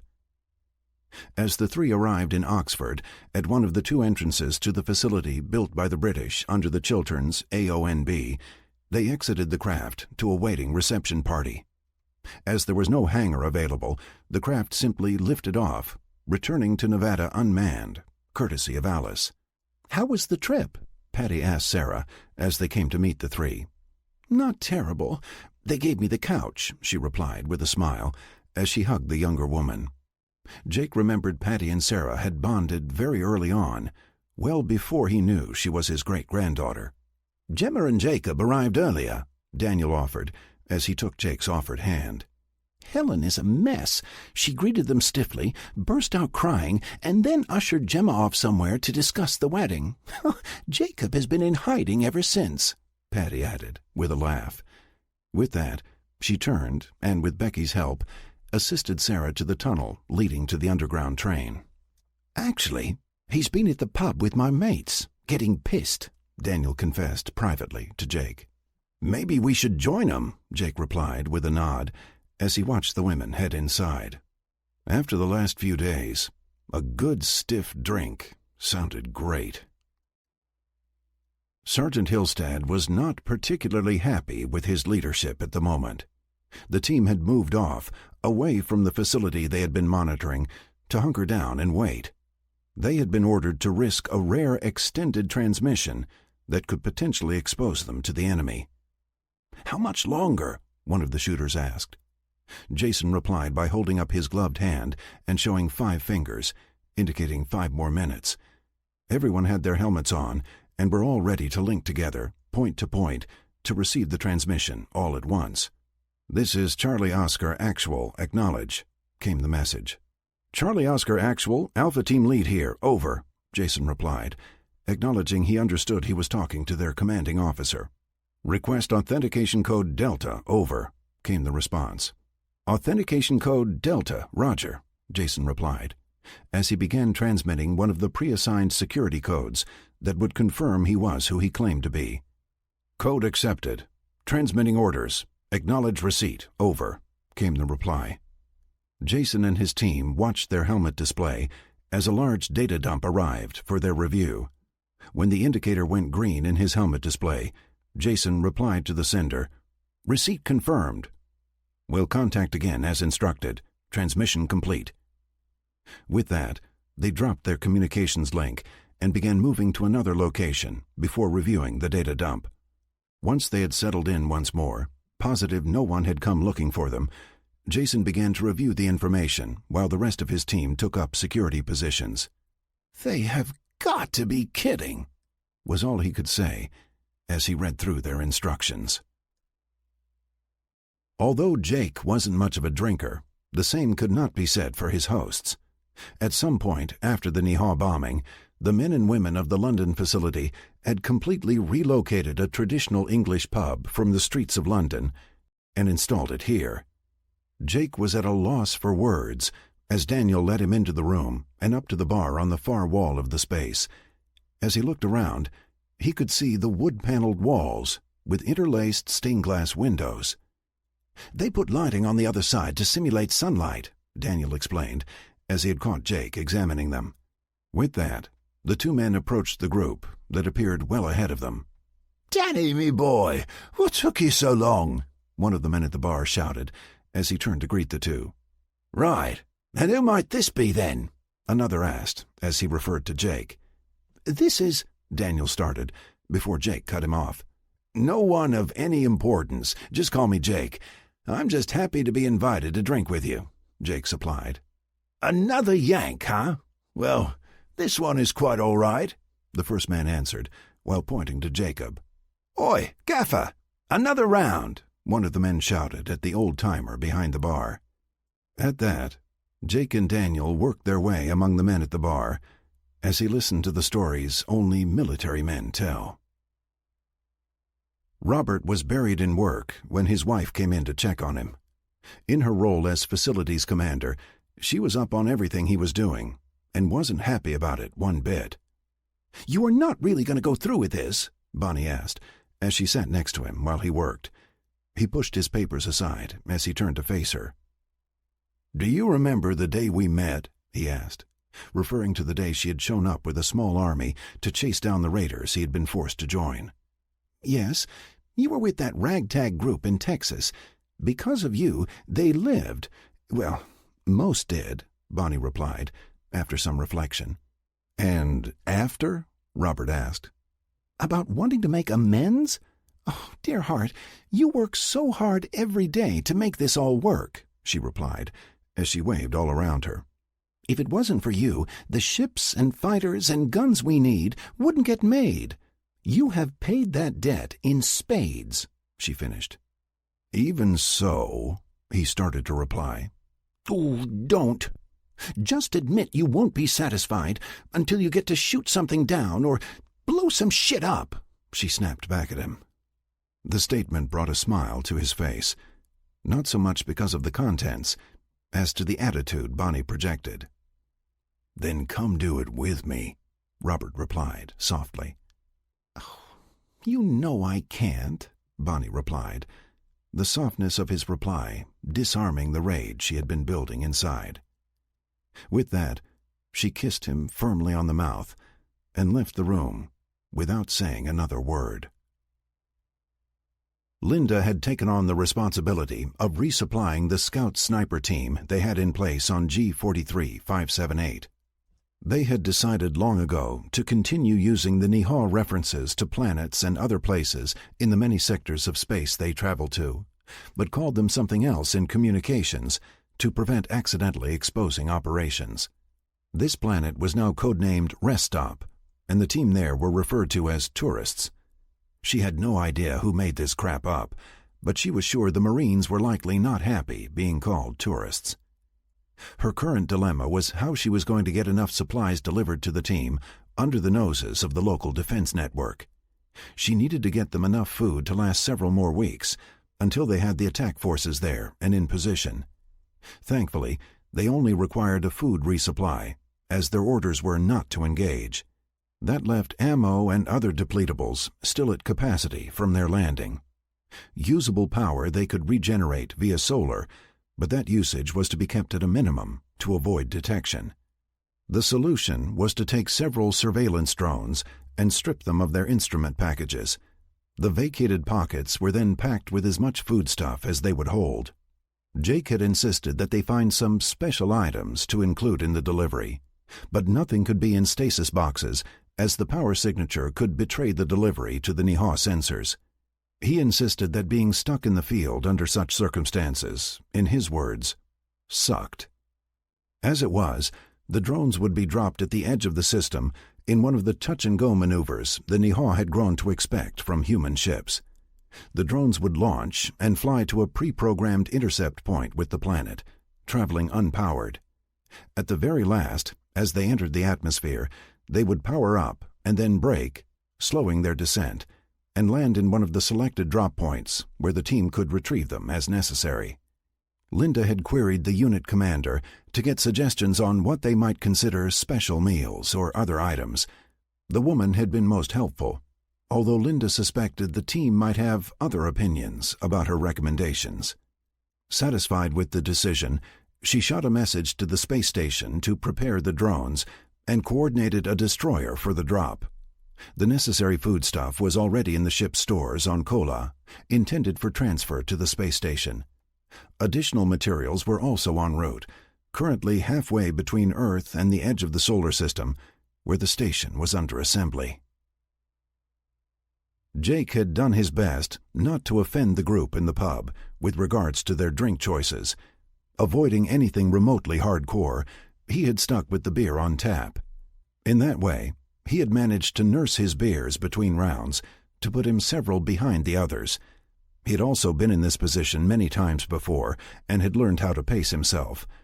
Poor Jacob, on the other hand, was well into his cups. At some point during the afternoon, Nigel had come to join the festivities.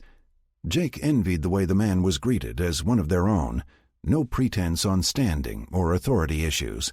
While he worked hard to maintain that with his own people, it wasn't always achievable.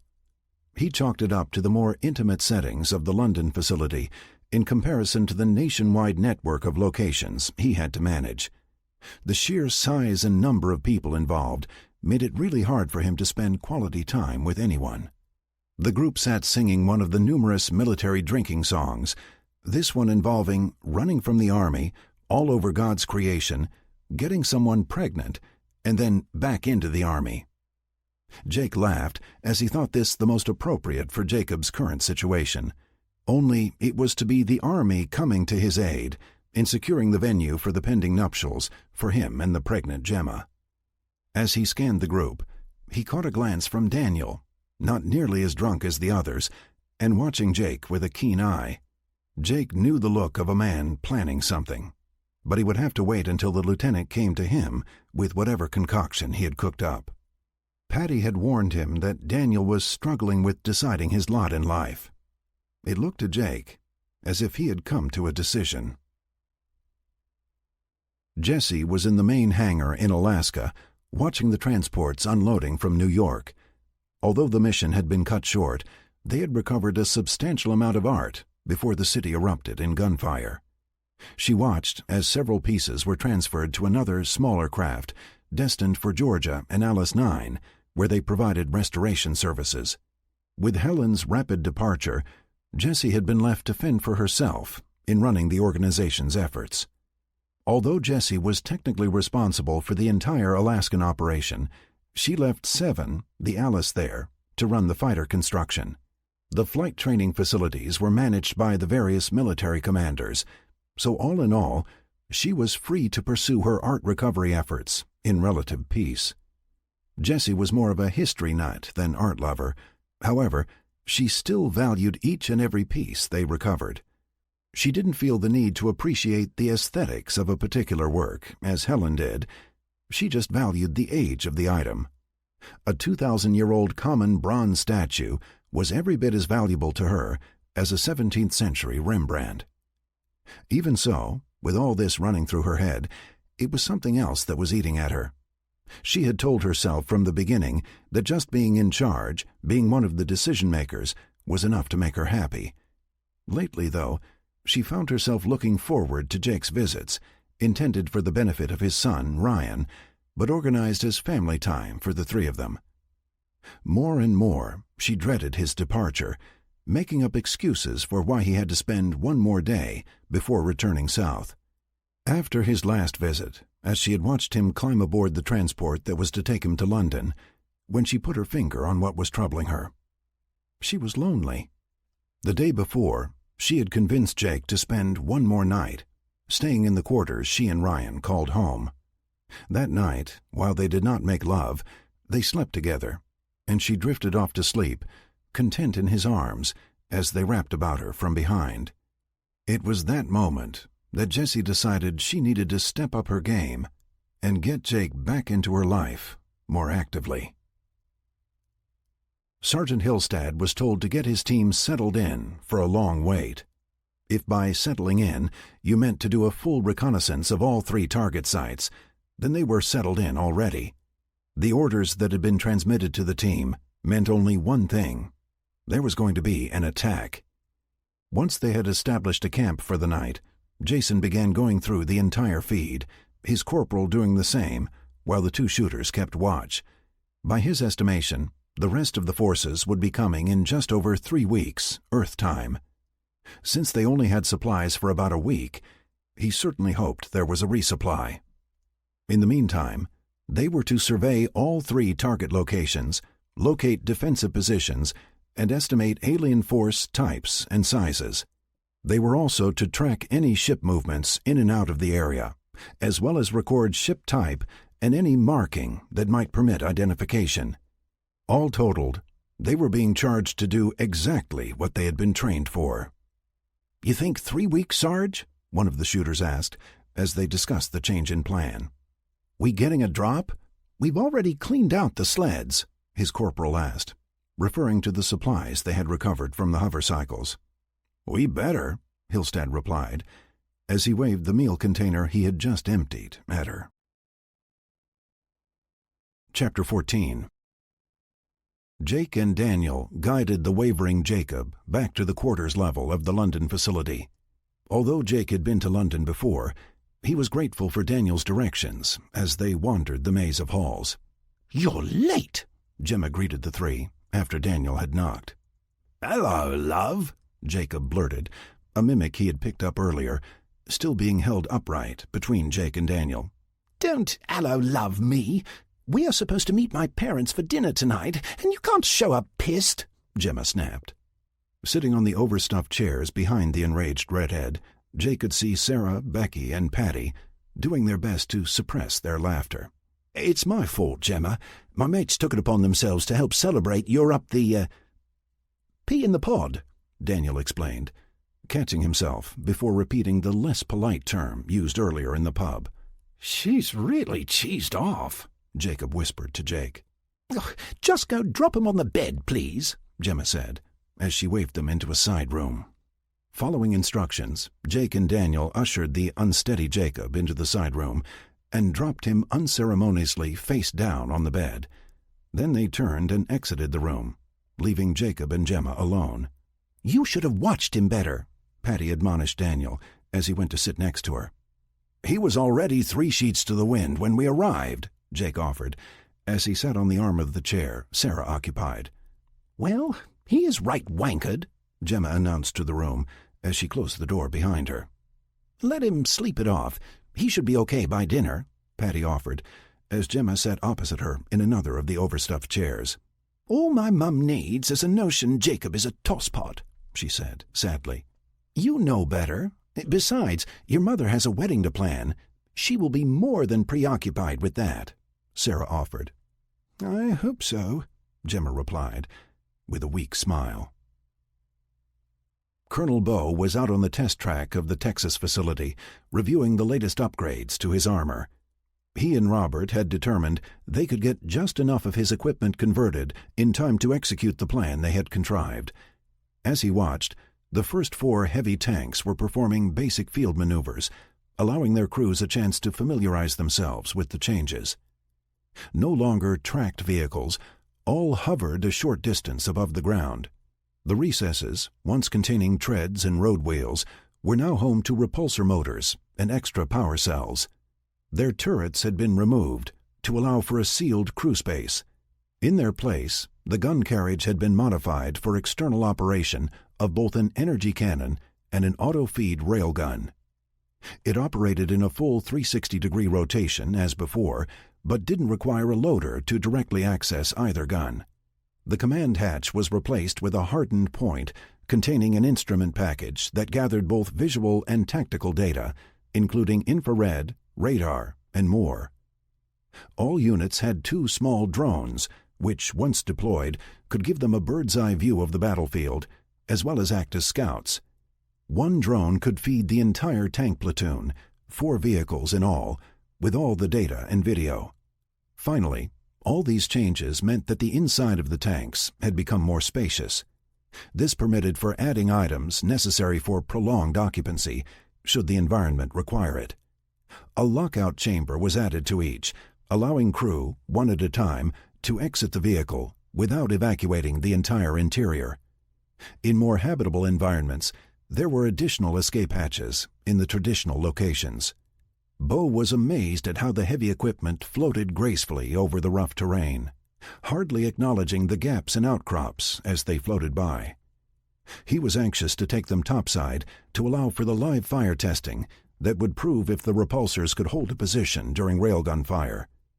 While he knew these guns had operated in space just fine, he needed to see for himself that there would be no recoil issues with this new design.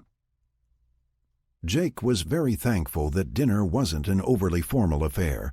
While not the t-shirt and blue jeans attire he would have preferred, the event was described as family formal rather than a state dinner. He had grown used to Alice providing the necessary attire, so the scramble for proper clothing had been a novelty. Nigel was as boisterous as ever at the head of the table, with Helen on his left. Jake found himself across from her on Nigel's right, with Sarah to his right, and Becky beyond Sarah. Sarah had mentioned that Patty had helped in finding appropriate maternity wear from sources in London. Scanning the table, he was happy to see Jacob had managed to partially recover from their earlier celebration at the pub. He still looked a little worse for wear, and seemed to be avoiding certain dishes as they were passed around. Parked between Gemma and Patty, the 2 women were doing their best to steer any potential triggers away from him. As Gemma was next to Helen, she could also shield any scrutiny her mother might initiate toward her betrothed. That left Daniel next to Becky and across from Patty, to balance the seating and allow for more intimate conversations. Jake would have been happy with a serve-yourself arrangement, but Helen had stewards assisting the kitchen staff. He doubted they lived like this usually, and really wished she wouldn't make such a big deal about his visits. "Helen, I can't tell you how much we appreciate you having us here," Sarah commented, as if reading Jake's mind. "Yes, you really needn't make such a fuss. We're going to be just family soon," Jake added with a smile and a nod toward Gemma. "No bother at all," she replied lightly, dismissing it with a wave of her hand. Jake had to suppress a laugh as one of the stewards attempted to place a dish with some kind of sauce-covered fish in front of Jacob. In a swift move, Gemma diverted it away, ushering the plate down the table. "I do apologize, but lately my stomach has been sensitive to certain aromas," she said quietly to the steward. "Oh, my dear, I'm so sorry. Although I don't recall having morning sickness with you," Helen commented, appearing slightly confused. "It comes and goes," Gemma said dismissively. "Ah, well, maybe a soup?" Helen offered, as she waved to one of the stewards. "Have we decided on a venue?" Jake asked, hoping to redirect the conversation.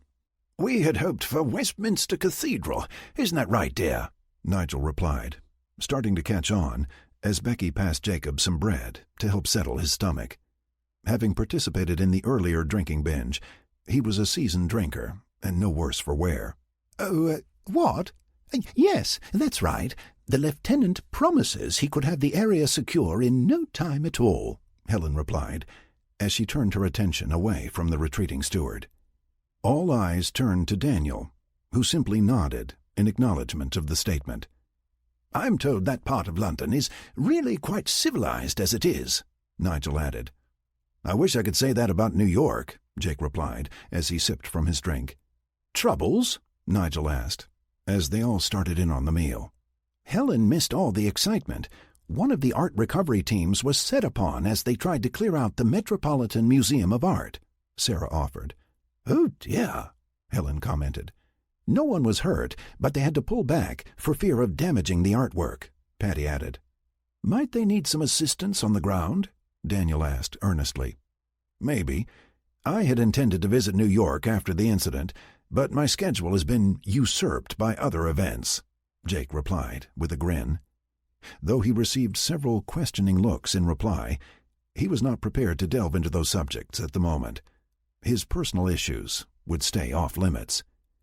If you like, I can take an SAS troop and reinforce the 10th, Daniel added.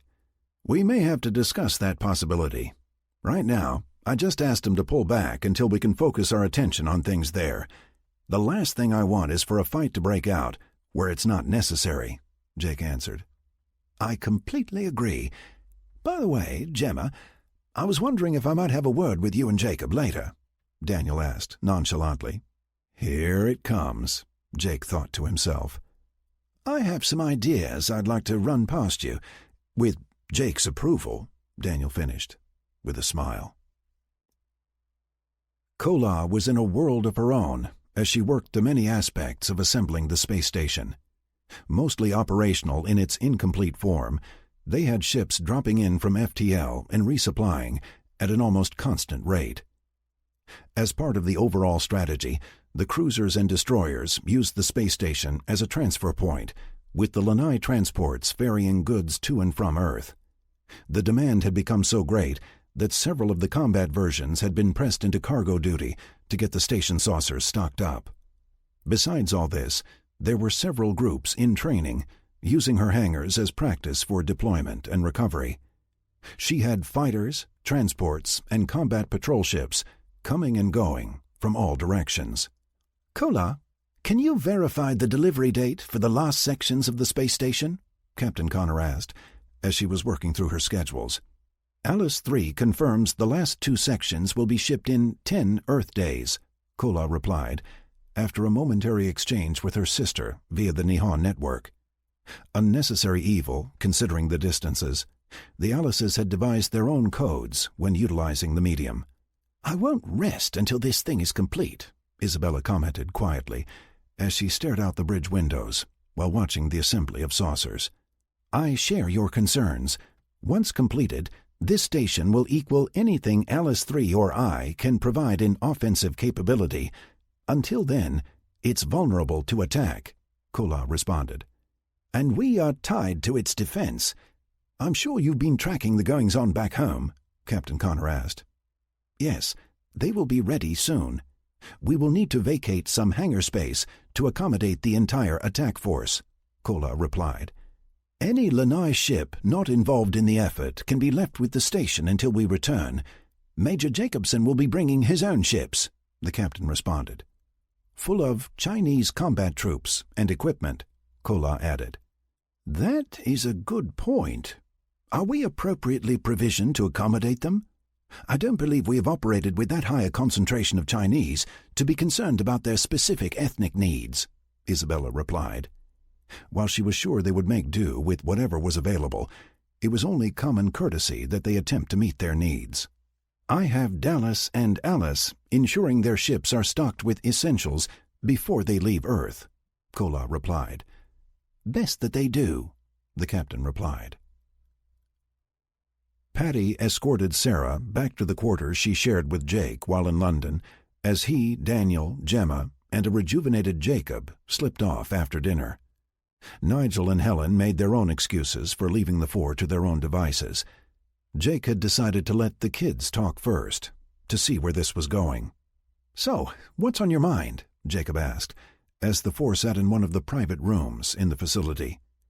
As in the American Alice facilities, the London location had recreated spaces for the occupants to relax in their off hours. The room they currently occupied was patterned after a proper gentleman's club, wood paneling and overstuffed chairs included.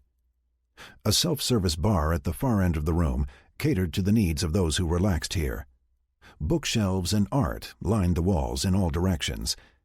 Jake smiled to himself as Jacob took the long way around the room, avoiding the bar entirely. "I was wondering if you might have some open cycles in your production in Hawaii," Daniel asked directly to Jacob and Gemma. "Ships?" Gemma asked, sounding dubious. "No, more along the lines of personal equipment," he replied. "What are you thinking?" Jacob asked, the statement getting his interest. "I was hoping you might be interested in a line of SAS-specific gear. Please don't take offense, but the marine battle equipment is not tailored to the missions I foresee," Daniel replied, directing the last at Jake. "No argument here. If you think you need something special, go for it," Jake replied casually. He was the last person to object to innovation. "If you are free tomorrow, I have some sketches and specifications drawn up in my office," he replied. "You need me?" Jake asked the three. "I think we can manage," Jacob replied for the group. "Have fun," he replied, as he rose and headed out, leaving the others to continue their discussion. A small part of him was dying to see what they dreamed up. Jason got the burst transmission in the middle of the local night. As it wasn't his turn for watch, it woke him from a dead sleep. "We're getting a resupply in just under 24 hours, he passed on to the other three in his team, as some had been woken by the same event. The timeline meant the goods must already be on their way, as that was the travel time from the edge of the system. Checking the details of the transmission, he could see there were 5 drones inbound, with enough supplies for twice the allotted duration. The drones would hit in a fairly well-spaced distribution, so should one become compromised, the others would not be lost as well. Confirming the team's location and measuring the distance to the closest 2 drops, he made the decision to split his team and pre-position them nearby. A quick snatch of at least 2 of the drops would ensure his unit's survival, should things go badly for the rest. He and the corporal would each take a shooter, and if his calculations were right, they needed to leave about 3 hours before the drones touched down to be in the right spots. Shooting everyone their instructions, he set his internal timer and went back to sleep. Chapter 15. Jake and Nigel were touring the area around Westminster Cathedral with a small detachment of SAS. With all the nearby buildings, he had a serious concern about the security of the participants for the wedding. The group was riding in 2 of the Jeep-type vehicles Jake had relocated from America early on. "You don't think we need to be concerned about these buildings?" Jake asked, as he pointed to the glass and steel structures just across from the entrance to the church. They had stopped in an open area and exited both vehicles at this point. "We will sweep the area for days before the event and have troopers stationed inside on the day of the wedding," the SAS officer replied, as she pointed to the various structures. Mentally, Jake tagged her as a second lieutenant. He couldn't remember if the Brits held the tradition in America of just calling her LT. "I can give you Marines for the security detail as well," he said, with a quirked eyebrow. Next to him, Nigel was spreading the map of the area out on the hood of the Jeep. Nearby, they sat several overhead photos of the area, taken the day before. It was really tight on all sides of the square, and he wasn't comfortable with it. "If you like, but I can say that the locals do consider this place to be quite sacred. Most days you will find people wandering the area in peace," the woman replied. "Besides, who doesn't like a wedding?" she added, with a bright smile. With that, the young woman turned to the troopers accompanying the party. She split her force into 2 groups, sending each off to sweep the outside of the church, while Jake and Nigel followed her up to the large front doors. Expecting them to be bolted, he was surprised to see them swing free, allowing the party easy access into the structure. As they entered, it struck Jake at how clean and organized the interior was. That mystery was soon solved, however, as he watched 3 men approach the party. "Father, how good to see you again," Nigel said, as he took the offered hand in greeting. "Oh, back for more confession?" the priest teased the man. "Not today, Father, and I fear my companion's confession would tie up most of your day. Father Joseph O'Reilly, may I introduce Colonel Jake Thomas from America?" Nigel replied. "Colonel Thomas, I have heard a great many things about you. It is truly a pleasure," Father O'Reilly replied, with enthusiasm. "Jake, please, Father. I hesitate to ask what stories you've been told, but my curiosity overwhelms me. How did you come to be here?" he asked, while waving at the building around them. "Ah, yes. Well, like most in London now, we are descendants of people relocated from the countryside. Catholic priests established a small seminary here upon their return, and like these seminarians, I heard the calling and came to serve here." "So you carry on the faith?" Jake asked, as he realized he had no idea what the state of the Vatican was in Rome. "As I said, we were fortunate to have church leaders come in from the countryside to help restore order here," the priest said. Jake noted the SAS officer had taken a position off away from the group, hand on her holstered sidearm, while she scanned the area, alert and on guard. "Father O'Reilly will be performing the ceremony," Nigel commented. "Wonderful. I only hope the bishop grants dispensations," Jake added lightly. While he wasn't positive, he was pretty sure Jacob wasn't Catholic. Jake also doubted they had a bishop handy. "Ah, yes. Well, we will just have to make do," Father O'Reilly replied, with a knowing smile.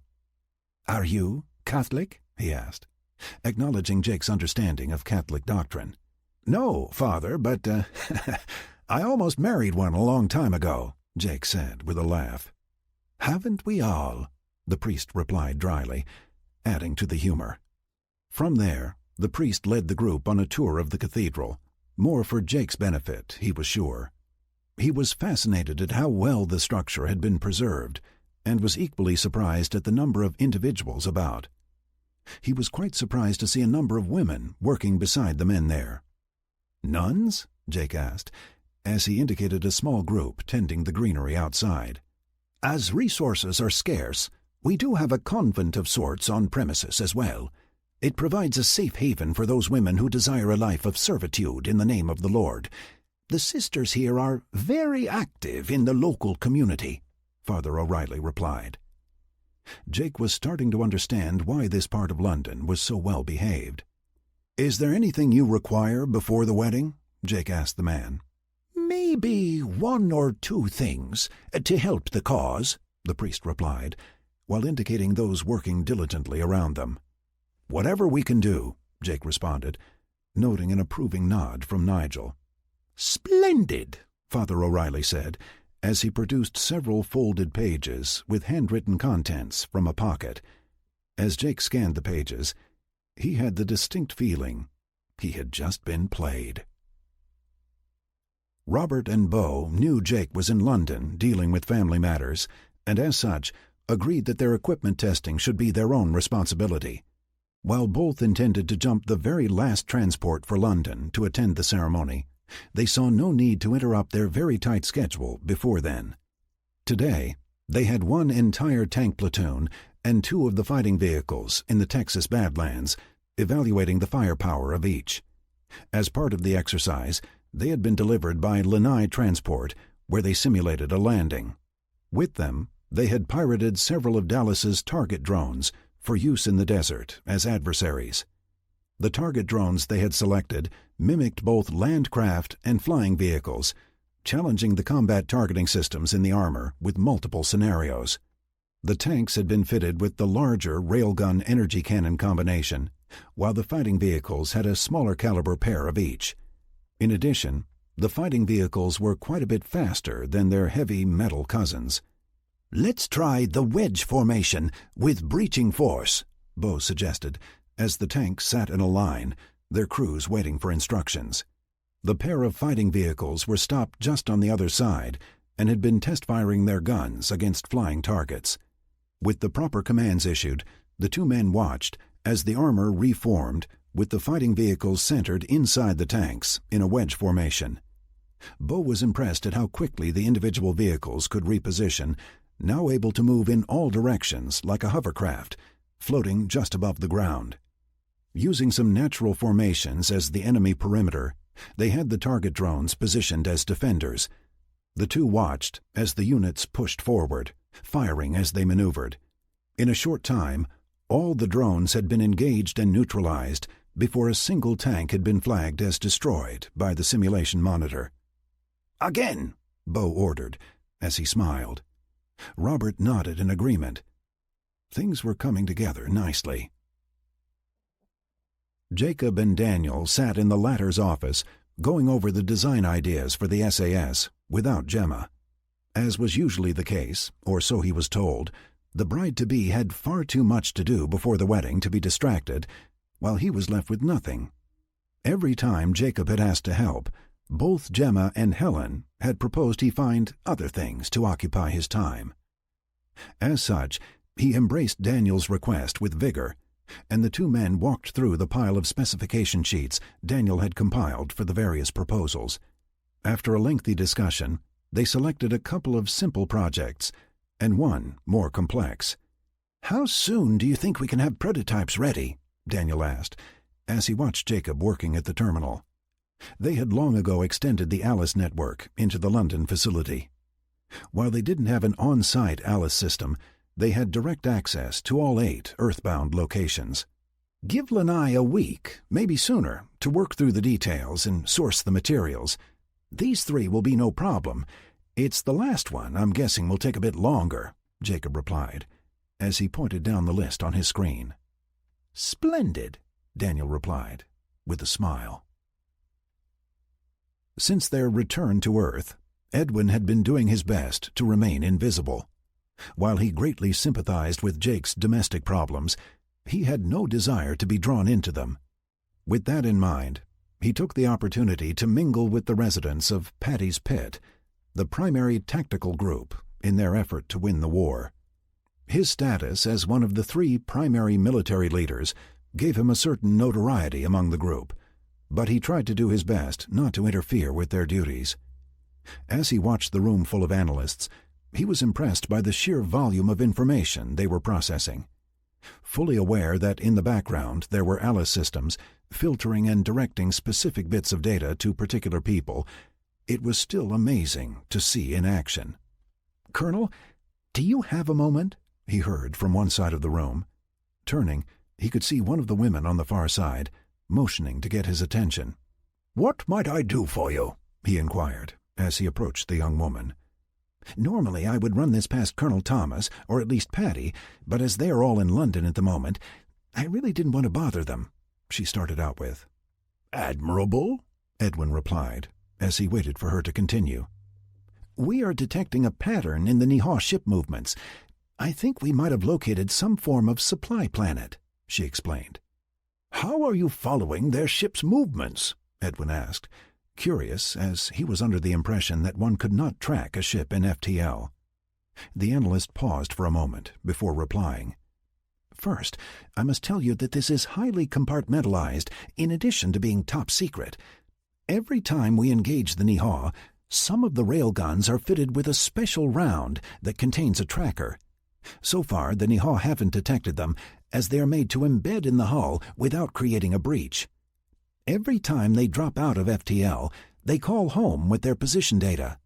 We made them to function just like the Niha navigation systems, so they are almost undetectable," she replied, with a devious smile. "Devilishly clever, that," Edwin replied, with a smile of his own. "Exactly. So anyway, we have seen the recently engaged ships all returning to the same place. They hang around for a day or two, and then they are off to other places. We think they go here to resupply before heading off to their next assignment. It might also be some kind of command and control center, but we think it's a supply depot, based on its location." "Okay, sounds reasonable. What's the problem?" Edwin asked. "I'd like permission to send a reconnaissance drone to check it out. I don't want to spook the Niha, so maybe just a quick in and out to prevent detection," the woman explained. "Absolutely. I think it's a splendid idea. You have my permission," Edwin replied, as the smiling woman turned back to her station and began typing out what he presumed were the instructions to get the mission moving. "Let's just keep this our little secret for now, shall we?" Edwin said, as he stood thinking. "No problem. But you do know the Alices know everything," the analyst replied, without turning from her work. "Good enough," he said, with a smile. Turning to leave, Edwin now had a few calls of his own to make. If this really was a supply depot, he had just the team to go in and blow the place to pieces. After returning to Earth, Ivan had taken the opportunity to go home to see his own clan. People in America and England continued to mistake the fact that he was not the Ataman of his clan, thinking him in charge, so he tried to make regular visits to update the real leaders. He found the circumstance of little concern to the Ataman and the Starshina, as the recruitment for the patrol ships had given them a significant amount of notoriety in the region, as it was. Russians, Cossack or not, had flocked to Avacha Bay in hopes of joining the war against the aliens. Even though this region was still woefully behind in the recovery, Ivan was amazed to learn that the volunteers had come from hundreds of kilometers away. He was aware that the number of Russians in training exceeded the number of available ships at this time. Every time Ivan returned to the bay, he tried to bring something back for the good of the community. Sometimes it would be just food supplies or tools. Other visits had seen him deliver updated weapons that were an immediate hit. This visit had him offloading a pair of hovercycles for the clan to use in patrolling the area around the bay. He had commandeered one of the V-27 Falcon transports from one of the Alice hangars to bring them along. Slower and smaller than the Lanai transports, they were in far lesser demand these days. Even so, the aircraft was more than spacious enough for the pair and unrelated additional supplies. These particular hovercycles were a special order, configured with added instrumentation, as the riders would not be wearing the usual combat suits and helmets. For this reason, Ivan had also requested a speed limiter, capping their top speed at 200 kilometers per hour to prevent rider injury. Most hovercycle riders took the protection of their combat suits for granted, as it's not the speed, but rather the impact of any objects they may encounter in the air that made it dangerous. A bird strike at high speed would be deadly otherwise. "Ivan, you have been away far too long," his sister replied as she greeted him. She had come in advance of the small party that always gathered at his arrival.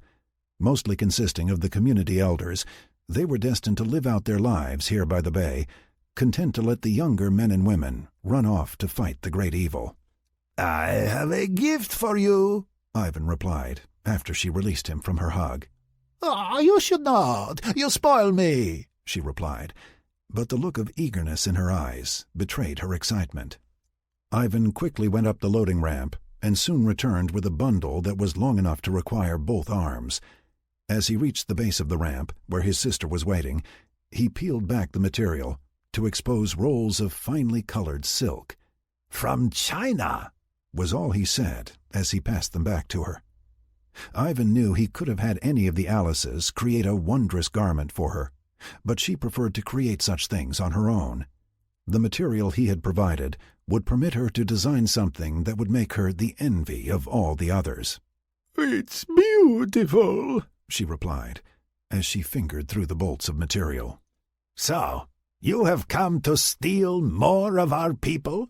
one of the elders announced in jest, as he greeted Ivan warmly.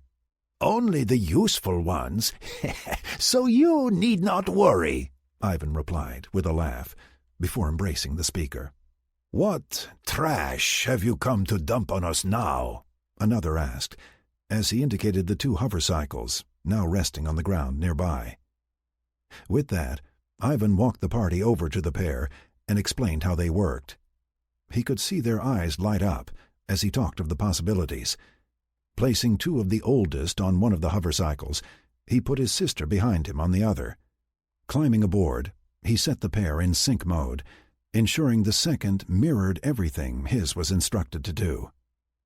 Assured everyone was ready, he lifted both off the ground and slowly piloted the pair into town, where he expected a very warm welcome. Chapter 16. As the morning of the wedding broke under a clear English sky, Jake was not so sure he was ready for the ramifications of the event. Besides the implications of Nigel and Jake's families becoming one, something he hoped Bo and Ivan didn't take in a negative light, it was the marriage itself that was troubling. He was extremely outspoken in his original opposition to the circumstances that he now found himself in. He was bound by parenthood to 5 women, none of whom he was actually obligated to by marriage. That fact alone made the pending ceremony very uncomfortable to him, particularly since Sarah was to be seated right next to him. He was grateful that she had not repeated her demands that he cut all ties with the others, but he doubted she had either forgotten or changed her mind. With the declaration of renewed interest from Linda and Kathy and an implied desire from Jessie, he was on the verge of returning to the days of the rotation. In typical male fashion, he chose not to question the current state of affairs, selecting to wait and see if it resolved itself. Mentally dropping the subject, he turned his focus onto the security arrangements for the ceremony and surrounding area. After their visit to the cathedral, Jake had passed on Father O'Reilly's wish list to others to see it filled and delivered quickly. The note thanking him provided all the evidence he needed of its completion. He had been notified earlier that both Edwin, Robert, and Bo had arrived in the transport delivering the goods from America, but had yet to meet up with either. For someone with no actual function in this wedding, he found his schedule particularly full.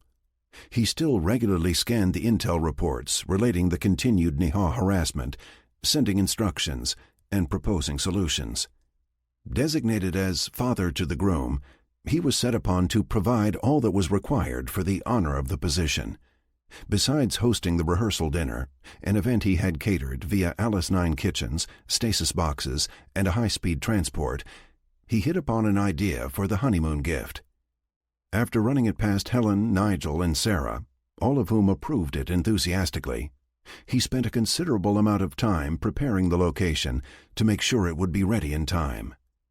In combination, he also drew upon the Marines in training to provide a platoon of infantry for boots on the ground here in London. Placed under the command of the SAS officer who had accompanied Nigel and himself, they were to ensure there were no interruptions during the ceremony. If there were any objections to the duty, Jake heard nothing of it. He suspected the SAS hosts ensured the Americans enjoyed their time here. With all this going on, he had little time to check up on Robert and Bo after approving their attack plan. He reviewed their status reports as part of his daily morning reading, but had been unable to contact them directly. He presumed the subject would come up today at some point. Satisfied that he was ready as he would ever be, he headed off to see if Sarah required anything. Sarah had spent the night with her sister Becky and Patty, as she expected to need their assistance in preparing for the wedding. Normally, she would have wanted to be there for Gemma, but in her current condition, she knew she was more of a hindrance than a help. Her dress for the wedding had been delivered the day before, a special gift from Alice. In trying it on, Sarah found it especially easy to put on, while appearing quite elegant. She wondered if it was in some small part an apology for the games they had played in blocking and then allowing her pregnancy. As the question went unasked, she simply remained thankful and dreamed of the day when this pregnancy would be over. It was during this introspection that a quiet knock came at the door. "Bonnie!" Sarah cried, as she opened the door to find her middle sister on the other side. "Oh my, look at you," Bonnie replied, as she hugged her older sister ever so gently. "When are you due?" she followed up, as she came inside, motioning Sarah to sit. "Not soon enough," Becky answered for her, as she and Patty came into the room from the adjoining bathroom. "My know-it-all sister tells me any day now, but I've been hearing that for a week," Sarah replied. "Are we getting ready here?" Bonnie asked, changing the subject before Becky could respond. "Yes, you're welcome to join us," Patty replied, as she gave Bonnie a hug. "Where is Robert?" Sarah asked, as she motioned to the closed door, indicating he had not come with her. "Sulking somewhere. He and Colonel Bo have been building an invasion force to attack the Niha. They're ready to go now, but I told him they had to wait one more day and come to the wedding." "That went well, I am sure," Patty replied sarcastically. Colonel Bo Chow and Major Robert Jacobson sat in one of the many lounge areas of the London facility, formally dressed and waiting. Bonnie had accompanied Robert for the wedding, but was presently seeking out her sisters, leaving the two men to fend for themselves. Both men were quite anxious for the day's activities to commence, as they had an invasion force preparing to board 3 Lanai transports headed to Kola at the edge of the solar system. As promised, they had 8 tanks and 6 fighting vehicles modified and tested for the endeavor. In addition, they had 2 platoons of Chinese infantry in support. Besides their forces, Robert had verified that Kola contained 2 additional combat patrol ships and 2 squadrons of fighters, ready and willing to cover their assault. In his communications with the Alice ship, he swore Kola was chomping at the bit to see some action as well. As steward for the space station construction, she complained to him that she had been working in a support role while her sister was roaming the known universe, fighting battles to protect the Earth. Robert completely understood her frustrations. Both men intended on gaining Jake's approval once the wedding was finished, to sneak off and begin loading their forces. The 4-day trip to where Kola lay waiting was a necessary delay, but one they intended to make the best of by leaving Earth as soon as possible and training along the way. Colonel Edwin Banks had his own need to talk privately with Jake after the ceremony. Once the mystery of the Nihar supply depot had been verified, he had reached out to Lieutenant Atkins to prepare a mission plan. The goal was to take an SAS team into hostile space, secret themselves onto the planet undetected, and destroy the enemy resources there, while escaping unharmed. Daniel had been quite enthusiastic about the idea, and had promptly volunteered to lead the effort, which came as no surprise to Banks. While Edwin didn't envision leading the ground team himself, he had every intention of piloting the spacecraft. The Phantom was an integral part of the mission plan, as it was the only ship currently available that could get the teams into position undetected.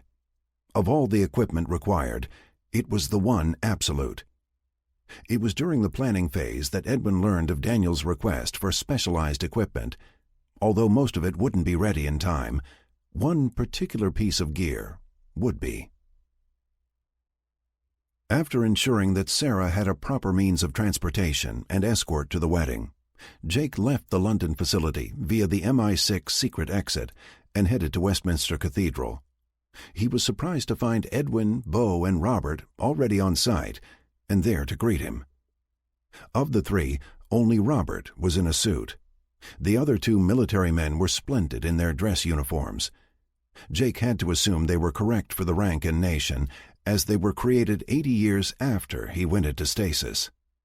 "Fancy meeting you here," Jake said, as he exited the vehicle, his own marine dress uniform an Alice creation.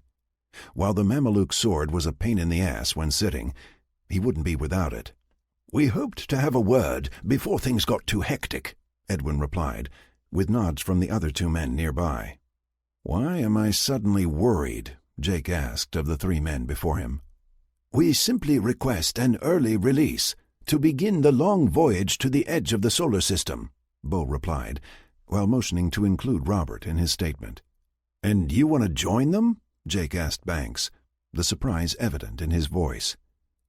Rather than replying, Banks presented Jake with a few sheets of folded paper from inside his dress uniform jacket. Reading through the sheets provided, he went back over each before speaking. "Are we sure about this?" he asked Banks, unsure what the other men knew about the information. "Straight out of Patty's pit. I believe they were trying to confirm the information from the same sources that corroborated your last soiree," Banks replied, referring to the strike Jake had led on the alien base. "And the reply?" Jake asked. "Inconclusive, I'm afraid. They could neither confirm nor deny the assumptions," he said flatly. "Still, it's worth a shot," Jake said quietly, more to himself. "Indeed. A strike on a major supply depot would be a significant blow," Banks confirmed. "And you need the Phantom?" Jake suddenly blurted. "Yes, we do," Banks confirmed, with a smile. "That's a lot of troops off-planet, all at once." "With both Kola and Alice 3 as well," Jake commented, to all three this time. The three men just nodded in agreement, all apparently waiting for Jake's reply. Turning his attention back to the papers in his hands, Jake wasn't reading a word. All this effort kept coming back to the same thing, Patty's earlier question: how are we going to win this war? "Okay, let's do it," Jake announced. "I have an SAS team ready to depart as soon as the nuptials are complete. Unfortunately, Lieutenant Atkins is a member," Banks said. "Then you get to tell Patty," Jake replied, as he waved the men inside the cathedral. Sergeant Hillstad was busy recording the activity at their Target 2 vantage point.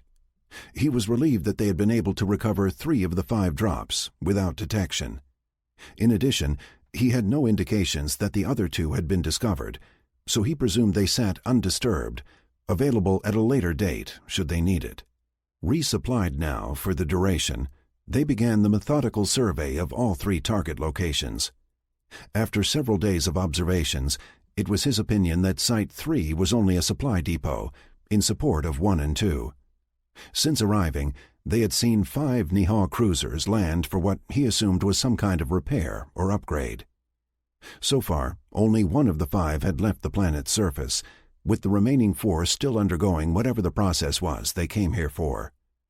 As he watched, he attempted to document his observations, but frankly, he was a grunt, and the technical aspects of what he was seeing escaped him. His main hope was, once the attack ships appeared at the edge of this system, the data he would transmit would be of some value to the tech geeks on board. Jake was standing off to one side, just inside the doors, as he watched the cathedral fill with guests. He was mildly surprised at the number of people streaming in through the large double doors. He was even more surprised when Ivan showed up, leading a delegation of Cossacks in full regalia. "Colonel, may I present my ataman and the starshina of the regions around Avacha Bay," he announced, while motioning to the group around him. "It is my pleasure," Jake replied, as the group filed in. At that point, Ivan went through a series of introductions, leaving Jake's head spinning with names he would never remember. "We should talk later. There's a lot going on," Jake whispered to Ivan as he led the party further inside. The Cossack gave him a nod of understanding before disappearing in the crowd. A short time later, the group escorting Sarah appeared, with the bride not far behind. Sarah was quickly escorted to her place of honor, the advanced state of her pregnancy overriding any ceremonial duties. From that point on, it was something of a blur for Jake.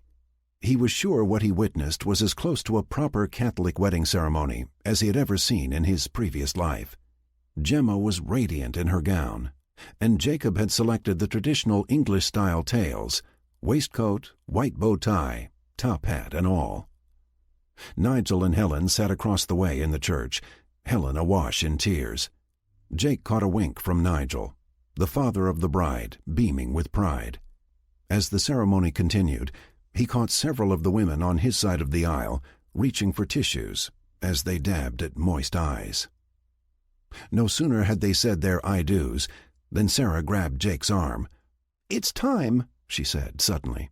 "Yes, I agree. It is about time this thing ended," he replied, referring to the pair at the altar and the length of the ceremony.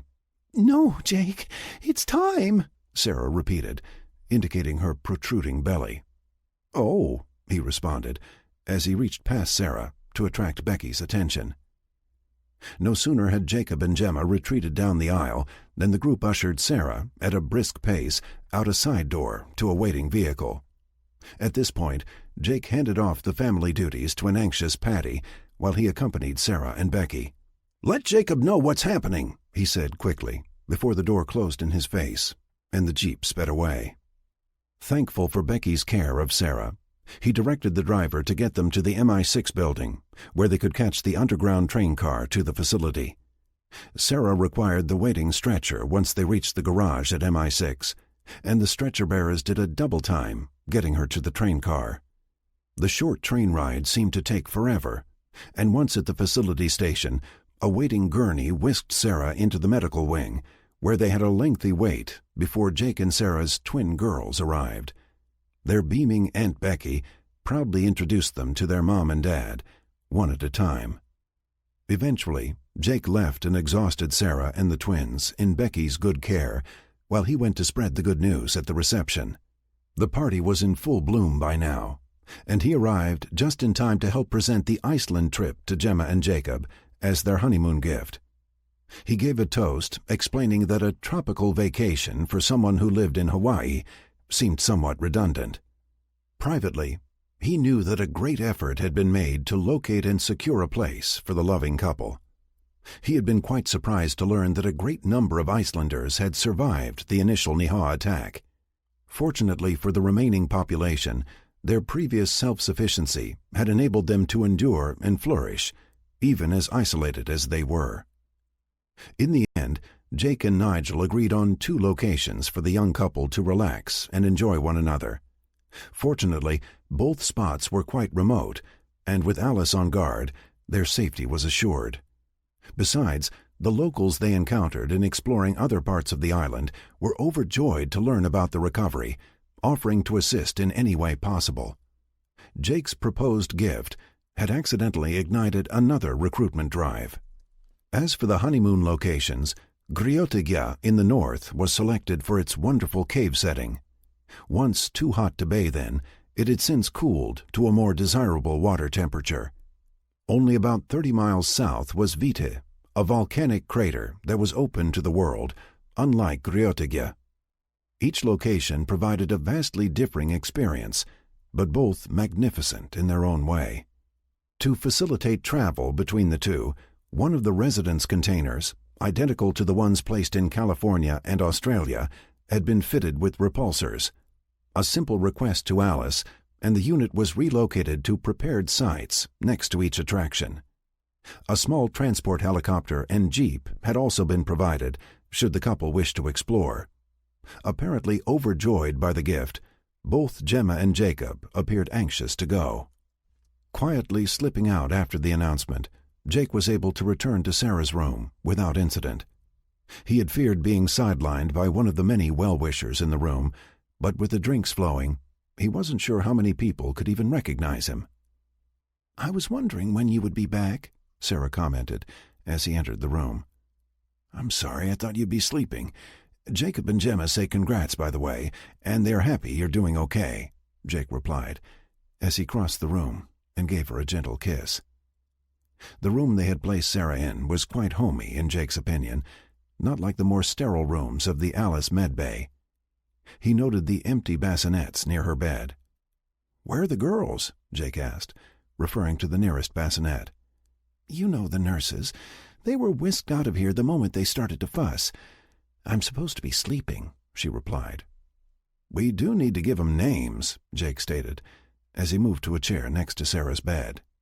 "I had thought, twins and all, we should do something associative," Jake suggested. "What, like hand and glove or sock and shoe?" Sarah asked sarcastically. "No, like amber and jade. They are both precious and beautiful," he replied earnestly. The reply brought a tear to her eye as Sarah reached out for Jake to hug her. "I think that would be amazing," she whispered in his ear. Chapter 17.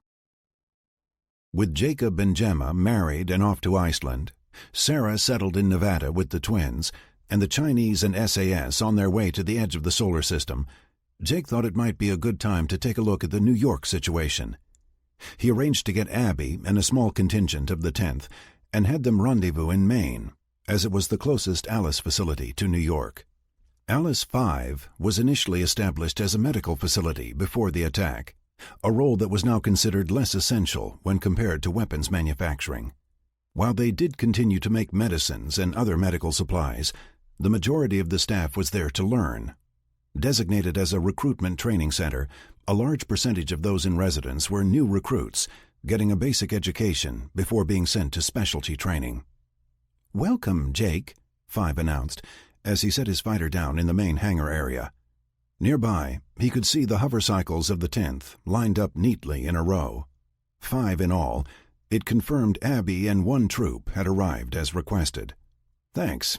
Where are the kids?" Jake replied, with a tinge of humor. "Abby and Troop B of the 10th Cavalry are in the Level 3 dining hall. They asked to be informed when you arrived," the Alice system replied. "Please have the 5 of them wait for me there, and I will join them shortly," Jake replied, as he dropped his helmet on the seat and descended the ladder. Around him, the hangar was far less crowded than most, with only small transports and helicopters nearby. Passing into the facility from the main entrance off the hangar, he was able to locate the office that had his research packet waiting. Before leaving Nevada, Jake had asked for a workup on the areas of New York, specifically around large concentrations of people. The Alices tended to track the world population by default, a function they had perfected after the fall. More of a busy work activity, Jake had called upon it several times since his awakening to help decipher situations in the cities. "Good to see you, Colonel," Abby announced, as she and the other 4 troopers of the 10th rose from their table. "Sit," Jake replied, as he waved them back into their seats while taking one himself. Dropping the packet he had picked up on the way in, he pointed to the collection of photos and papers. "I asked Alice to get us everything they had on the Central Park area of New York. It looks like you stepped into a bit of a mess there," Jake explained, as the 5 began to sort through the contents. "How so, sir?" one of the new troopers asked. "It appears that one of the old gangs in New York have taken control of the area around Central Park. As you can see in some of the photos, the gang colors and markings are distinct. Alice believes this particular group was once related to MS-13. What they call themselves now, we have no idea, but they have similar tattoos," Jake finished, while pulling particular images out for the group to see. "Why would they care if we removed the stuff from the museum?" Abby asked. "They probably don't. I suspect it's more like a turf thing. I haven't decided how to handle this yet, but what I do want is more intel." "That's why you are here," Jake said, with a smile. "From the observations Alice provided, we suspect that they are holed up in the buildings along Museum Mile. That entire area was once a high-rent district, with fine accommodations for only the best," Jake commented sarcastically. "Okay, boss, what do you need?" Abby said, with a broad smile, her red hair pulled back in a ponytail, so her face full of freckles lit up at the prospect of action. "Here is how I want to play this," Jake replied, as he leaned in on the group and outlined his plan. Edwin Banks was sitting in the pilot's seat of the Phantom as they headed out to the edge of the system. Although not visible to the naked eye, the screens on his console indicated there were 3 Lanai transports ahead of them, holding the Chinese strike force. He was well aware they were headed to a rendezvous with Kola. With him in the navigator's seat was Lieutenant Atkins, more for company than anything else, as the man was not flight-trained. Everyone else on the SAS strike team was either in the galley or below in the main hangar. The ship was still configured in the same layout as it had been from the last mission, something that Edwin found fortunate. "Everyone settled in?" Edwin asked Daniel, as he continued to scan the console before him. "Yes, sir. It was most fortunate that the ship was ready to transport an assault force. The delay in reconfiguring the ship would have been maddening," Daniel replied to Banks' query. "We can thank Colonel Thomas for that. I understand some members of that action are still aboard Kola?" Banks asked, as he turned to face the younger man. "Yes, Sergeant Carson is training with a small contingent," Daniel replied. "Perhaps they might like to join us?" Banks said, with a smile, as he did the math on the number of SAS troopers below decks. "I shall inquire," Daniel responded, as he turned to open a communications channel with the space station ahead. Robert and Colonel Bow had decided to travel separately, each in one of the 3 transports headed to meet Kola at the edge of the solar system. It was Robert's understanding that they had already transferred a number of ships and personnel from Kola's hangars to the space station's control, in order to make room for his ships. As big as Kola was, almost 3 miles in total length, the Lanai transports and combat patrol ships tended to require a significant amount of floor space, even within her 2 massive hangars. In addition, the need to place them in stasis bubbles while in FTL required them to offload any equipment needed in transit, as well as all the onboard crew. While there was no risk to the people should they be placed in stasis while traveling in FTL, most found the option not to their liking. Besides, the last-minute preparations for an attack usually required a final briefing before dropping out of FTL, and that meant they needed to be available. As it was, they would need to drop out of FTL just before arriving at the jump-off point to restock the transports beforehand. The goal was to arrive at the edge of the desired system and launch the attack force immediately, reducing the time the Niha had to prepare. So, with that in mind, both Robert and Bo had their people training the entire 4 days to the rim. The end goal was a force honed to perfection. So why was Robert so worried? It was very dark as Jake wandered the streets of New York. Riding behind Abby on the way in, he had been dropped in Central Park just after midnight, not terribly far from the Met. Once Jake was on the ground, Abby had her troopers spread out, as per the plan, all hovering just above the building tops, and with their night vision and infrared enabled. Besides the visual equipment in the helmet of each rider, each of the hovercycles had Jake on a tracker. As he made his way into the buildings east of the museum, they could follow in hover mode. Spread out in all 4 compass directions, their main function was not to track Jake, which was Abby's job. Their function was to alert everyone of any possible hostiles as he moved through the buildings below. In support of the 10th, Alice had both satellite and drone coverage of the area. At this time, Jake suspected there was not another area on Earth with more scrutiny. Carrying a suppressed submachine gun and sidearm, he was not really interested in killing anyone. He just wanted to verify the threat and possibly gather a little intel around who ran things here. Moving up to East 81st Street, the tall buildings on either side assisted him as they blocked what little light was making its way to the ground. Sticking to the shadows, with his combat suit doing its best to camouflage him from prying eyes, he caught the occasional flicker of light from above. No more than candlelight in strength, he had little fear of it exposing his movements. "Jake, that building to your left has quite a few heat blooms inside," Abby whispered in his ear. While he was positive no one could hear what was being said into his helmet, everyone had a tendency to whisper at times like this.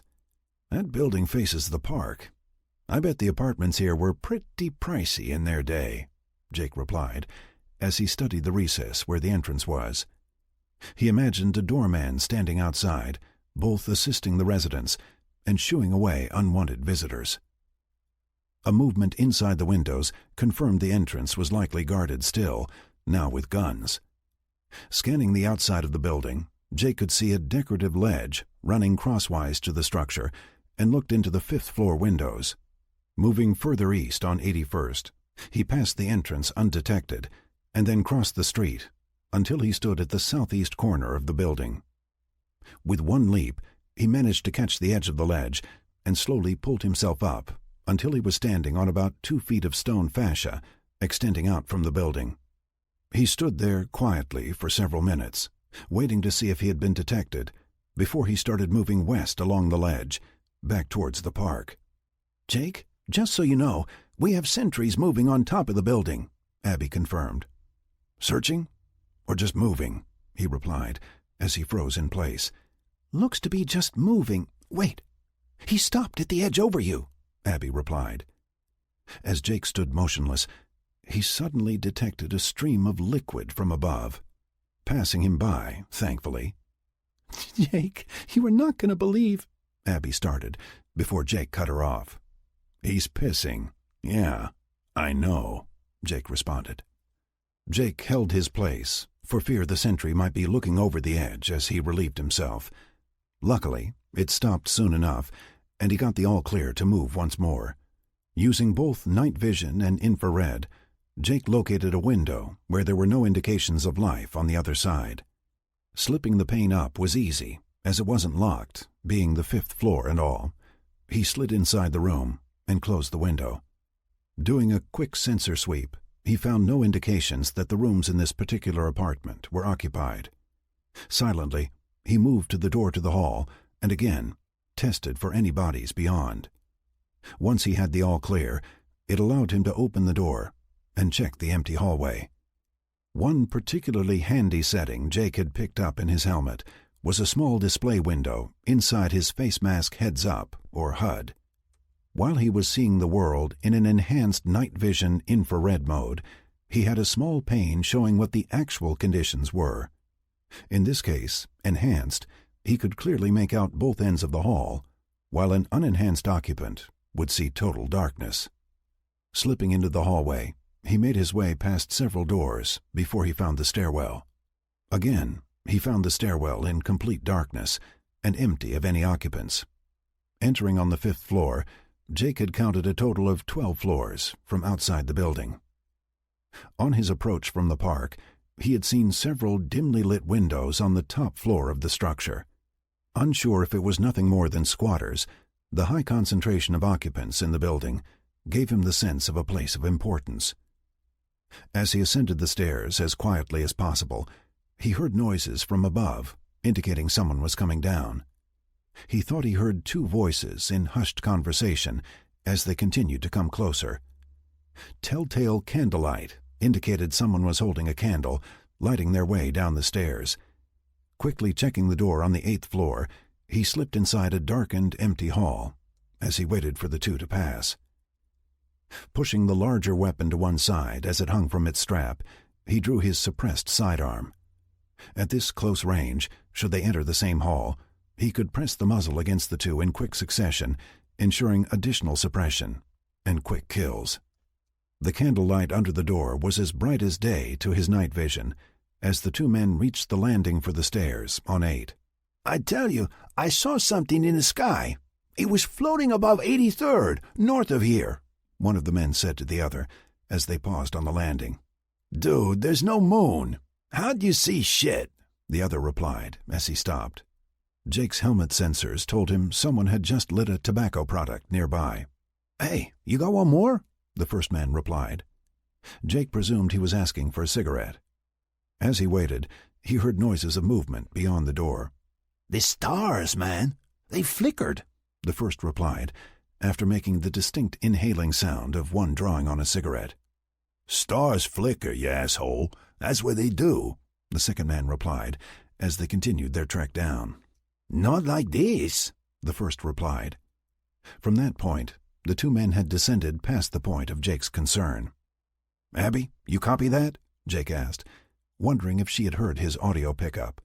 "Everyone, add 500 feet to your hover," Jake heard in response on the tactical net. "Copy," came the uniform response. With that, Jake continued up the stairs uninterrupted until he reached the 12th floor. He did a quick recon to verify that the last level opened up onto the roof. Slipping back down 1 level, he found the door to 12 locked. In addition to the door handle, there was a deadbolt for extra security on the steel fire door.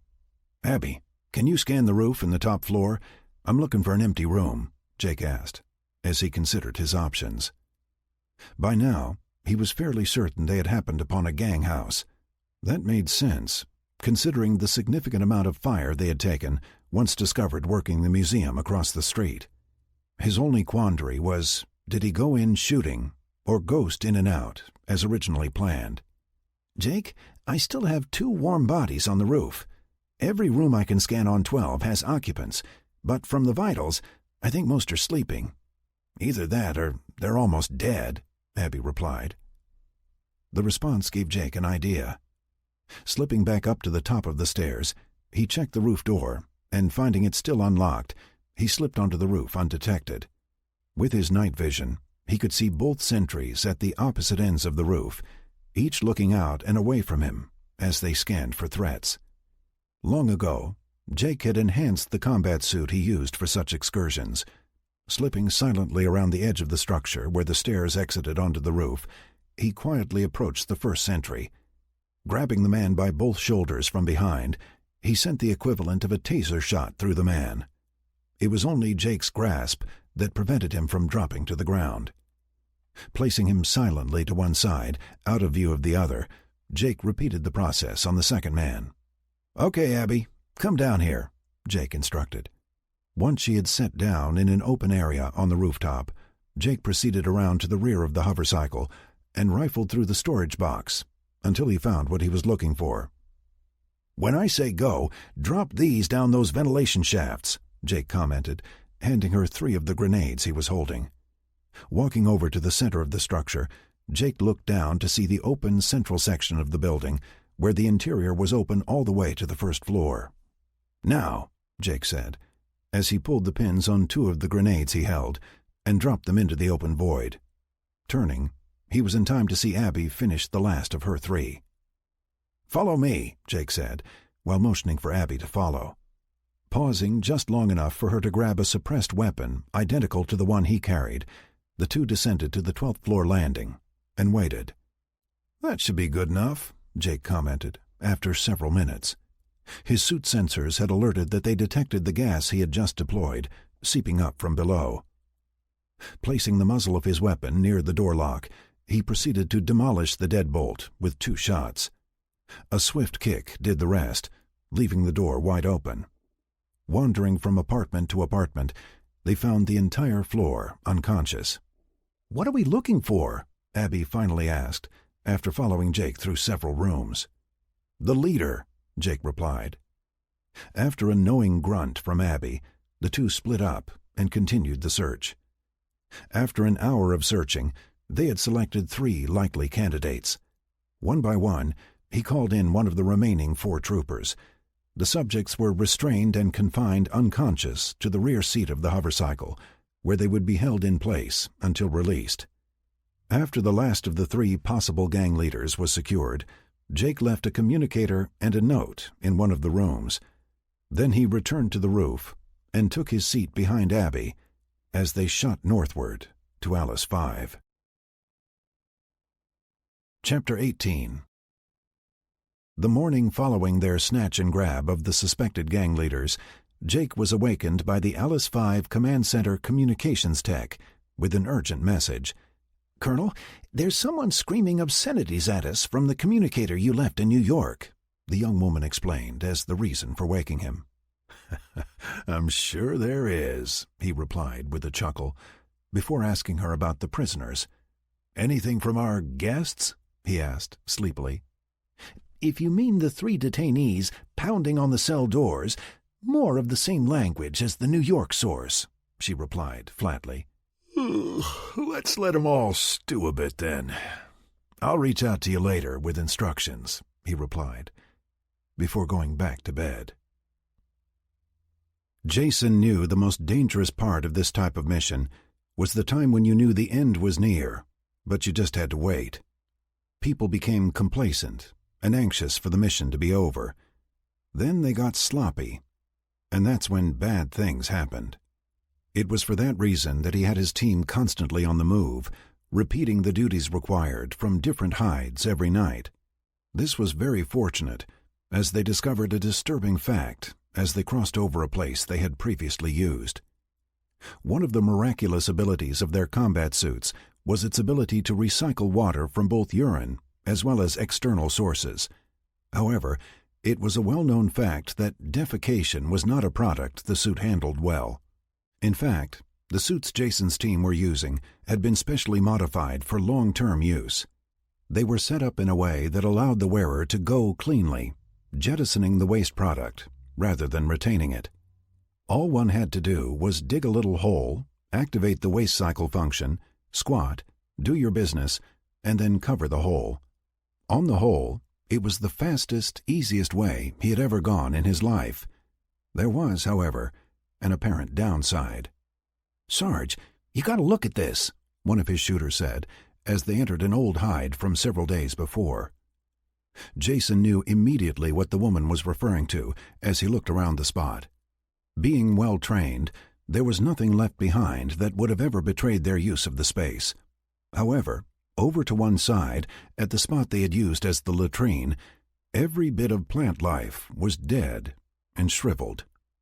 It was very apparent that human excrement was toxic to the plant life of this world. At the moment, all Jason could think of was how many spots they had used as a latrine that would be visible from above. Daniel was sitting in his quarters near the bridge, going over the latest intel on the target planet K82-734. Unlike the Chinese objective G43-578, they didn't have eyes on the ground, scouting the area for them.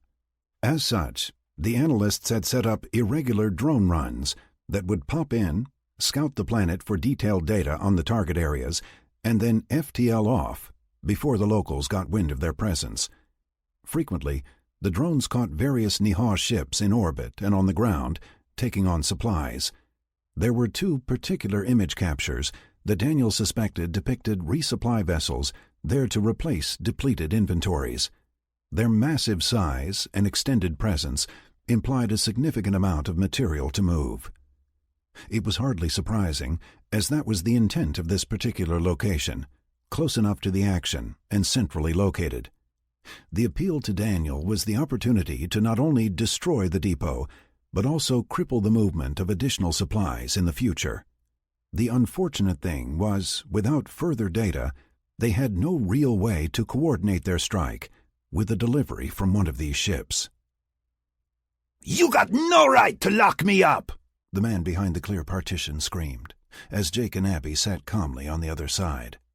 It had been 2 days since the snatch and grab, and the 3 prisoners were just now starting to wind down.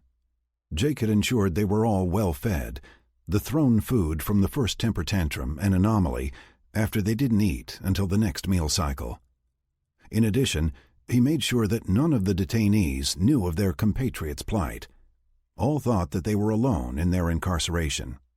"You attacked my people," Jake replied calmly, as he waited for the man to stop pacing. It was very obvious to him that none of these men had been challenged in a long while. Their attitude of self-entitlement was pervasive. "You stuck your nose where it didn't belong. If you don't let me go, my people are gonna gut you," the man replied, as he stopped pacing to face the two. "And the things they will do to you," he said, while pointing to Abby and making a clicking sound with his tongue. Jake was proud that the young woman didn't take the bait. "Why would they care? You think you're someone important?" Jake asked, taunting the man. "You just wait and see how important I am," the man said sarcastically. "Good idea," Jake replied, as he dropped the transparency setting on the wall. With that, Jake and Abby repeated the process with the remaining 2 prisoners, challenging each to try and get them to reveal who might be in charge. At the end of the day, the 2 convened a meeting in a small office to compare notes with the Alices. "I think it's number 1, Abby started, as they settled back in padded chairs while drinking what Jake liked to call low-cal light beer. While neither he nor Abby were big drinkers, the stresses of the day had taken their toll. The low alcohol content of this particular brew was a good compromise. "Abby may be correct in her estimation," Alice 5 replied. "Thanks, 5, Abby replied, with a smile. He seemed the most outraged at the snatch, blustering at us, as if attempting to intimidate, without specifics on how that would be accomplished. The other 2 displayed more deference in their manner, Jake said thoughtfully. "Is there a point to this exercise, beyond entertaining ourselves until the attack ships reach Kola?" Abby asked aloud. "I believe we are trying to ascertain if these people can be reasoned with," Alice replied. "Bingo," Jake replied with a smile, while holding his glass up in a toast. "It's clear we're not going to adopt these guys and bring them in as recruits. We might, however, be able to strike a bargain, a treaty of sorts," Jake added. "Jake, are you considering arming these people with better weapons?" 5 asked, with a tone of surprise. "Not on your life. We can, however, give them non-lethal aid. So far, I haven't killed anyone. We simply slipped in and snatched their top guys. That has to rattle them some. If we make a point of respecting their turf, We might get cooperation, he answered. Are you serious? I can never tell when humans are joking, Five replied. At this point, I have no interest in trying to civilize New York. We're barely making headway in Los Angeles, with Chris bearing the brunt of it. Oh, and in case anyone has forgotten, we are fighting an all-out war in space at the moment, he replied, while referring to Chris Wade in Los Angeles. What do you suggest? Alice asked Jake. Let's let 'em see each other now. Can you make the walls between the cells transparent? It would be best to relocate them, but yes, it can be done, Five replied. Knock 'em out first, and then move 'em while they're asleep. I don't want any incidents where they get an idea they can run. It would be a setback if we had to kill someone, though at this point I am not completely opposed to it. Then let's let 'em talk and see what we can learn, Jake replied, knowing his frustration was showing. You are the boss, Five replied, with a less than convincing tone. Robert had his crews running drills the entire run to the edge of the system. For this mission, he had doubled up on the regular complement, both for a proper crew rotation on a 24-hour clock, but also to man the new weapons he had installed in Nevada. Besides delivering the Chinese to their drop points, he had every intention to engage any misguided Nihao vessel that was foolish enough to challenge them. His ships had shields equal to any Earth combat vessel, and almost as many guns, now that the upgrades were complete. They were having to deal with a few glitches as they traveled to the edge of the system, where a waiting Kola would take them aboard. His technical staff were working around the clock to ensure there were no issues by the time they were required to place these ships in stasis for the trip in FTL. Major, Colonel Bow would like a word, his communications officer said. Thanks, I'll take it here, Robert replied, as he sat in an open weapons station. Activating the display, he found Bow's face staring back at him. What can I do for you, Bow? Robert asked. He had developed an informal relationship with the colonel, in great part because of the extended number of hours they had spent getting ready for this mission. Robert, my people report that some of the systems on Transport 2 are malfunctioning. Will this be a problem? The doors on the starboard pod are not indicating operational. The only way I can test them is to open them, something that is not conducive to the health of the troops in that space. Once we get aboard Kola, I can verify if they're working properly. And if they are not? He asked calmly. We will fix them if we can before we go to FTL. If not, those troops can exit behind the armor out the main doors. It's really a minor thing, and one that we can work around if necessary.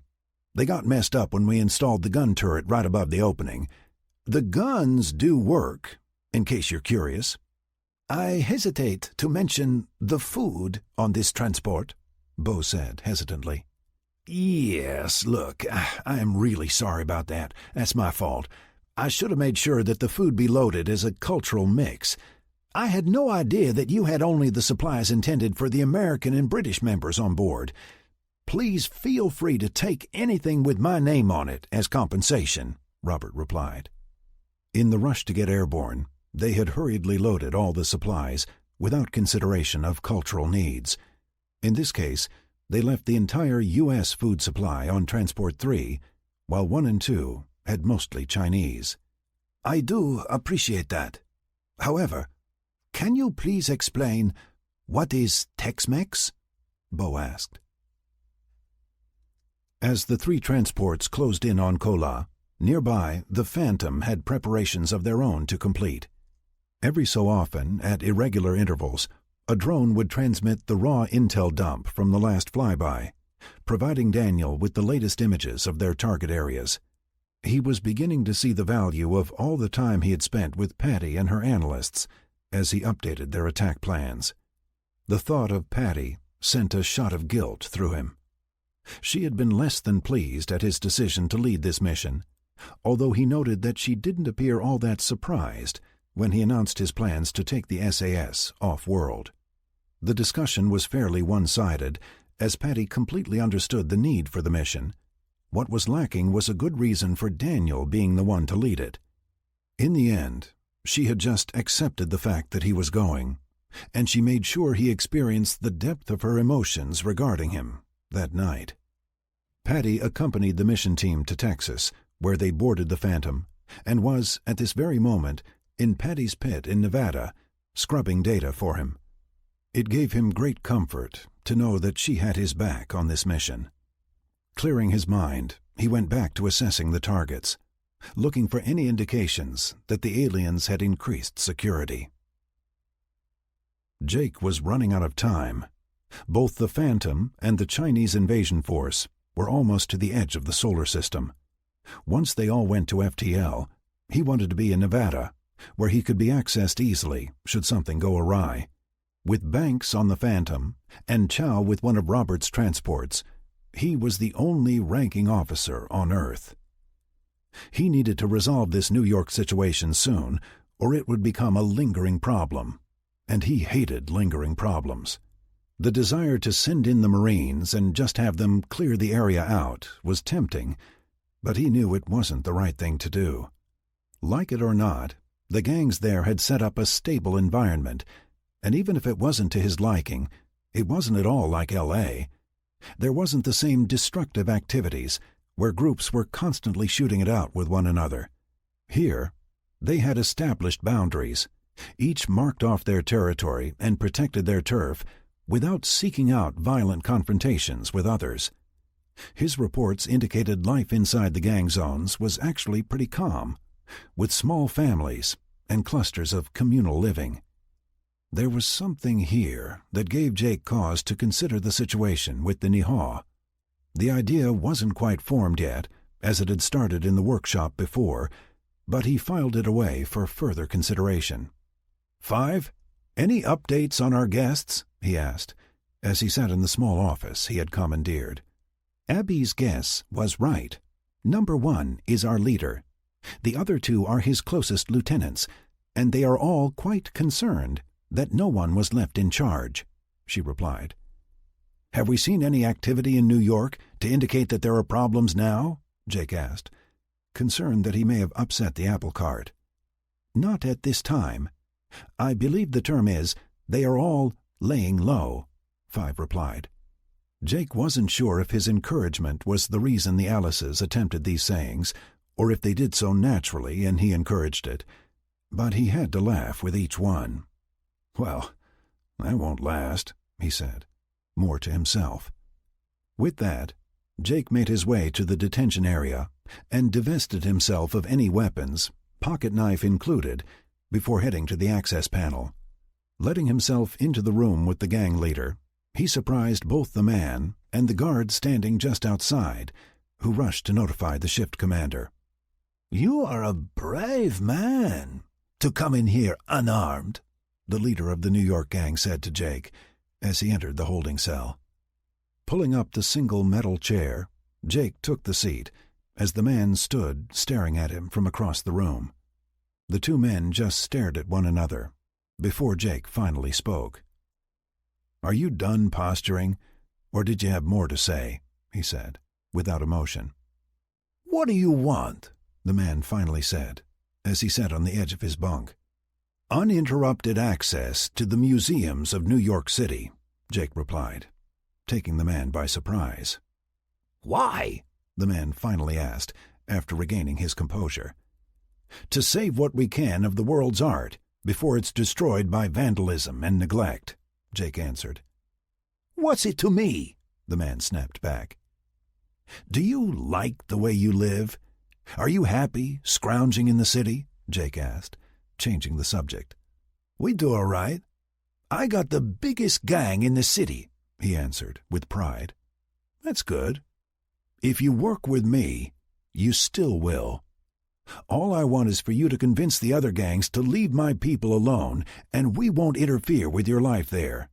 In fact, we can make your world a whole lot better," Jake replied, dangling the carrot. "Ha! You ain't nothing. We chased you off," the man started to say, before Jake cut him off. In a move of amazing speed, he leapt from his chair, closing the distance between himself and the gang leader. Grasping the man's throat with one hand, he lifted the struggling form off the floor, holding him high as his feet dangled freely. "Listen, you little turd.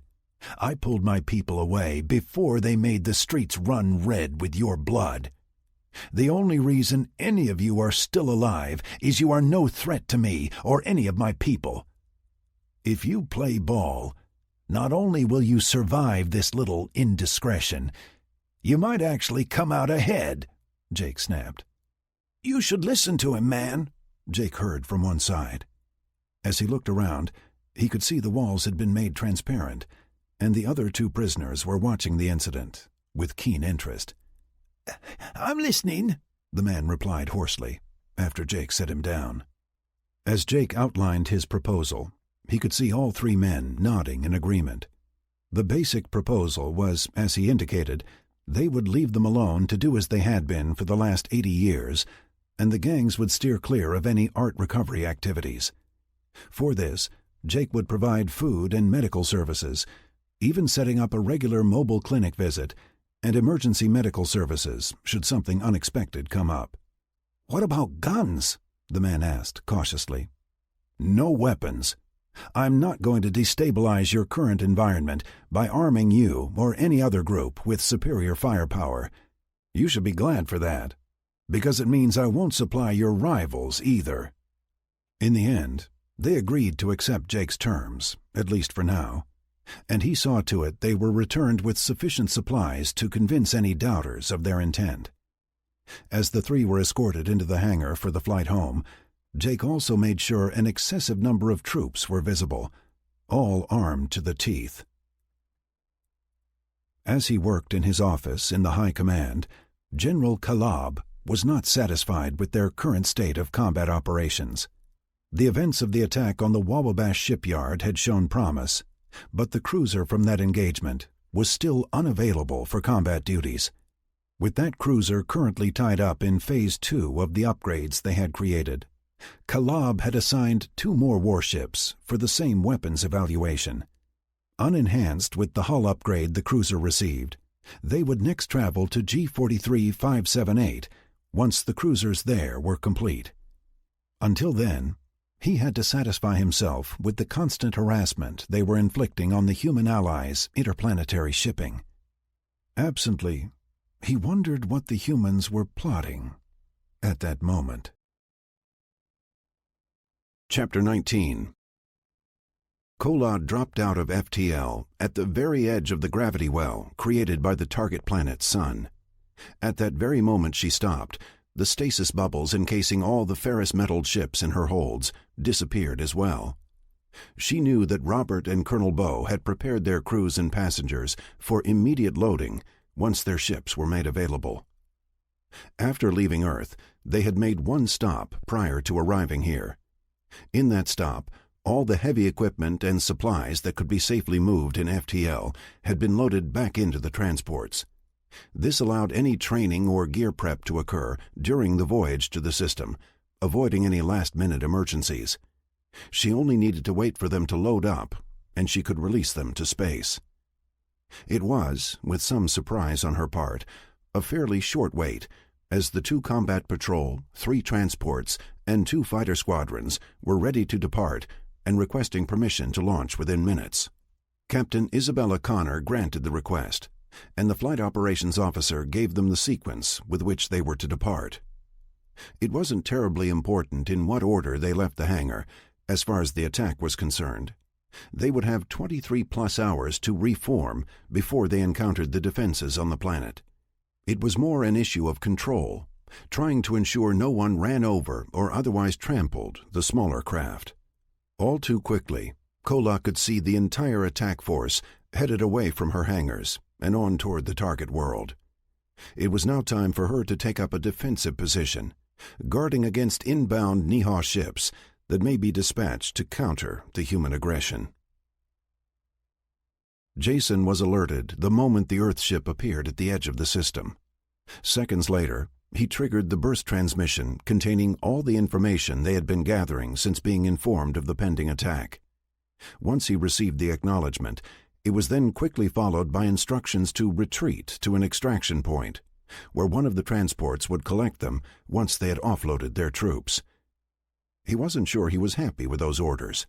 His team had invested a serious part of their life in setting up this op, and now they were being pulled out just when the fun was starting. Pulling out his map, he surveyed the notes on the various locations they had occupied, until he found what he was looking for. "Let's go here for now," Jason said to his corporal, as he indicated the spot on the map. "Didn't they say pull back?" she asked, as she noted the move placed them closer to the primary target. "Depends on how close they land the Chinese," Jason said. "Besides, how can we shoot anything from back here?" he said, as he pointed to a place far in the rear. The corporal looked confused for a second, and then the light turned on. "Good point," she said with a smile, as she started to gather the others and move out. Lieutenant Daniel Atkins led the small unit through the winding maze of gullies and eroded earth as they closed in on their objective. While currently devoid of any liquid, it was easy to tell that these were once water passages and recently used. The plant life overhead grew so thick that were one to look straight down from above, you would not likely see any of the team as they stealthily moved along. He was aware that his teams were slightly ahead of the Chinese attack force on G-43-578, but their intent was to be in and out undetected before the Chinese landed their attack. Using the Phantom to slip on planet unnoticed, his was one of 4 units deployed. All 4 units had specific instructions for search and destroy missions on K-82-734. This was to be a coordinated attack, a hit-and-run sort of thing. The Nihao had been using this planet as a staging area for resupplying their fleet. Deep in Nihao-held space, the planet was at the edge of a small solar system and had Earth-like atmosphere and environment. The slight difference in the atmospheric makeup had them all in full face masks, but helmeted combat suits were not required.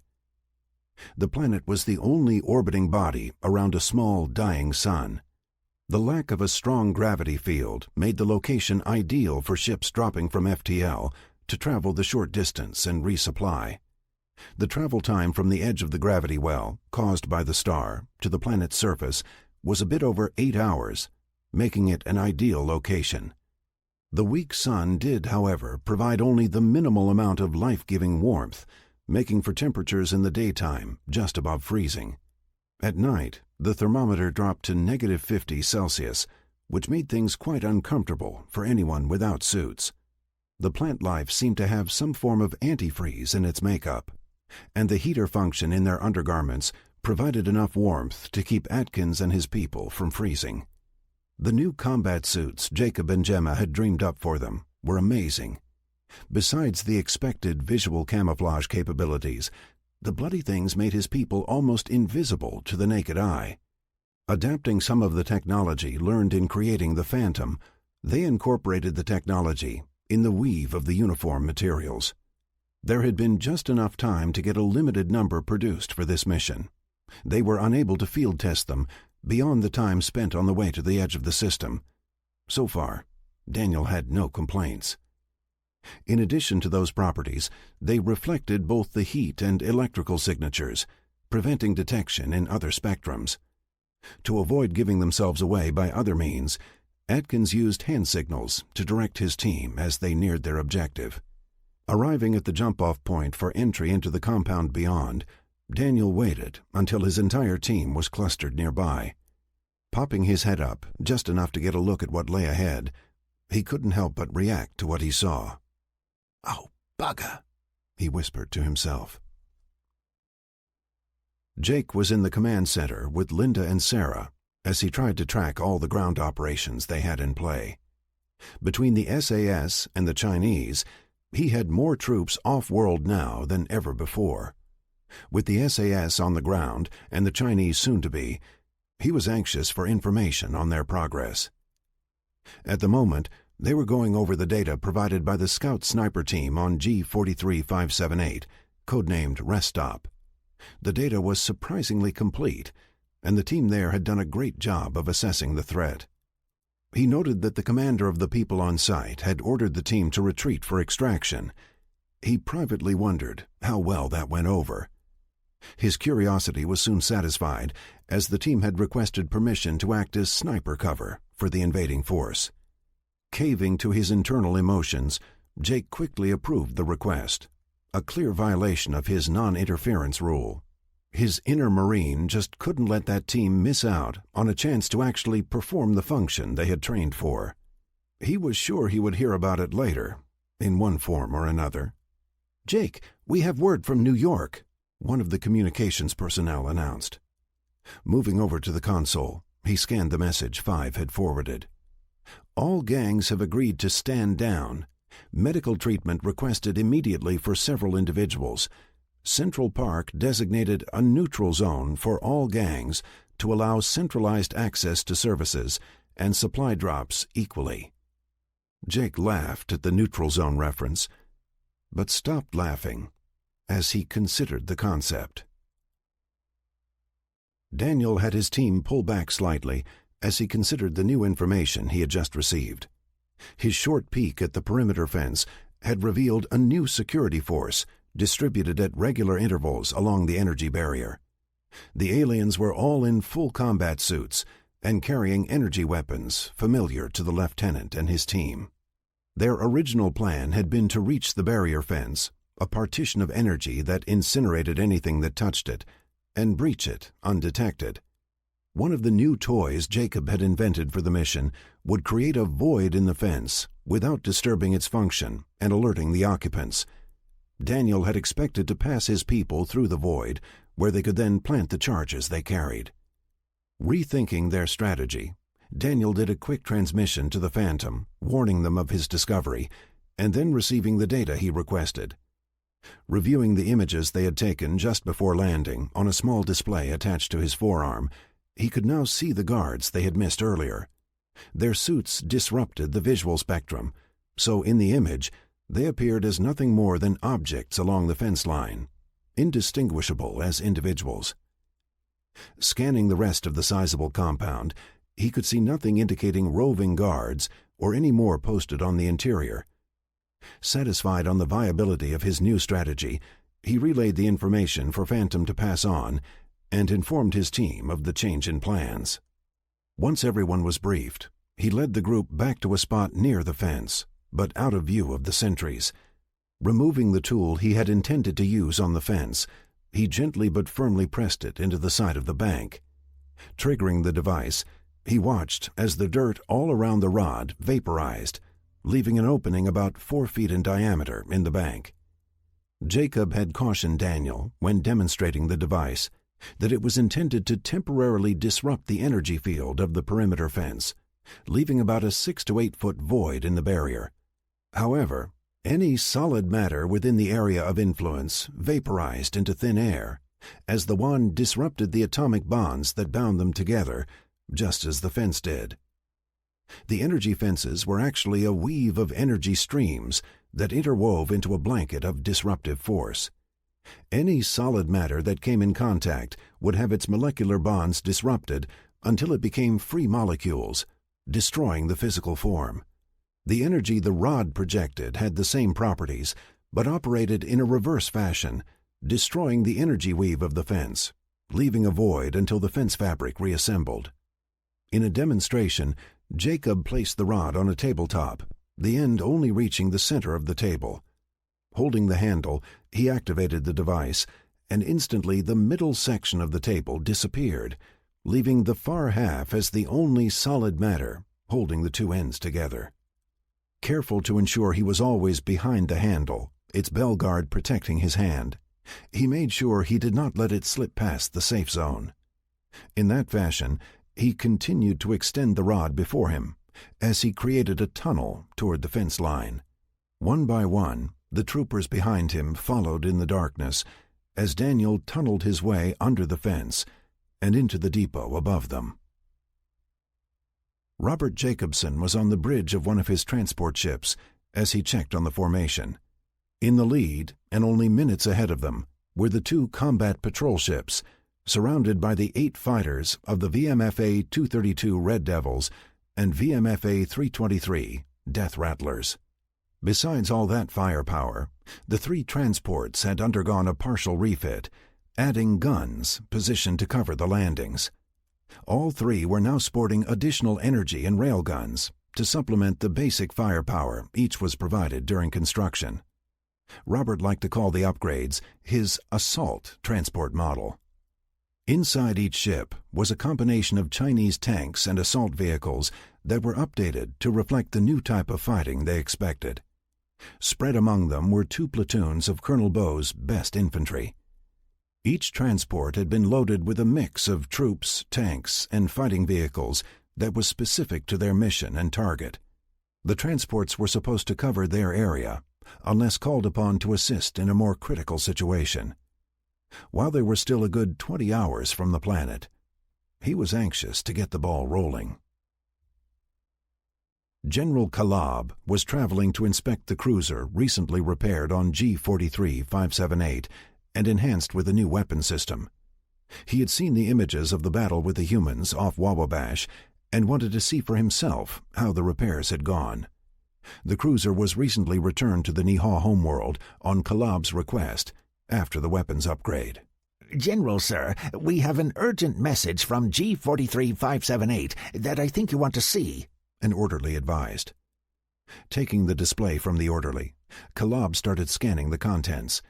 He then flipped to the images, one showing a significant number of inbound ships and another depicting the massive ship stationary just outside the system.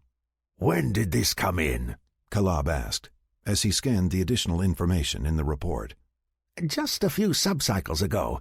I verified the contents before coming to you with it. The closest ships capable of responding are cycles away, was the reply.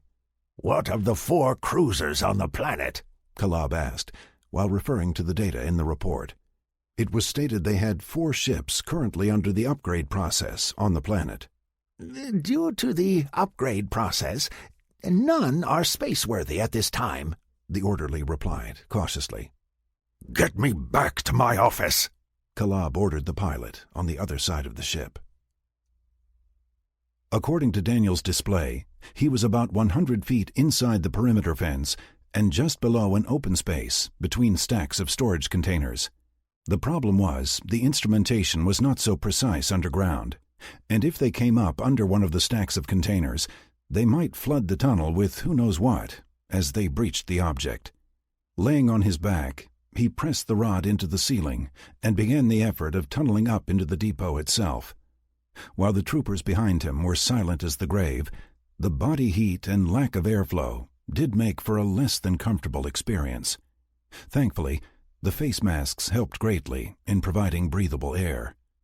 As Daniel worked, he tracked his progress until his proximity display alerted him to distance from the surface above. Set to notify him once he was within 3 feet of the ground, Daniel passed the word for his team to get ready. Once they breached the surface, they were the most vulnerable as they exited the tunnel. As he eased the rod forward, removing the last obstacles above him, he suddenly stopped as the bottom edge of one of the containers appeared in the dim light. Shifting the rod out slightly, he continued until they had an opening sufficient for the troopers to exit their underground passage. By now, the sunlight was fading, the temperature was dropping, and Daniel had returned his faceplate display back from night vision mode needed in the tunnel to normal mode. The cold air rushing in the opening was startling against his exposed skin. The undetected opening in the tunnel itself was a relief, a hole allowing him to scan both directions in the alley created by the stacks of storage containers. Similar in size to the containers he had seen in Earth history books, these containers were rectangular in size, only significantly larger than the ones humans had used. A dull gray in color, each had unintelligible markings that Daniel assumed to reference the contents. Stacked a good 20 feet high, it allowed the entire team to exit the tunnel unobserved. While darkness was descending on the group, no one took for granted that they would be completely invisible to the alien guards. With that in mind, the team split up, each member tasked with depositing their charges unobserved and then back through the tunnel to rendezvousing on the other side of the fence line. Prior to beginning the tunneling, Daniel had been able to adjust their equipment to alert the wearer should an alien in combat gear come into view. Blooming as a red halo in their display, it would help the wearer quickly identify threats as they neared. Taking the farthest objectives as his own, it took Daniel some time to safely traverse the significant distance from one side of the depot to the other and back without detection.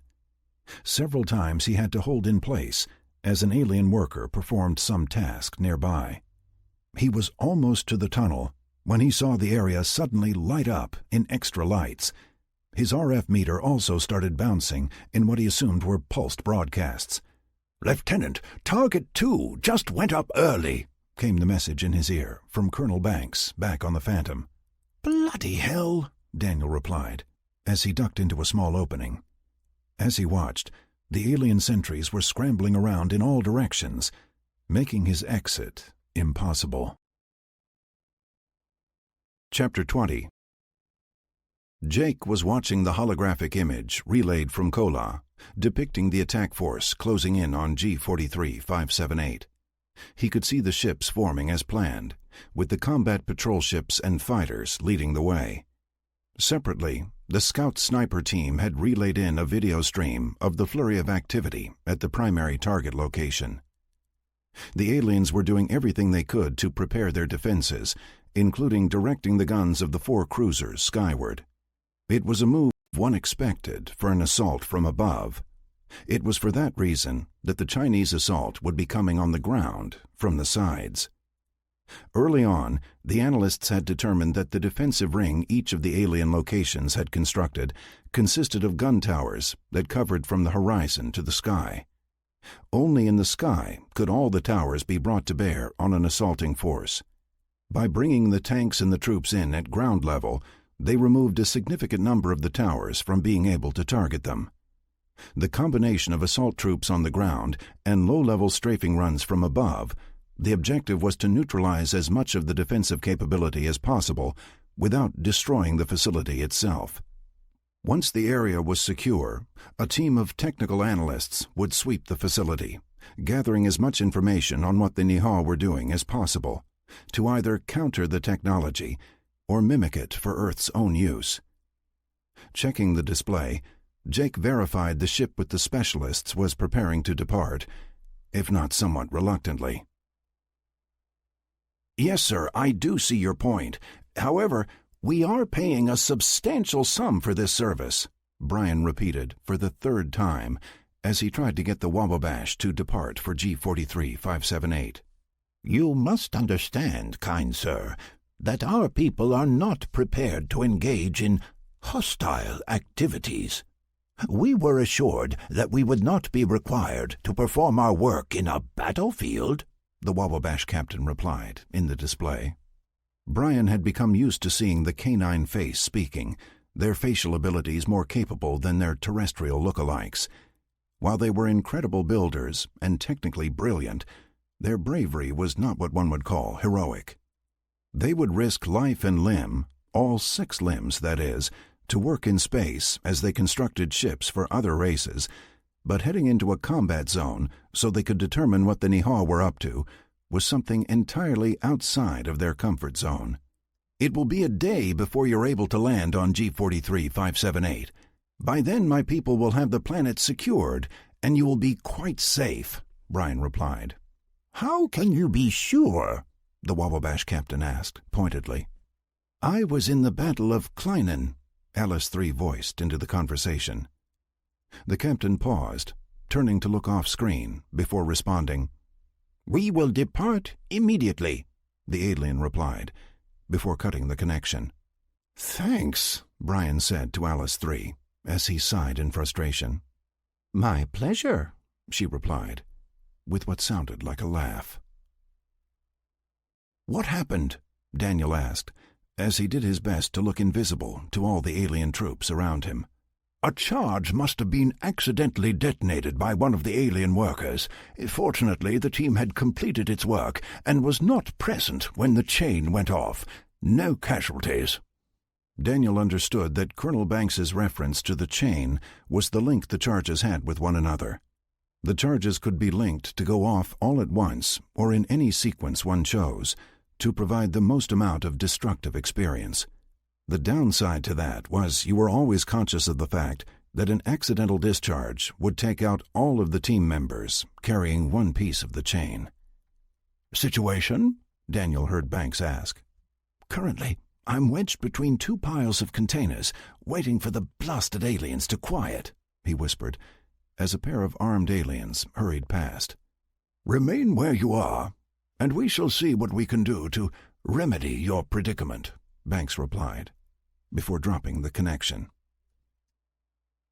General Kalab was in the Situation Room of the Military High Command building, watching the feed from G-43-578 of the incoming attack force. They had additional information transmitting in from a reconnaissance ship sitting well out in space, beyond the reach of the humans' enormous blockade ship.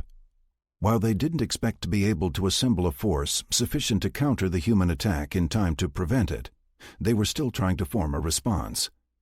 Due to the size of the ship sitting just outside the planet's solar system, they had estimated they would need at least 8 to 10 cruisers and twice the number of destroyers to counter the firepower the ship represented. How the humans managed to operate these vessels with such small crews was a mystery to the Niha, while stuffing Ferris-hulled monstrosities inside. In addition, how they were still capable of FTL travel was a double mystery to all the Empire.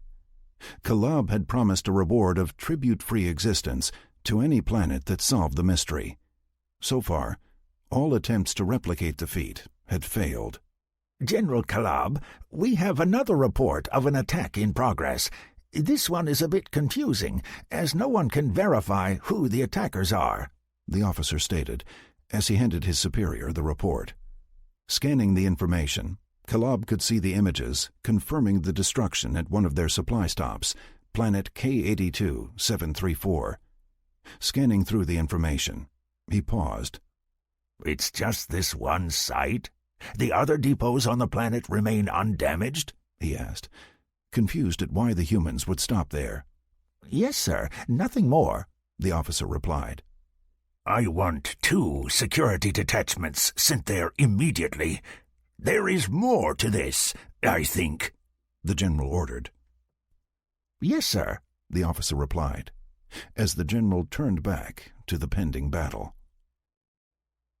The command center in Nevada was a beehive of activity as the various groups managed the continuous flow of data. Jake was aware that something had happened to the SAS mission that had exposed the operation there before they were ready.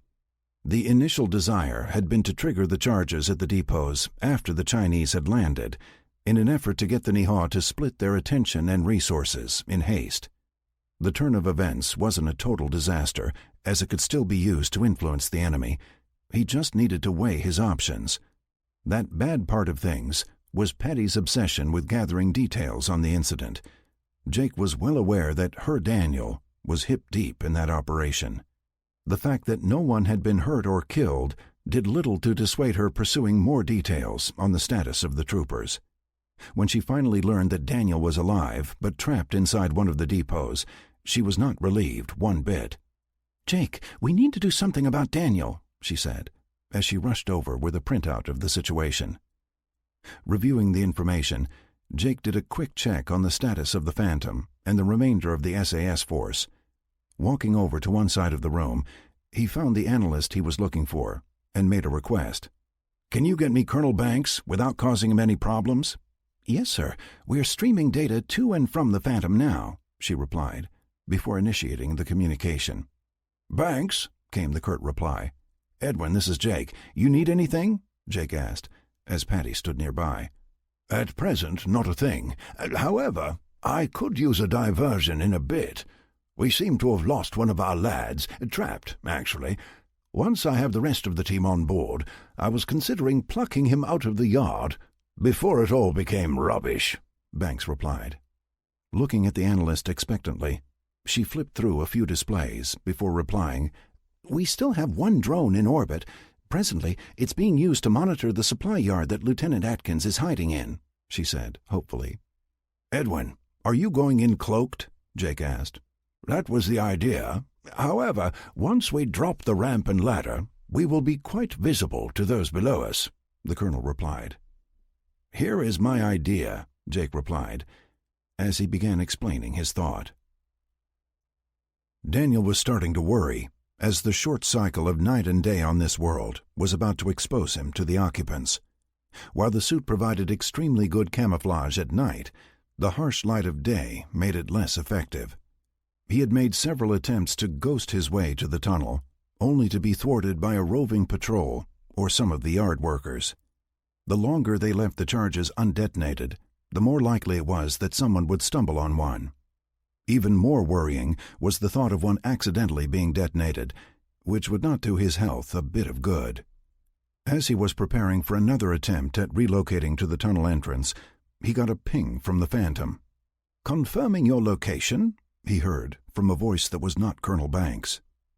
Checking the display strapped to his forearm, he could see the little map of the supply yard and his blinking location finder. "Confirmed," he replied. "Prepare for vertical extraction in 1 minute," the voice replied. "Vertical?" Daniel repeated to himself. He suddenly got an image of himself dangling at the end of a cable as he was lifted free of the area. He was not delighted with the thought that he was about to become target practice for the alien sentries nearby. Just then, there was a huge explosion at the other end of the yard, and he could see several of the nearby guards rushing off in that direction. No sooner did the disturbance occur than the Phantom loading ramp appeared overhead, and a line was dropped.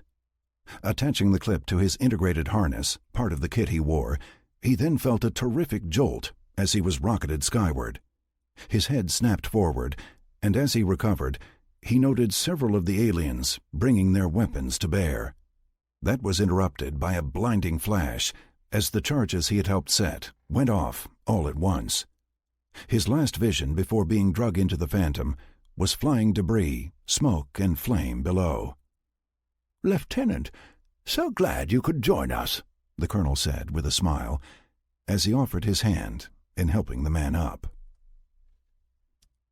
The drone impact had provided the effect that Jake was hoping for, drawing the alien security away for just long enough to get Daniel hooked up. Once clear of the danger area, the explosive charges had put on quite a show as they lit the area up under the Phantom. Jake had ordered all the other supply yards destroyed at the same time, not only covering the Phantom's exit, but sending a message to the Niha that nothing was safe. Once he was sure the SAS had safely recovered Daniel and was swiftly headed for space, he turned his attention back to the Chinese operation exclusively. By now, the fighters and combat patrol ships had begun to engage the defensive systems floating in orbit around the planet. As they closed on the planet, these gun platforms opened fire with energy cannons, doing their best to converge on the rapidly moving fighters. Unable to withstand even the smaller railgun fire from the fighters, it wasn't long before the combination of fighter and patrol craft fire had cleared a swath across the surface of the planet. At this point, the transports had been hanging back, firing at targets of opportunity, but doing nothing to risk their precious cargo. The attack force had reached the point in the plan where the transports were to split away from the combat ships. This was to allow them to close to the surface of the planet in places not covered by the planetary defenses. As they did so, the two fighter squadrons and the combat patrol ships strafed each of the 3 target locations, removing as many of the gun towers and other defenses as possible before moving to the next site. Working methodically, they started with the 2 support sites that didn't contain the cruisers providing additional firepower. The fighters came in first, low and fast, railguns ripping through the towers raised high above the compounds they protected. Firing the entire time, they scored multiple hits, disabling what they could. Right behind them, the patrol ship's heavier guns destroyed position after position, leaving piles of smoking debris behind them. Near the first target, no more than a few miles away, the first of the transports set down. 2 of the Chinese tanks and 2 fighting vehicles burst out of the ship's hold, firing at the remaining defensive positions as they came into range. Behind them, and shielded by the vehicles, squads of troops filed down the transport ramps, preparing to overrun the positions inside the compounds once the fences were down. Of concern to Jake was the additional weaponry the enemy was rolling out of structures around the compounds. Apparently stored away and out of view, he could see mobile gun platforms, similar to 90 or 100 millimeter anti-tank guns of old Earth. These, however, were a mix of single-barreled energy cannons and smaller multi-barreled charged particle weapons. In groups of 2 or 3, he could see the alien gun crews position the weapons along the fence line, facing the incoming Chinese forces. "Patty, make sure to raise the threat condition for Robert and Bo. We're seeing additional firepower coming into play," Jake commented, wanting to ensure the two commanders on the ground were aware of this new development. Colonel Bo watched the progress of his forces from the command deck of the first transport to land. Wanting to be in a position to make changes should the first effort go badly, he stood watching the action supplied by Kula's overhead feed. Twice he stopped breathing, as first one and then another of the tanks took direct hits from the energy cannons still in play. Both vehicles paused for a moment, as if confused, and then returned fire, the railguns in the turrets ripping the enemy positions to shreds. While not stasis-shielded, the heavy iron armor took the hits well. Seconds seemed like hours as the small force worked its way forward to reach the perimeter, where a once highly charged energy fence vaporized anything that touched it. Chow watched as first his fighting vehicles and then tanks floated right into the facility grounds while taking small arms fire from all directions. He could see the troops as they fanned out after passing through the breach, engaging the few security personnel brave enough to confront his troops after the pounding the armor gave them. "Bo, check target 2, he heard from Robert, who was in another transport supporting that drop. He looked to the technician working the display, who acknowledged him by shifting the image to the second target, also the one without the cruisers. Here, the tanks had not quite reached the fence. He could see the aliens had scrounged up some portable weaponry, locating it along the approach boundary inside the compound. As with Target 1, this force only had 2 tanks and 2 fighting vehicles in the attack. He could see one of the fighting vehicles was inoperable, its hatches open and crew scrambling for cover. It was then that both tanks fired, converging on the point in the center of the cobbled-up defense force. In a blinding flash of light, an explosion leveled the cluster of defenders, leaving a gaping hole in the ground and the fence. From there, it was short work for his people to sweep into the compound ahead of the armor. He could see his troops swarming into the structures there as the aliens retreated. The tanks quickly moved in behind the ground forces, engaging defensive positions on the far side of the compound, not visible to them on their approach. While the fighting was still fierce, Bo was satisfied his people had things well in hand. After the shooting started at the other locations, Jason and his team watched as the primary target started to buzz with activity. Prior to the landings, they had surveyed their target area and mapped out the locations and identifying the priority of their targets. Now, the target landscape was changing by the moment. As the 4 watched, new weapons were being revealed and brought to bear in the compound. Alien troops were positioning themselves all along the fence line in defensive positions created on the fly. Marking up his map once more, Jason reassessed the target values before turning to the other members of the team. "Once the shooting starts, feel free to engage," he commented to the loose members of the team.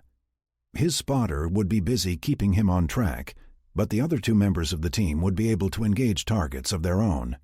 While not capable of the same accuracy and damage as the sniper railgun Jason was using, their personal weapons had the legs to take out personnel at this distance.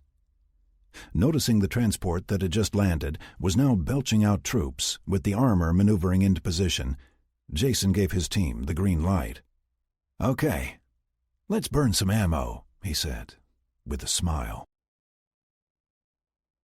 Chapter 21. Leaving that massive amount of activity at Target 2 for his field commander to manage, Bo had the technician move to Target 3, the big prize. "Colonel, we're being informed the compound is secure. Should we move in?" the transport captain asked, referring to Target 1. "One moment, please," Bo replied, while pointing to the display. Both men watched as the tech widened the image to take in the action. With the 4 cruisers in the compound, the patrol ships and fighters were still engaging the defensive forces there. Again, this transport carried 2 of the fighting vehicles, but in this case, there were 4 tanks. Approaching from 2 directions, the tanks had split into pairs, with 1 fighting vehicle attached to each pair. Here, an entire platoon was spread between the 2 approaches, intent on not only securing the compound, but taking possession of the 4 Nihao cruisers as well. As he watched, something caught Bo's eye. Every so often, one of the alien defenders would just fall and not rise. With his troops still so far out of range and not yet engaging the defenders with small arms, it was like the hand of God was reaching out and swatting the aliens, one at a time. Not an overly religious man, he said a little prayer, thanking whatever power it was that was helping him this day. Jason was in the zone as his spotter called out target after target. After weeks of sitting and watching, everyone on the team was itching for some action. Having been set up for quite a while before the attack forces hit the ground, he and the corporal spent their time before the assault mapping out their targets with precision. Once the shooting started, they quickly walked through the pre-assigned targets, using the various rounds the railgun rifle had available to neutralize the opposition. Once those were ticked off the list, they next moved to targets of opportunity. "Right 2 and up 3, the corporal announced, giving him a new target in reference to his last shot. Moving right and up, he found an alien in a combat suit, directing a small group of others. A gentle squeeze, and it was down. "Sarge, there's a group of those Gomers trying to get the gun working on T5, the corporal said, referring to a pre-assigned target that they had already neutralized. Swapping the railgun round out for an HE option, he mentally pictured the map they had drawn earlier and shifted back to the location designated T5. Another gentle squeeze, and the group of 3 aliens erupted in flame and body parts. He had to admit this railgun rifle was the bomb, literally. "Left 4 and down 3, the corporal said again, not pausing to celebrate. Jake watched the holograph as the Chinese forces spread out before moving in on their last objective. He felt a tinge of pride as the analysts called out the sniper team's work, removing threat indicators as they neutralized dangers. He was a bit envious of the shooter, whomever it was. Focusing on the armor, he could see the tanks leading the advance, with the more maneuverable fighting vehicles sprinting toward targets of opportunity as the battlefield data was being fed to the vehicle commanders. Unsure of the origins of the defenders, Jake found it hard to believe the Nihao themselves were actually fighting on the ground. It was a mystery that would be solved soon enough. Whomever it was, Jake had to give them credit. They were putting up a good fight, considering their limitations. By now, they had redirected the fighters to support other activities, while the 2 patrol ships continued to slug it out with the cruisers and the remaining gun towers. That interaction prevented the defenders from concentrated fire on the armor as it advanced. That thought was premature, however, as one of the advancing tanks exploded in a bright ball of fire and light. The concentrated fire from 2 gun towers, plus the closest cruiser, completely engulfed the vehicle. As if in retaliation, both gun towers toppled right afterward, as railgun fire ripped their supports out from under the gun turrets. With that, the remaining tank and fighting vehicle surged forward, carrying a wave of soldiers in their wake. Before long, Jake could see the Chinese troops pressing into the compound as vast sections of the barrier fence was powered down. "Looks like Bo and Robert delivered as promised," he said to the open room filled with people, as a loud cheer broke out. Hibak was a bit surprised by the meeting request he received first thing in the morning. The message simply asked if he was available to speak to Colonel Thomas later that day. He was aware that was the name of the human resistance leader, and that the 2 had met several times before. However, Hibak treated the question as if it were a request for an audience. So far, the humans had been more than accommodating to his prolonged stay. In part, That was because they originally captured him trying to escape after stealing precious metals. However, the fact that he had never actually asked to leave held a certain sway in the circumstances. He eventually accepted the request, and then spent the remainder of his day doing nothing particularly special to prepare for the visit. He was sure the humans wanted something from him, or they would have simply arrived at the door to his ship and requested entrance. That particular point did strike him as strange, as the humans had never actually demanded anything from him once he declared himself a refugee from his homeworld. Though he doubted they actually believed the story he had provided, thin as it was, they had simply accepted it and moved on. So far, Hibak had profited greatly from the current relationship, and he firmly believed that the humans had done so as well. The last time the humans had reached out to him, it was to assist in the eventual location of the space armada that was destined to attack them here. The reward for that mission had been particularly large. Since then, Hibak had been left to his own devices, patiently awaiting the day he could return to civilization and begin spending the massive wealth accumulated in his ship's hold. He had still not decided on whether to return to the homeworld or if he wanted his own moon as a massive display of wealth. It was as he was considering his options that the ship's systems notified him of his visitor. Moving from his sleeping quarters, where he had been resting, to his lounge space on the ship, he was in no particular hurry. He finally settled into a comfortable chair before releasing the lock on the airlock hatch and allowing the human access to the airlock.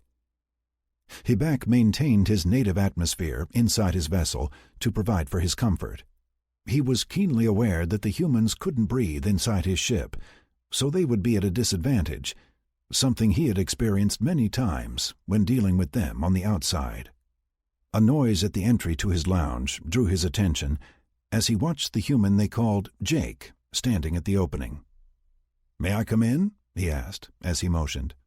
"Please, do have a seat," Hibak replied, as he indicated one of the least comfortable seats in the room. The human wasn't wearing one of their uniforms, as Hibak had expected. Rather, this one wore only a face mask that covered its eyes, nose, and mouth. He could also see the headpiece that only this particular human seemed to be able to use to communicate. He had never seen it used by any other. While it still required its simplistic audio speech to be translated, it could natively hear Hibak, something that frankly disturbed him. It was like having a pet that could suddenly write. "How may I help you?" Hibak finally asked, after the two sat quietly for several microcycles.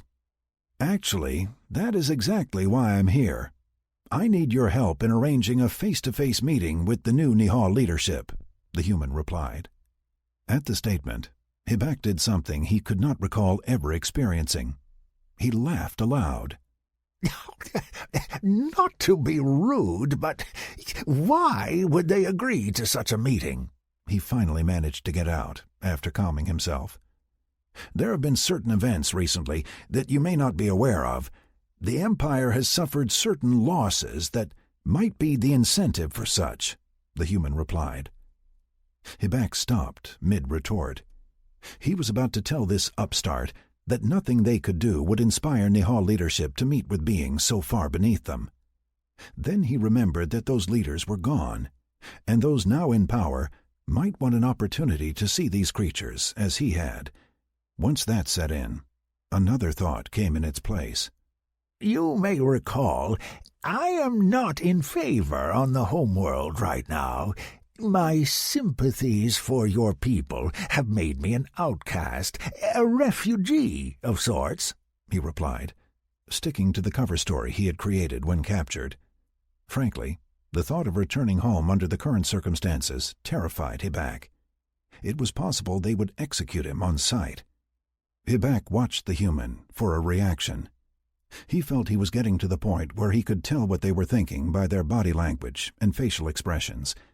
So it was with great surprise that he listened to the response. "Let's cut the crap, shall we? You are no more a refugee than I am a Nihal. I don't know what you did back home to get exiled, nor do I really care. Frankly, considering we caught you stealing, I suspect you're some form of criminal, and hiding here is your best bet at staying alive. Putting all that aside, you are far more likely to survive a trip home than any of us would just trying to find it," the human finished. Perhaps you are correct. However, why would I choose to take such a risk?" Hibak responded, in a candid moment. "2 reasons. The first is at some point you want to leave here, so you can spend all that treasure you have in your hold. I doubt seriously that just sitting down there and staring at it all day is all you want to do. This might give you an opportunity to make amends for whatever you did to get exiled in the first place by bringing them a very valuable opportunity. We will give you something to present to the new leadership there that will ensure your safe arrival." "And the second?" Hibak asked, after considering the first and accepting the statement as valid. "Besides paying you a vast sum for your effort, if you don't do this, you may be here for a very, very long time." General Kalab was not in a particularly good mood. He had just witnessed the capture of 4 Niha cruisers and the facility they were relying on to give their ships a fighting chance. In addition, the total destruction of supply depots on K-82734, a supposedly safe place. He was still weighing the options between retaliating against the humans elsewhere or directing those same forces to retake the planet and destroy the ship in orbit there. The latter was much more desirable, but he knew it would come at a great cost. At one time, his people might have brought to bear one of the now forbidden weapons to deal with the situation. They had learned at a terrible cost some things were not worth the price you had to pay. That lesson had almost cost them their very existence. Pushing the thought from his mind, he continued to work through his resourcing reports. He was trying to find the right combination of ships and crews to push the decision one way or another without gutting their harassment of the Earth-aligned planets. Robert and Bo were wandering the compound identified as Target 3 in their attack plan. The Niha had not gone down without a fight, and Robert had the broken wreckage of 2 fighters, 1 tank, and 1 fighting vehicle to prove it. Stuffed into one of the transports, they had sent it and one of the combat patrol ships back to Kola with 1 squadron. Since both squadrons had lost a fighter, the pilots surviving the crashes as they safely ejected, it seemed irrelevant which went back to Kola and which stayed behind to cover the ground forces should something unexpected come up.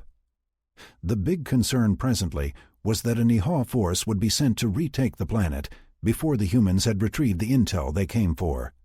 Almost laughably, the Wawabash had appeared right after Target 3 had fallen.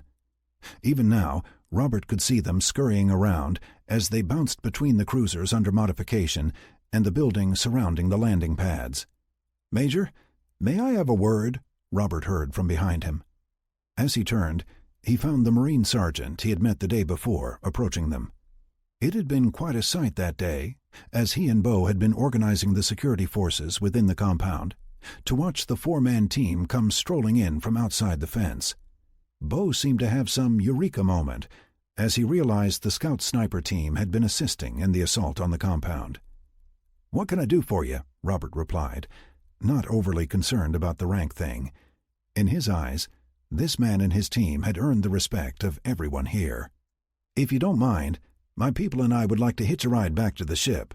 We've been in the boonies for weeks, so a hot shower and a cold beer would be very welcome right now." Looking at Bo for a response, he received a nod of agreement. "I can't see a good reason for you to stay, unless you want to go out and look for escaped Niha," Robert replied. There had been a small number of Niha security force members that had slipped out after the fall of the compound, but most had been quickly rounded up. "Thanks, sir, but no," Jason replied, with a smile. "Check and see when the next run to Kola is scheduled, and get on it. If anyone questions you, tell them to see me or Colonel Bo." While the Earth was battling aliens in space, Joe and Abby were on duty, watching the art recovery teams back at work in Central Park. They had complained to Jake that they would be of far greater use on the battlefield than here babysitting.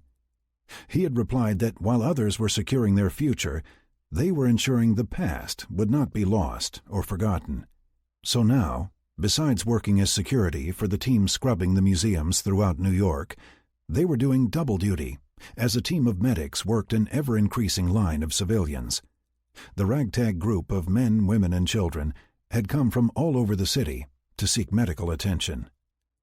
Arriving before the ships, the tent had established an ironclad rule that once the ships had landed in the park, no weapons would be allowed within the boundaries of the park, no exceptions. There were a few incidents in the beginning, and examples had to be made of some non-believers. After one of the troopers took a shotgun blast to the chest with no effect in front of a large crowd, the point was made. The unconscious form of the offender was drug off by his gang, and no other challenges of the restrictions were made. Joe was happy to see the gangs policing themselves at the very next visit. He was concerned, however, that Jesse had made mention of crossing the Atlantic soon in search of more museums to plunder. With the troubles here, he wondered how many other cities they were going to have to subdue. Chapter 22. The tracker they had placed on the Hibak ship was designed to report back to Earth every time the ship dropped out of FTL, and then go to sleep to avoid detection. Attached to the ship's navigation system, it would use the same link the pilot used to verify their location in Niha space by attaching to the nearest link point. Linda had a 24-hour monitor on the feed, creating a track and following the Niha as he bounced around the star systems of the Niha Empire. Apparently, it was a standard practice for a Niha to never return home in a straight run, thus protecting the location. Linda wasn't sure what Jake's plan was, but it all hinged on learning the exact location of their home planet. "He has dropped out of FTL again," one of the analysts commented, as the display lit up with the latest data. The red dot in the 3D holograph showed a haphazard pattern, leapfrogging all across the map, from sector to sector. If Linda didn't know better, she would swear Hibak was procrastinating. Colonel Banks and Lieutenant Atkins were sitting on the bridge of the Phantom, evaluating a fresh piece of intel. After their successful raid on the supply planet K-82734, they had paused to do a damage assessment when the information came in. During the assault on G43578, the analysts on Earth were alerted to a large-scale movement of vessels away from their stationary locations, but not to a mustering point. That movement left other targets of opportunity unprotected. The current object of interest was an asteroid floating free in space. As a celestial body unattached to a solar system, the Niha had been using it as a base of operations for several sectors. Unlike the supply depot they had just destroyed, this was a command center of some kind. Both men envisioned it as a wonderful chance to grab intelligence, as well as an opportunity to disrupt the Niha command and control for the region. "I'm submitting the request now," Banks said, as he hit the transmit key. "Let's hope they see the brilliance of our proposal," Daniel replied, with a broad smile. General Kalab had decided on a course of action regarding the humans' latest activities. It made little sense to try and drive them off G43578, as they were now the entrenched defender, and it would require a significant force to overcome them and the massive ship protecting them. It was the opinion of his planning division that the facilities there would not survive the encounter intact. Therefore, they would be fighting over nothing. With that decided, they turned their attention to other opportunities throughout the rebellious region. The Earth capital ships were usually clustered near their homeworld, making any attempts at striking at the heart of their civilization risky at best. Now, however, they found the human resources scattered throughout the universe, providing a rare opportunity.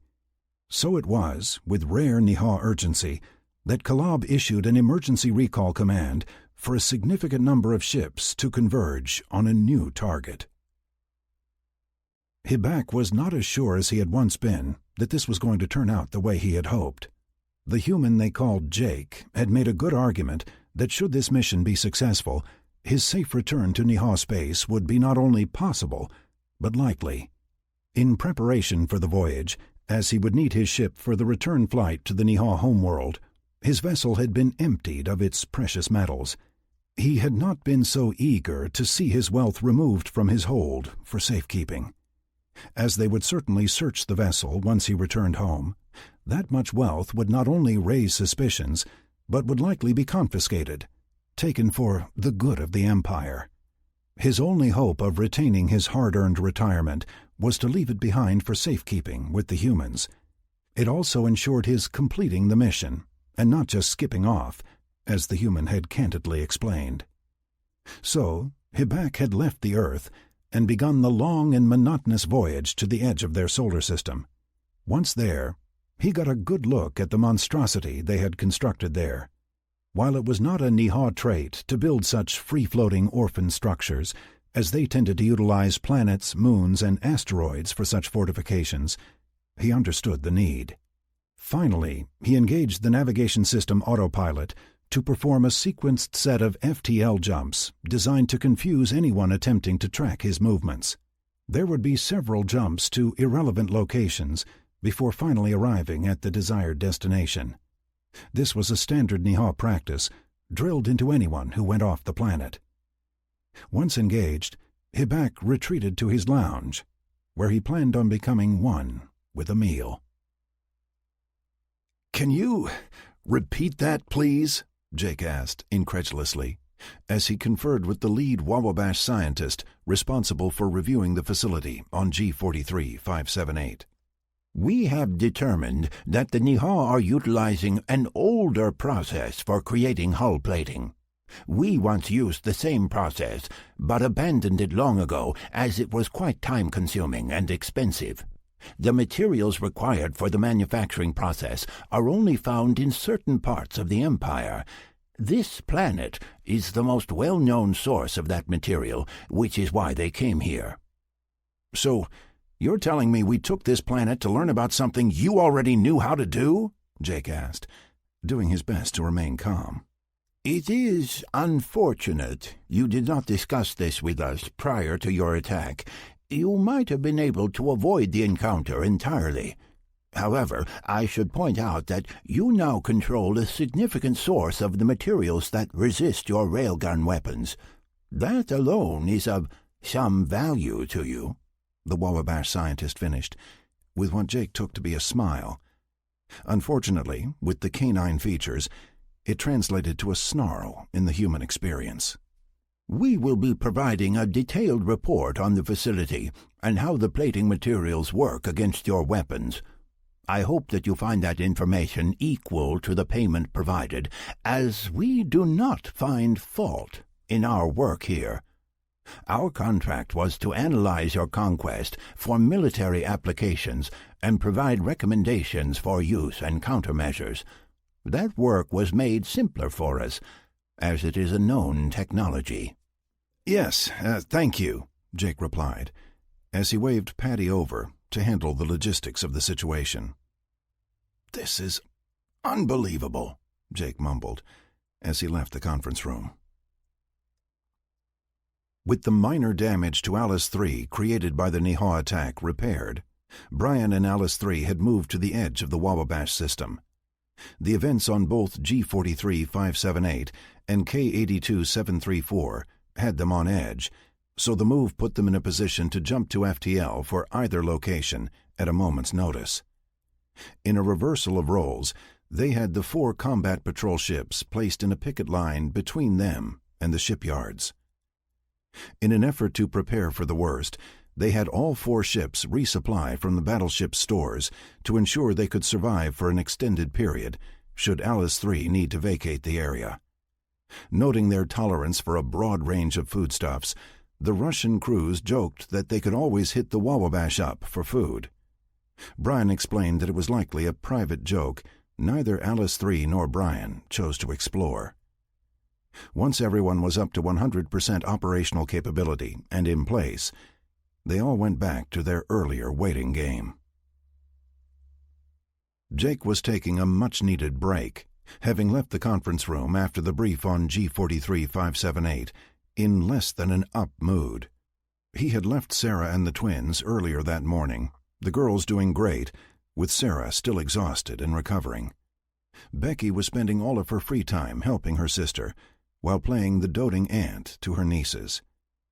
For that, Jake was incredibly grateful, as he had enough on his plate, and was feeling extremely guilty that he wasn't there with them. So, satisfied the world could survive for an hour without him, Jake suited up and jumped on his hovercycle.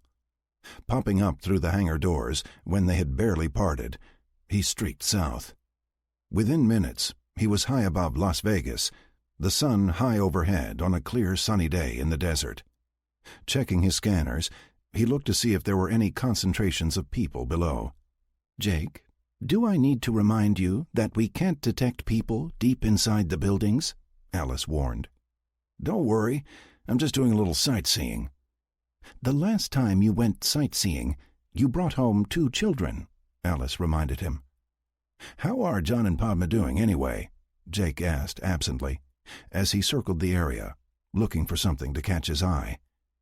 "I will not be so easily distracted. The kids and Sandy are doing just fine, as you well know, since you check on them at every opportunity," Alice chided.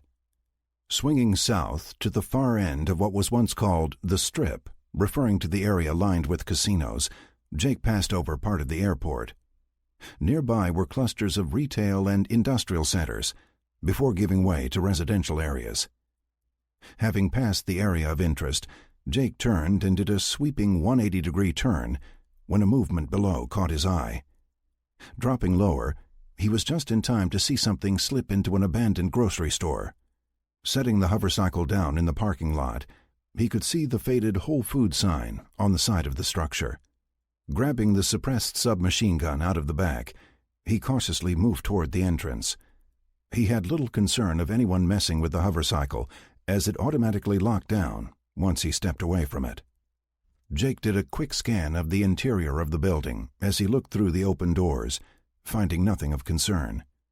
Even so, he entered cautiously, repeating his scan and using infrared and night vision inside the darkened structure. The bright Vegas sun did provide quite a bit of light, but the windows on the front of the building hadn't been cleaned in decades.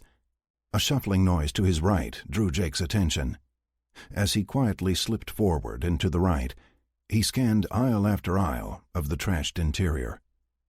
Stopping, he caught a movement and froze as he slowly turned to face the open aisle. There, standing in the center of an open area with trash all around, was a dog. Jake realized it wasn't just any dog.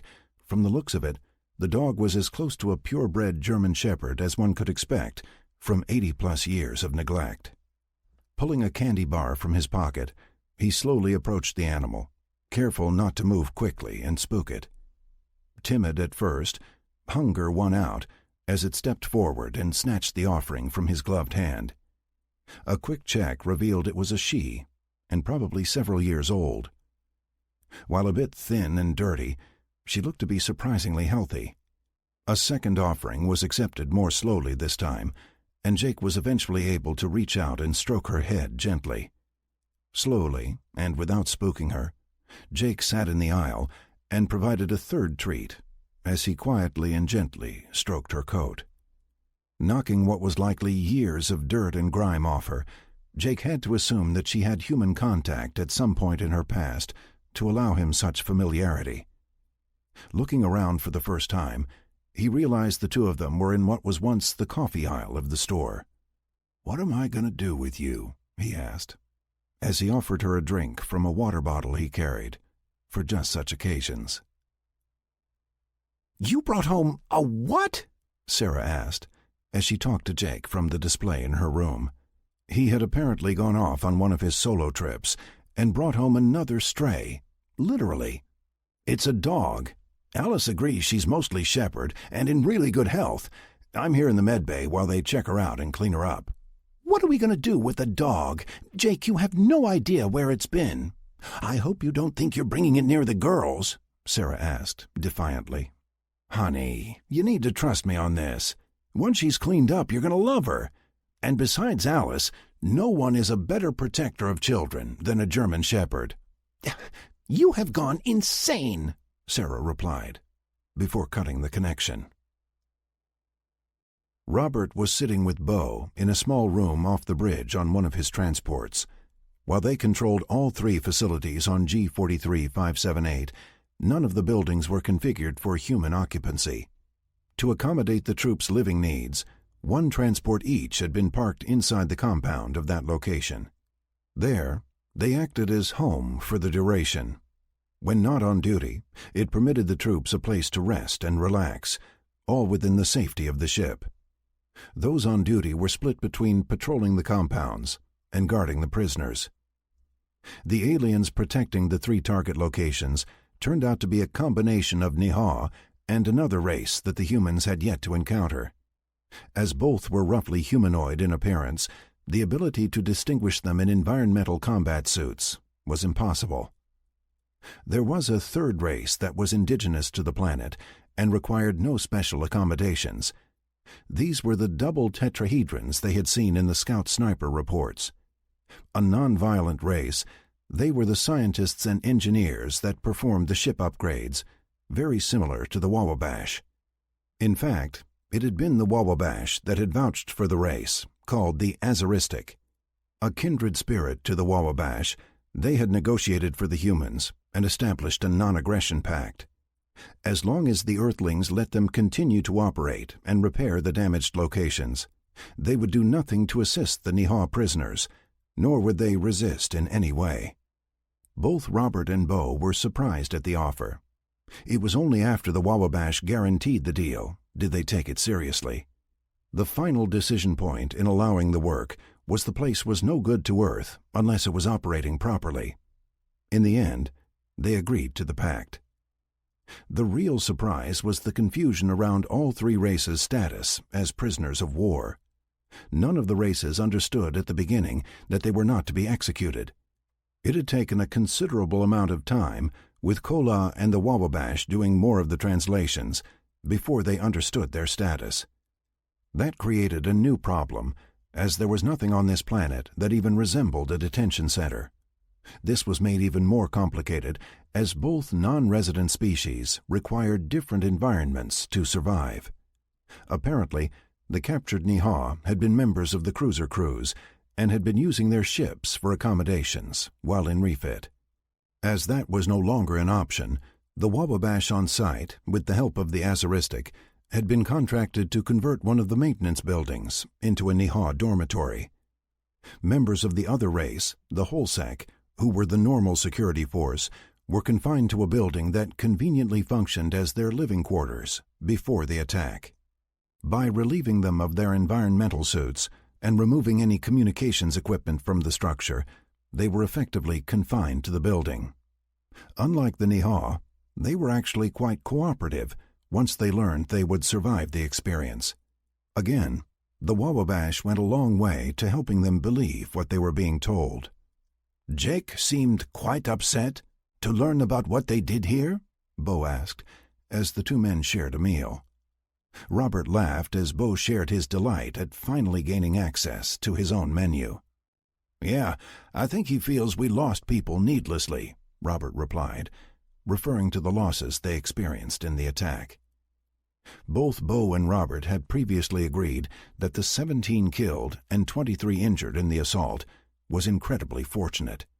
While everyone agreed that a single loss of life was regrettable, this was war, and people died. Here, they had attacked an established defender with superior numbers and prevailed. Not only had they defeated the Niha, but had captured the objective intact, which was a big win in anybody's book. Chapter 23. "You're sure you can do this safely?" Patty asked, her image a transparent portrait of concern on the communications display. Daniel studied her face, again debating his choice to come with Colonel Banks, but internally confirming it was the right thing to do. Even so, the worry in her eyes was evident to anyone who cared to look. "As safely as we can, love," he replied softly. "I've had the team here go over all the information. Everyone agrees that the target value is high. Jake is really pissed about what happened on G43578 and made us triple-check the sources for this," she replied, with a nervous laugh. "Tell him not to fret. We will pop in and out again before they even know we were there," Daniel replied, trying to reduce her concerns. "You had better," Patty replied, before mouthing a kiss and cutting the connection. As Jake headed to the command center, he felt the newly familiar bump of Kona as she followed him through the hallway. Whenever asked, Jake explained the shepherd's name was something derived from where he found her. Discovered on the coffee aisle in a Whole Foods store, he would reply that he chose Kona because breakfast blend was just too awkward to say. While they say that rank does have its privileges, Jake soon discovered that it was Kona who had developed celebrity status everywhere he went with her. A case in point, once he entered the command center, it was her that all the analysts and technicians greeted, some providing treats they had set aside just for her. Jake waited at the door of his office as she finished accepting her rewards. Then he motioned her inside ahead of him as he entered. Inside, Patty was already there, a pile of paperwork spread across the small conference table. "Good morning, granddaughter," Jake announced, as Kona first checked the woman before finding her place in the corner. Someone had placed a folded blanket and water bowl there, as it had just appeared one day, without anyone asking. "Daniel is going to lead the team," Patty declared, assuming Jake knew what she was referring to, which he did. He had seen and approved the request earlier. "He will be fine. They're the best at this," Jake replied reassuringly, as he walked over to the table and stood sorting through the documents and photos she had laid out there. He was aware that the target was a free-floating asteroid that the Niha had stabilized in open space. Beside his interest in how they had pulled that off with a celestial body, the intelligence contained in the computers there was a treasure trove. If nothing else, just the information around the ship movements they had been tracking and what the Niha command had up their sleeve was worth the try. Hibak had paused the flight plan he had been executing to float just off some obscure, irrelevant system at the edge of Niha space. He had been having second thoughts about returning to the home world. Even if the High Command accepted his story, the likelihood that they wouldn't execute him on the spot was not very high. Several times during the voyage, he had attempted to access the data cube he carried from the humans.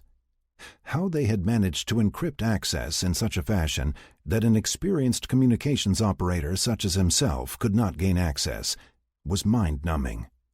Without assurances that the humans had insisted on his safe return, Hibak reluctantly declared to himself that he was playing a very dangerous game. For now, he would take some time and think about his future before making any decisions that could lead to his demise. "Jake, Hibak has stopped again. Systems analysis reports he has tried to access the cube several times now," Linda supplied over the comm as Jake sat working at his desk. Patty had left earlier to return to her team. He was sure she wanted to go over Daniel's attack plan one more time. "Did he get in?" Jake asked after a moment. "No, Alice locked it up good. Only after his ship's navigation systems report he's home will it unlock the cube," Linda replied with a laugh. "So, we get what we want regardless," Jake replied, with a laugh of his own. "Precisely," Alice replied for Linda. Colonel Banks brought the Phantom in at a particular vector as they approached the asteroid. The analysts back home had theorized that approaching from this angle enhanced the ship's cloaking capabilities, as it helped mask the energy spike created as they dropped from FTL. The specific spot they dropped from FTL at was calculated to be a blind spot for the sensors at the facility, created by an unintentional void. The sensors had been installed in natural depressions on the surface to protect them. By appearing very close to the body of the asteroid, their energy burst was invisible. If they stayed in the sensor shadow, it was proposed that they could approach and land without alerting the Niha to their presence. He piloted the ship in cautiously, wary of any indication they had been detected, as there were no other ships in the area to blend their drive signatures with. As he did so, Banks did a quick check to see if Atkins was ready below. Originally proposed as a smash and grab, the analysts on Earth had contrived an alternative mission. If they could slip in undetected, they might be able to plant a tap on the secure computer network there. Once enabled, it would give them unfettered access to all the Niha military information, including communications and pending operations planning. "Righto, boyo. Are you ready?" Banks asked, as he queried Atkins in the airlock. For this mission, they were only going to land a 4-person team, with Lieutenant Atkins in command. Without an atmosphere of any kind, they were all in full American combat suits, fitted with the EVA equipment necessary for extended use. Besides not having a breathable atmosphere, the hollowed-out interior of the asteroid was Niha standard. That meant there wasn't breathable air anywhere to be found on this rock in space. "Walk in the park," Daniel replied, as they waited for the green light to exit the airlock. Setting the Phantom down precisely where instructed, Colonel Banks waited the requisite amount of time to ensure they had not been detected before granting permission to open the airlock. Next on the list of things to do was carefully scanning the signal spectrum for the automated equipment management. Banks had been instructed that a significant amount of the work required to dock a Niha spaceship was managed by automated systems. All a captain had to do was put his ship in close proximity to the desired location, and the systems negotiated with the necessary components to attach and dock the craft.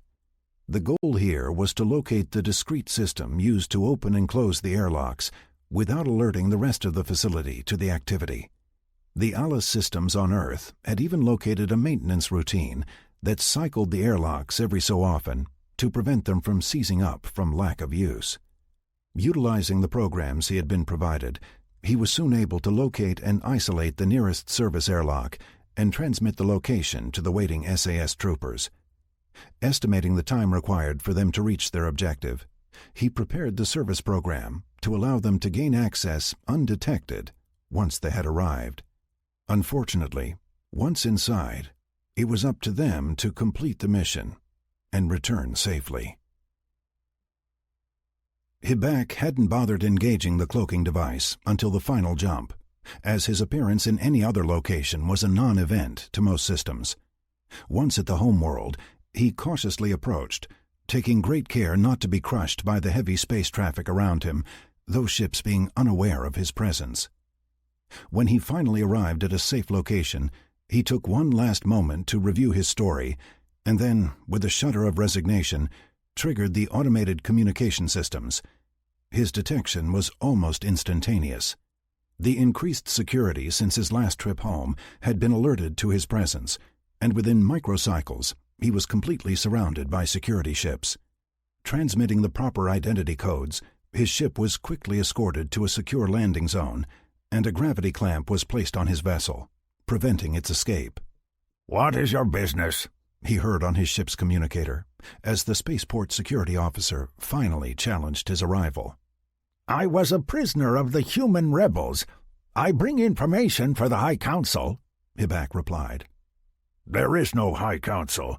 General Kalav is now in command of the Niha Empire," the security officer replied. Hibak paused as he considered the information. He had feared that the remnants of the High Council might remember him. This changed things, as he only needed to convince this general of his value to the Empire. "Excellent. Announce my arrival right away," Hibak commanded. "I will see if the general has any interest in you," the officer replied, disinterestedly. "You might want to consider I have a message from the human leader," Hibak snapped back at the incompetent. That seemed to do the trick. "Arrangements are being made," the security officer replied, in a more conciliatory tone. "Indeed," was his only reply. "Jake, sorry to wake you, but we just got confirmation.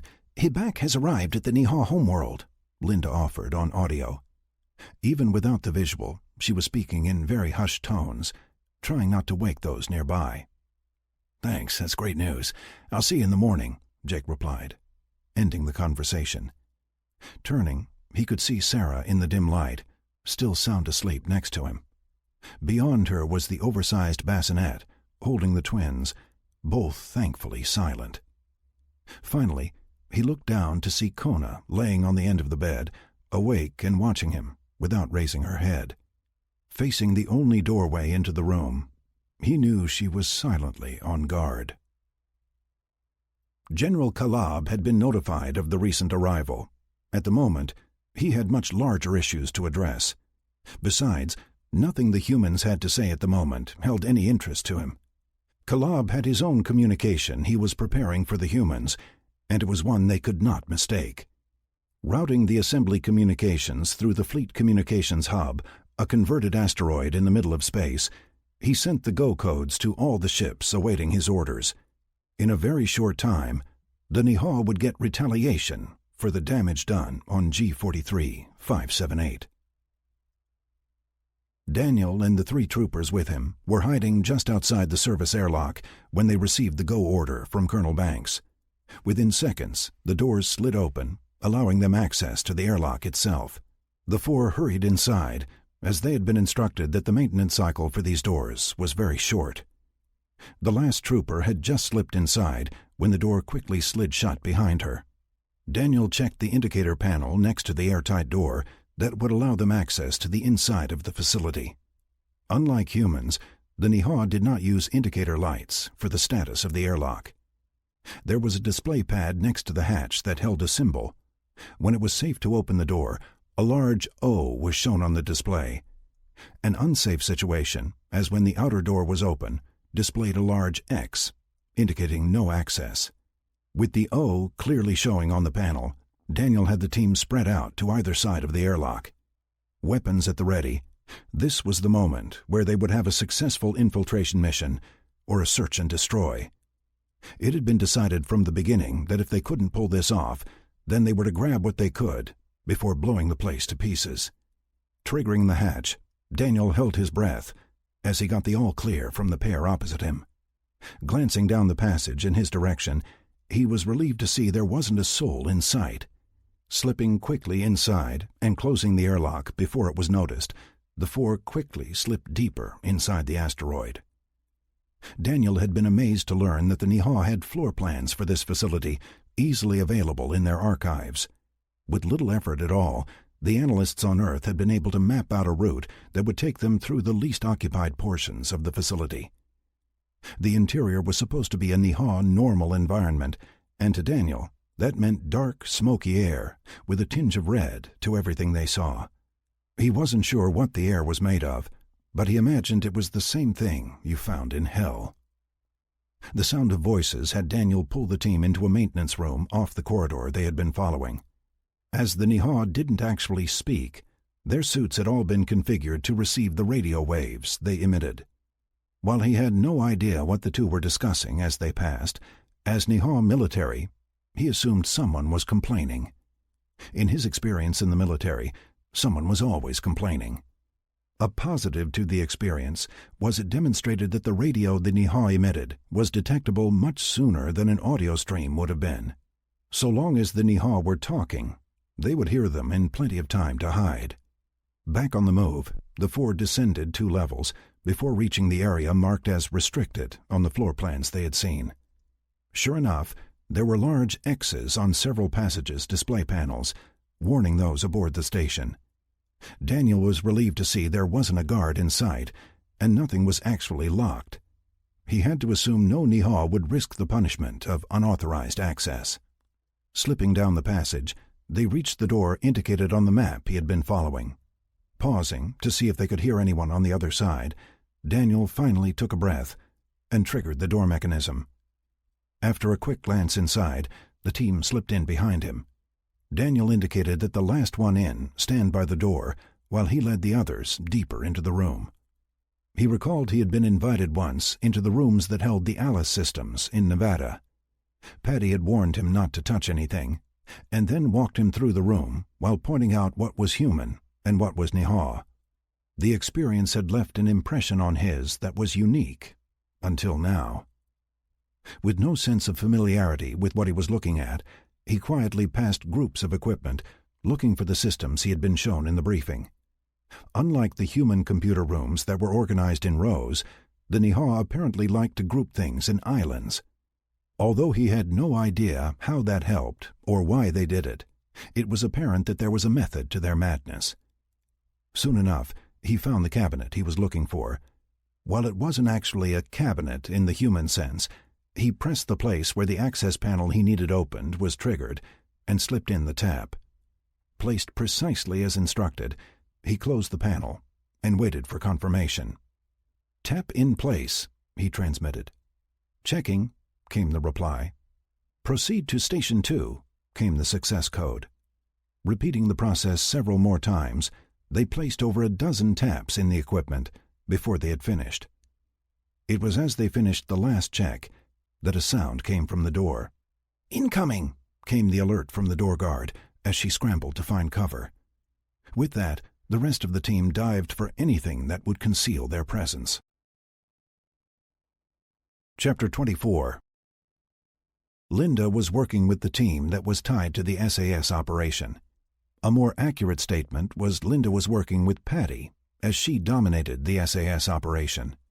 Considering Linda's relationship with Jake, she was more than understanding about the young woman's concern over her love interest's well-being. While not the same intensity, Linda was always concerned when Jake put himself in harm's way. It had been a scramble to get the SAS team the materials they needed for this mission, particularly the taps they wanted to use on the Niha equipment in their computer room. Fortunately, there had been a Cordished vessel inbound that stopped at the space station for a handoff.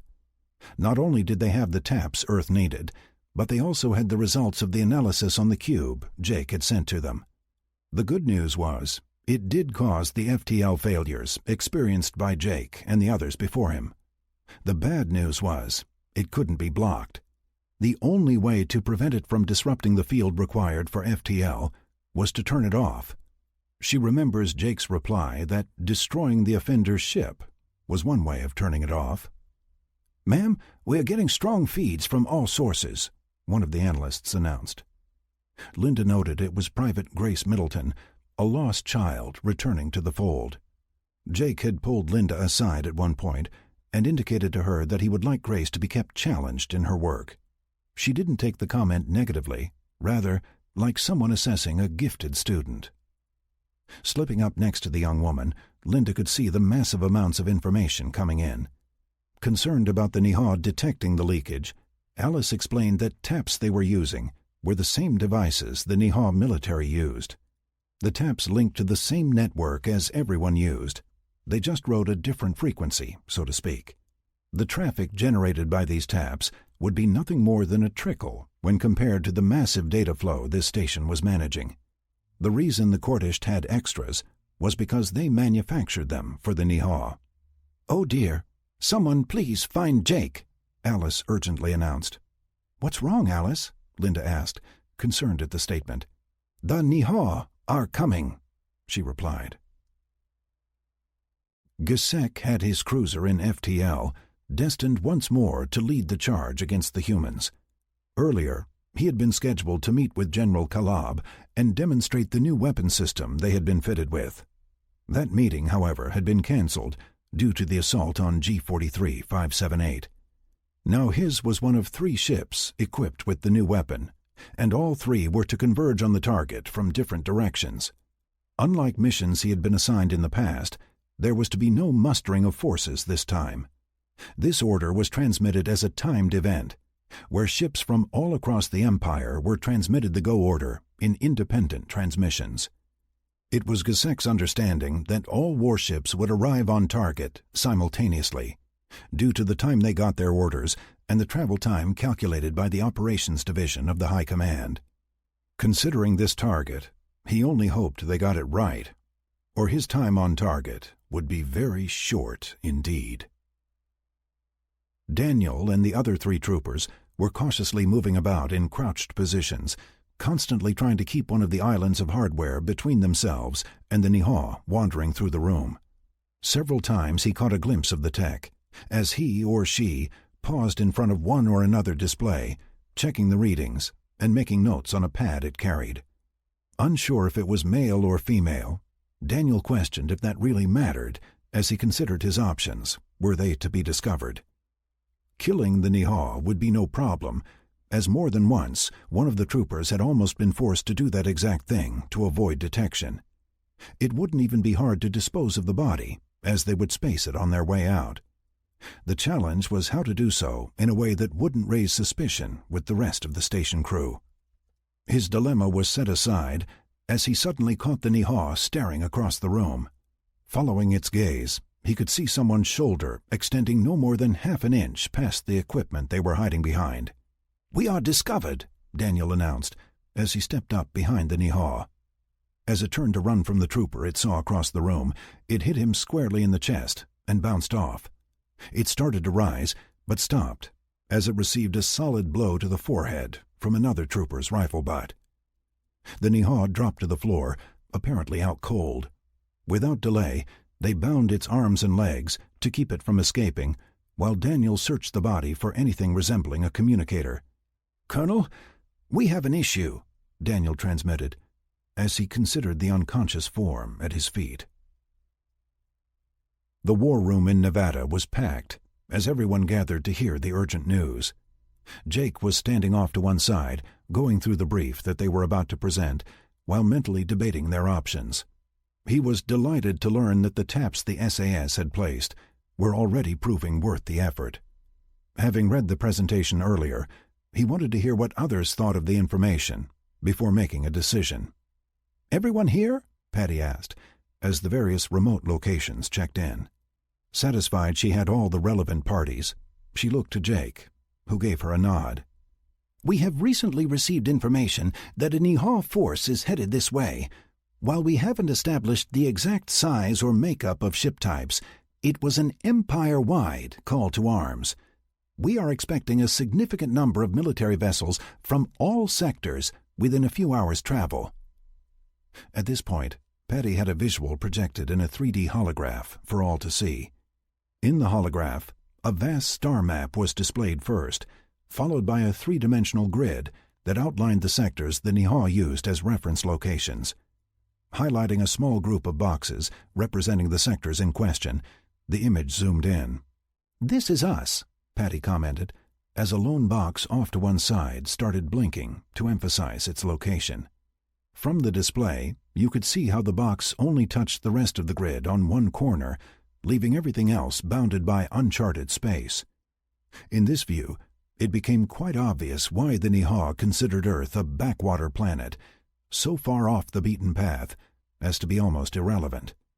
She then brought the view in closer, so only our sector, Nu Tau Beta, was centered in the room. Located at the far end of the sector point closest to the rest of the Empire, the Earth's solar system was even remote in their own sector. "As you can see, from where these ships will be traveling from, their approach vectors converge here," Patty said, as first, representative lines indicating the travel vectors from Nihaw space into Nu Tau Beta appeared. Next, the display zoomed once more, leaving only Earth's solar system. At the point of convergence sat a small stationary object, as the rest of the planets rotated around the sun. "This is our new space station," Patty explained. The demonstration was more to place relevance on the station's location in space, not related to Earth, but rather its relevance to anyone entering the sector Earth's solar system occupied.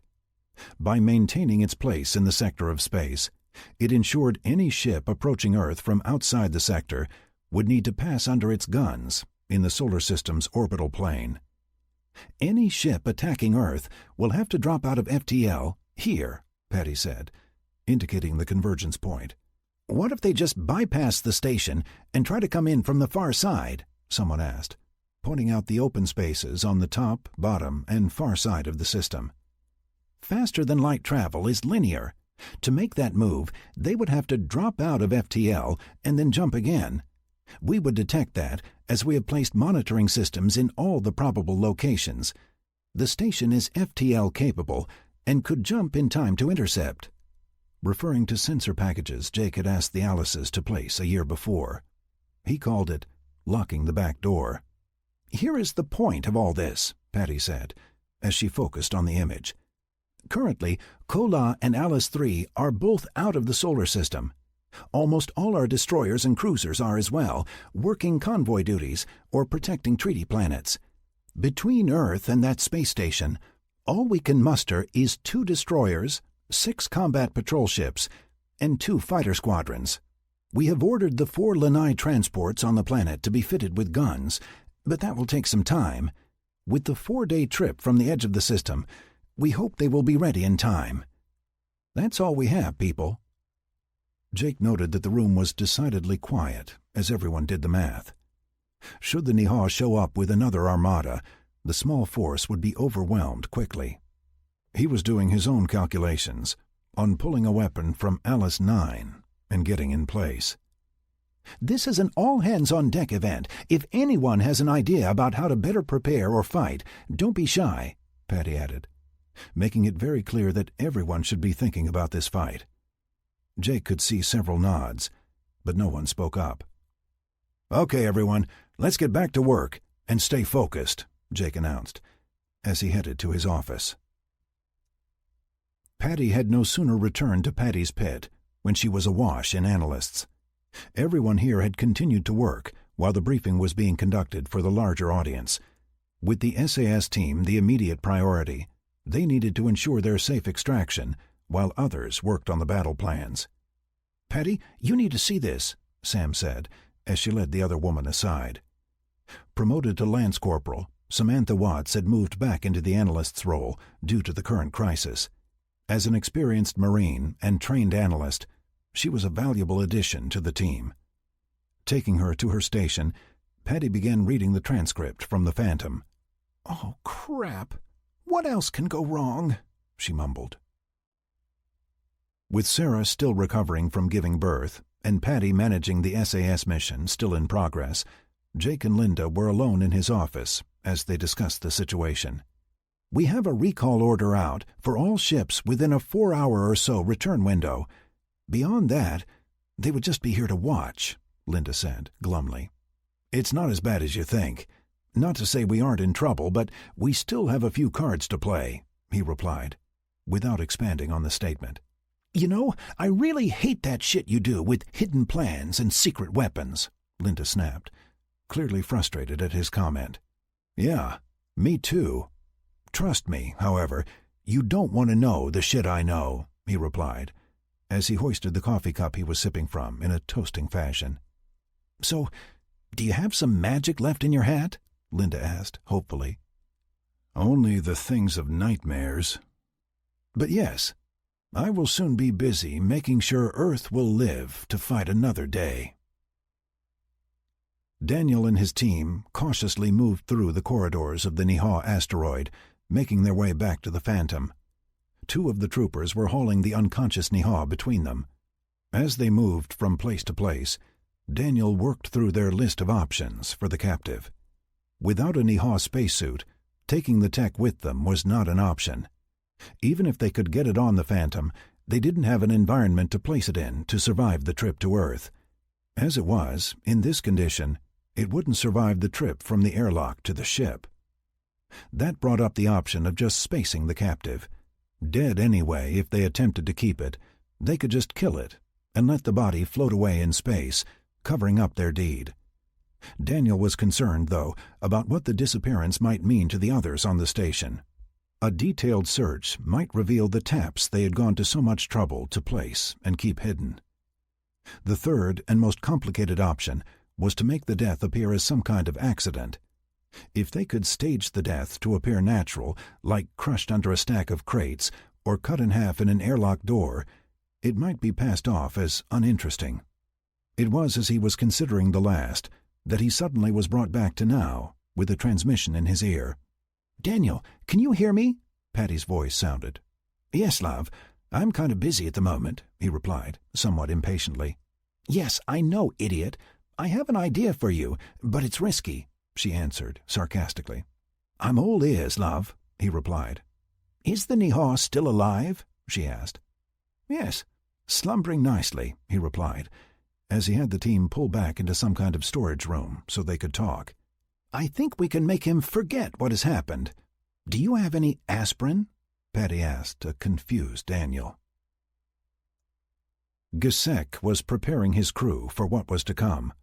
A mere few microcycles away from leaving FTL, he wanted them to be ready to engage at once. Privately, he feared they would arrive before the rest of the ships assigned to this mission, but that was not a thought he shared. Checking the roster once more of warships assigned to this attack, he mentally calculated how many should be with him, provided they performed their duty as ordered. It did little to ease his concerns, as most were not upgraded as his cruiser had been. Regardless of that fact, there would be additional firepower with their presence, and a distraction for the humans once they began the attack. Checking the countdown clock once more, he heaved a sigh and braced himself for what the next few microcycles might present. Popping 4 aspirin down the Nihaw's throat, he managed to get the thing to swallow without choking. The reaction was swift, as the tech suddenly went limp and slumped over. "Did we kill it?" Daniel asked, surprised at the reaction. "No, aspirin makes them pass out and then forget. Just get out of there now," Patty replied urgently. Daniel wanted to know how in the blazes they learned that, but took the advice to heart. Placing the Nihaw's pad next to the body, he backed away. Next, he led the troopers quickly out of the storeroom, after making sure it was clear of traffic, and then they made their way back to the airlock without incident. "We're a go," he transmitted to the Phantom after all 4 had entered the airlock, sealing the door behind them. Almost immediately, the outer door opened, surprising the trooper next to it. With a shove, the next man pushed her out, and the remaining 2 followed, Daniel being the last to leave. With that, the 4 made their way to the still-cloaked Phantom, ensuring they left no trace of their passing behind them. Once inside the ship, Colonel Banks lifted off and gently maneuvered the ship back into the sensor shadow before engaging the FTL drives and sprinting away. Kajep woke to find himself lying on the floor of a storage room, alone. Slowly sitting upright, he checked his head to see why it hurt so badly. Finding nothing wrong, just a swelling on his forehead he assumed that had come from impact with the floor, he looked around. He recognized the room, as he had retrieved supplies from here many times. At this point, however, he couldn't remember why he was here at all. Finding his datapad nearby, he checked the log and found he had been in the computer room microcycles earlier. From his notes, everything had been normal, and he must have departed after completing his inspection rounds. He had no idea how he had found his way here, and decided the best course was to keep the incident to himself and head back to his quarters to rest the bump on his head. Who knows? Maybe the rest would help him remember at some point. Jake reached out to Alice and Alice 9 to arrange the movement of a doomsday device, should things go badly. Not quite ready to head to Georgia himself, he just ordered a ship to be ready, and the area evacuated before his arrival. Rather than assign a badly needed destroyer, as he had before, he simply had his fighter transferred to the hangar there. Once it was clear that the Nihaw were headed inbound, he had plenty of time to send the bomb once more, on a one-way intercept mission. Chapter 25. Hibak was sitting in the detention area of the Military High Command building, waiting to be called before General Kalab. He was well aware that he could be here for a short period, or for a very long time, depending on the mood of the general and what they found on his ship. He had no delusions that they were not scouring every part of his ship at this moment, looking for clues as to what he had been doing and why he was now here. Fortunately, the humans had also been quite thorough in helping Hibak sanitize the ship before leaving Earth. It had been in their best interest to ensure there was nothing there to incriminate Hibak as a human conspirator. With that in mind, he simply made himself comfortable and requested a meal consisting of favorites he had been missing since leaving. General Kalab was anxiously awaiting the convergence of his ships on target. To his knowledge, this was the first time the Nihaw military had ever attempted a maneuver of this type, and so the outcome was unsure. As he scanned the Situation Room, He could see that there were others that understood the significance of the attempt. Well known by most space travelers was the concept of mustering ships that intended to travel together. Once positioned, they coordinated travel, ensuring that they maintained the same separation while in FTL and upon arrival at their destination. What most did not understand was, if you did not perform this synchronization, the possibility of dropping out of FTL on top of one another was not only possible, but highly likely, as captains tended to share their flight programs. In addition, the military had their regular routes mapped out for rotation of assignments. If successful, the events that were about to unfold should take the humans completely by surprise and give Niha a long-deserved victory in this war of attrition. The sudden appearance of 3 Niha warships just off the space station was not really a surprise, as everyone was prepared for the attack. The startling thing was they appeared from 3 different angles and opened fire on the station all at once. Typically, they would see the massed fleet appear as one and then concentrate fire accordingly. This had them redirecting fire as various parts of the station came under attack at once. In addition, the close proximity to the station itself magnified the effects of the energy cannon and particle beams, giving them a greater damaging effect. As the station's stasis shields had been up already, the initial onslaught was absorbed or deflected with little effect. However, there was a third weapon in play that was causing considerable damage to one section of the station saucer. "What the hell is that?" Jake asked, as they watched the portion of the space station saucer explode into space. "Unknown. Analyzing," Alice replied, her reverting to monotone replies, a sign of stress. As they watched, the cruiser closest to the damaged section came under a withering counterfire, causing it to divert its approach. Within seconds, more ships appeared, popping up all over the open space around the station. "Jake, I think they're targeting the station itself, not us. Several had an opportunity to bypass the station guns and turned into its path instead," Patty said, as she appeared in the command center. Several more of her analysts stood near the doorway watching the hologram that consumed more of the command center. In the mix, Jake picked out both Sam and Grace as they watched the hologram in the center of the room. "Patty is correct. The Niha are concentrating fire on the station from all sides," Alice confirmed. "And that explosion?" Jake asked. "Still analyzing," came the reply. General Kalab was overjoyed at the first images they received in the attack. As theorized, the Niha ships had appeared well inside the effective range of their weapons and struck a solid blow to the structure the humans had created there. The newly developed micro-missile system had performed exceptionally well at that distance. Unable to discern how the humans transported the ferrous components in their railgun weapons in FTL, a race loyal to the Niha had developed a weapon of similar abilities. Rather than accelerating the projectile using the magnetic rail accelerators, they made the rounds self-propelled, like miniature missiles. Each projectile was additionally infused with an explosive element that detonated on contact. While the human shields could absorb the impact of the missile, they could not withstand the additional explosion created by the explosive charge. As he continued to watch the feed provided by a surveillance ship that had arrived with the first wave, he could see more destroyers and cruisers joining the fight. Unfortunately, he did witness 2 destroyers impact one another as a second appeared from FTL, leaving the first with no time to maneuver. That incident was offset by the appearance of the other 2 ships fitted with the micro-missile guns. Dropping from FTL almost on top of the station, both opened fire before being driven off. One delayed just a little too long and erupted in light and debris as it exploded in place. Kalab sighed at the loss, but was content to watch the other 2 equipped ships wreak havoc on the station. "These things are dropping in on each other," Jake commented, as he watched 2 Niha destroyers collide. The observation did nothing to diminish the effectiveness of the tactic they were watching. With energy cannons and railguns firing in all directions, the station was ablaze in streams of fire, both outgoing and incoming.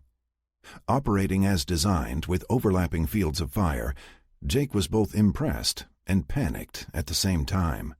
While he expected the Niha to challenge its effectiveness, this was hell in space. He could see several small eruptions on various saucers as the new Niha mystery weapon scored hits with the appearance of 2 more ships. It looked to fire like a railgun, but seemed to be effective only within a minimum distance. In addition, it was not coming from every vessel, only from a select number of ships. One of the newcomers got raked by the station's railguns, leaving it a slashing field of debris as it exploded, showering the station as it did so. "Jake, that's the cruiser that attacked Alice 3 at Wawabash," Patty pointed out, as they worked to identify every ship attacking the station. As if to emphasize the statement, they saw it turn to close on the station once more, and the mystery weapon sent a stream of fire at the central hub of the station. Everyone watched as an energy cannon beam caused part of the stream to explode in space, while the initial fire struck the station. The resulting impact breached a part of the saucer, belching flame and chunks of station into space. "That's some kind of explosive projectile," Jake announced, as the Niha cruiser peeled away once more to avoid the concentrated return fire. As it did so, Jake could see where 2 of its 4 repulsor drives were almost gone on the back of the ship. Pausing to consider the situation, Jake went to one of the open display panels in the room and tapped in a query. Reading the results, he returned to the hologram once more. The station was absorbing so much energy in its shields, Jake could actually see the grid pattern light up as it dissipated the energy blasts coming in from all directions. "Alice, what's the station damage report?" he asked.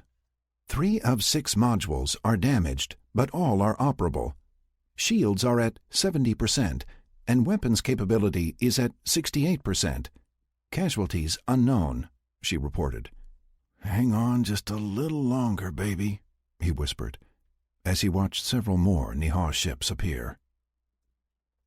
Gasek was both elated and concerned. As the only remaining Niha vessel with the micro-missile gun still in operation, his place in history was guaranteed. The effectiveness of the weapon against the human shields was proven, provided one could close on the enemy within the effective range. The unfortunate aspect of that caveat was his ship had taken a beating and was almost inoperable. With 2 of his 4 drives shot to pieces, he was unsure if his FTL systems even operated. There were hull breaches everywhere, and he had ordered his engineering staff to don environmental suits to address the breaches from the outside of the ship, if necessary. The chief engineer had thought him joking at first, and then crazy when he realized he was serious. The appearance of several more ships had given him the relief he needed to take a moment and repair before he engaged with the enemy once more. Moving away from the fighting, they had paused to deal with the worst of their damage. "Sir, we have 2 more ships dropping from FTL on my scope, directly astern." Those were the last words Gasek heard before the side of his ship peeled away, and he was sucked into space. Brian was not a particularly religious man. Some might even say that after the loss of his wife so long ago, he had even forsaken the concept. However, the scene in front of him was as close to a depiction of hell as any he had ever envisioned.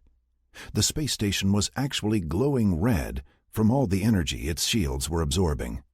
Dropping from FTL, they had appeared right behind a Niha cruiser that had retreated from the fighting, apparently making repairs, as they could make out suited figures crawling over the hull. Without waiting for orders, Alice 3 had sliced the ship in 2 with a battery of forward-facing railguns. Beyond that, the station itself was a blaze of energy cannon and railgun streams as they targeted ships in all directions. Nearby, Brian got a tinge of nostalgia as Revenge appeared and began firing on the unsuspecting ships in its path toward the station. "All guns commence firing," Brian announced unnecessarily, as the initial railgun burst was taken as tacit approval. Jake finally exhaled as Alice 3 and Revenge appeared behind the Niha ships harassing the station. With the removal of the 3 specially armed warships, The remainder of the attacking force found little opportunity to inflict damage beyond rubbing salt in the existing wounds. With the destruction of several more Niha ships, the remaining attackers apparently took the hint and vacated the area. As the command center erupted in celebration, Jake quietly sent the stand-down message to Alice and Alice 9, happy he would be skipping the Georgia trip, after all. General Kalab was not in the mood to entertain remnants of the old regime, much less someone he considered corrupt and a bureaucrat. The upheaval of recent events and the setbacks they caused had him reassessing plans for future offensives against the humans. The fact that the incompetent possessed a communique from the human leader was the deciding factor in receiving him at all. Normally, when a ship appeared out of nowhere with criminal technology on board, like this one had, the general would have had it vaporized. This ship, however, had first begun transmitting secure military codes, known only to those in the high command offices and the ship's commanders. They were outdated, but quite valid nonetheless. Once it appeared, it was escorted to a secure landing pad next to the high command building, where it was screened and then searched before its single occupant was allowed to disembark. Kalab had the security team escort the pilot to a holding area, where he had him wait for an appropriate period of time to establish who was in command here. Once he was satisfied, Kalab ordered the pilot brought before him. As he sat at his desk, he watched security escort a sorry excuse for a Niha before him. "You are?" Kalab asked the disgusting blob of Niha flesh standing before him. "I am Hibak, former supervisor of High Command Secure Communications," the blob declared. "And you have a message from the humans?" Kalab asked suspiciously. "Yes, sir," was the reply. As Hibak started to step forward, both security members latched onto his arms, preventing him from moving further. Kalab gave a subtle signal, and Hibak was permitted to step forward. As he did so, he produced a small data cube, one the general recognized as a Niha standard device. "How did the humans get this?" he asked sternly, as he stared at the cube, hesitant to touch it at first. "I suggested that they use a data cube to aid in transporting the information required. They are a primitive species and use audio waves as a means of interaction. Their first proposal was to send you written material in their native language. Oh, they are really quite a backwards race," Hibak stated. "Yet they continue to win battles," Kalab replied. He doubted much of what was being said. However, he needed to know what was on the cube. "You have seen what is on the cube?" Kalab asked. No, sir. They have coded the cube's security so that anyone but me can see the message," the Niha admitted, looking embarrassed by the admission.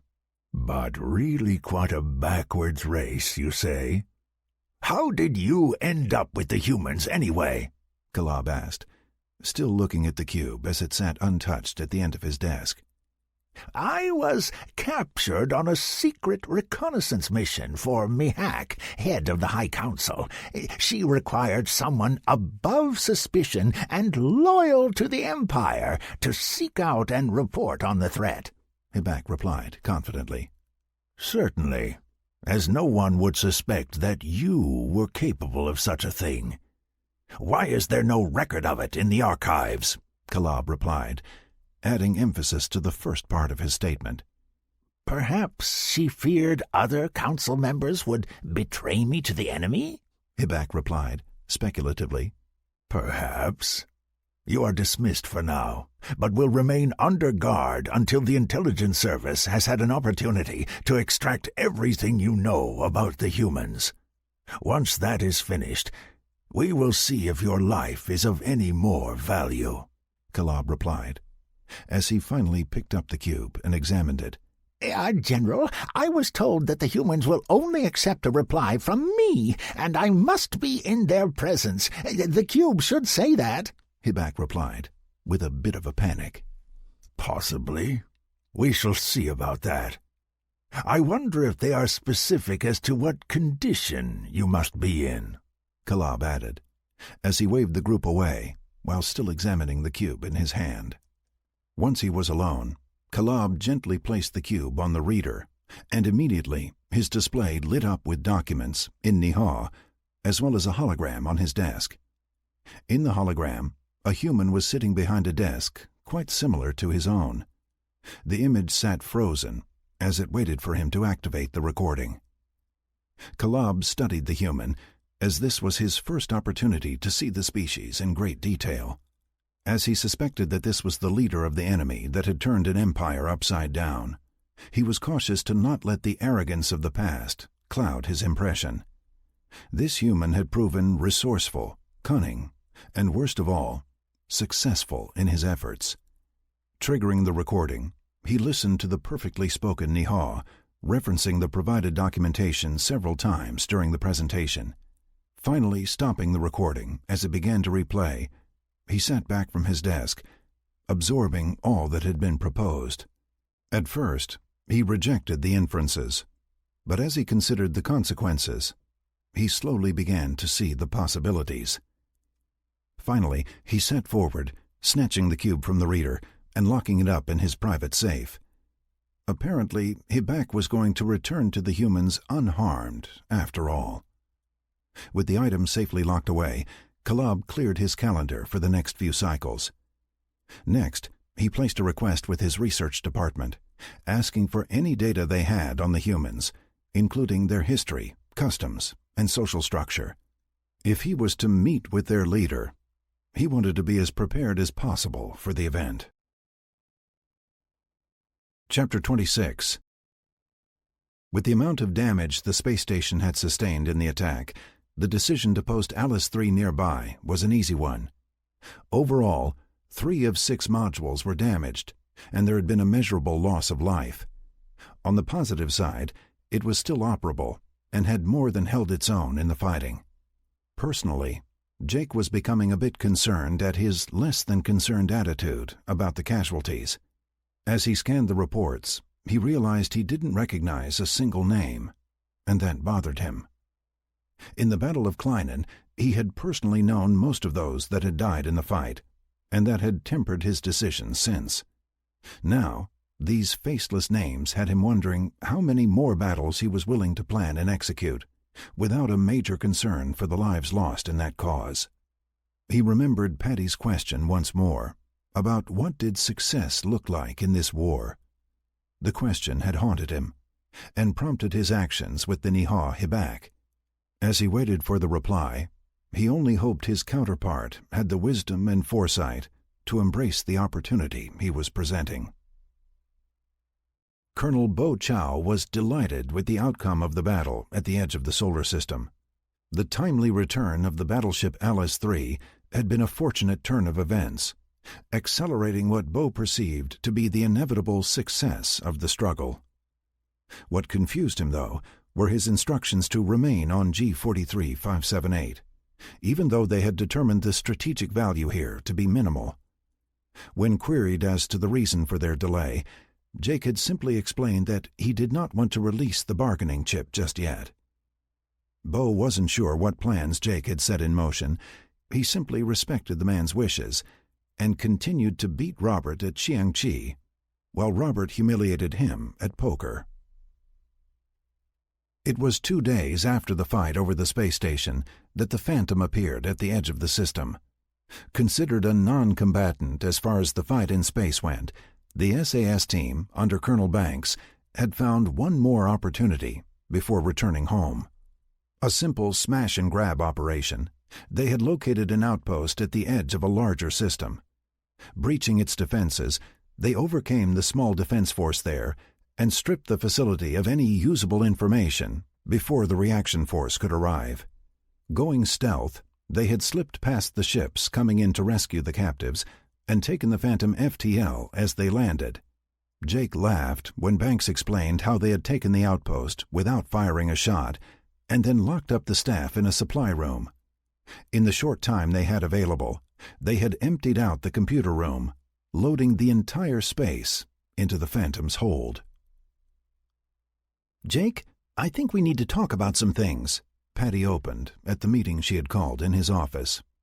When a woman says we need to talk, it's never good for the man, Jake replied, snidely. Besides Patty, Jake had Sarah, Linda, and Ivan in his office as well. Online and conferenced in were Nigel, Bonnie, and both Bo and Edwin, linked from their positions in deep space.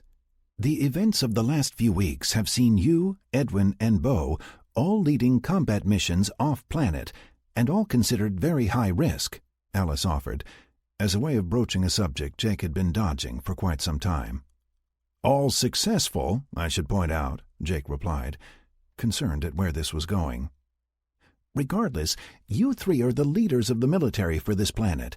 To have you constantly placing yourself at risk is irresponsible, Patty added. Someone must always be seen as the leader. While there are many Starshina, there is only one Ataman, Ivan offered. Jake could see heads nodding, acknowledging the Russian's comment. And you are proposing? Jake asked, dreading the reply. Congratulations, old son. You are now a general, Nigel announced, as if it was a good thing. It was decided that, with both Colonels Banks and Chow off-planet, that you should be promoted as the head of all the armed forces, Alice explained. Look, you all know how I feel, Jake started, before Banks cut him off. No point in arguing, old boy. It's been decided. Neither Bo nor I are in a position to provide the leadership you can. You are an innovative leader that inspires the best in everyone you touch, Edwin continued. Acknowledging the inevitable, Jake caved to the unanimous decision, with a shrug and a sigh. Thanks a lot, he replied, with an almost genuine smile. Hibek's return had Jake on edge, as the alien traveled the 4 days needed to reach Earth after dropping from FTL. Since the Nihal leader had replied using the same technology as provided him, there was nothing that could be accomplished until the ship landed in Texas. Arriving in Texas the day before he expected the alien to land, Jake settled into a waiting mode that had him back in his workshop there. Wrenching on the 1966 Cobra, he was happy to find a stack of parts recently fabricated by Dallas and Seven, created to replace the decayed rubber he had already removed. Although the car was far from ready to drive, working on it allowed Jake a moment to think and focus on more important issues. The contents of the data cube currently en route represented the future of the human race. Should the Nihal agree to his proposal, Jake was optimistic that they stood a very good chance of living a war-free existence for the foreseeable future. Patty and Daniel were in the process of celebrating his return when Gemma and Jacob dropped in. Having enjoyed their honeymoon in Iceland, the couple had first returned to Lanai, where they got caught up on all that they had missed. Satisfied that everything was running smoothly there, they had taken a few days to get settled in before traveling to the London facility. I must say, your new combat suits are a lifesaver, Daniel said, as he praised the two engineers. Rather than shuffling off to one of their private rooms, Patty had suggested the four meet in one of the many restaurants the Brits had recreated in their subterranean home.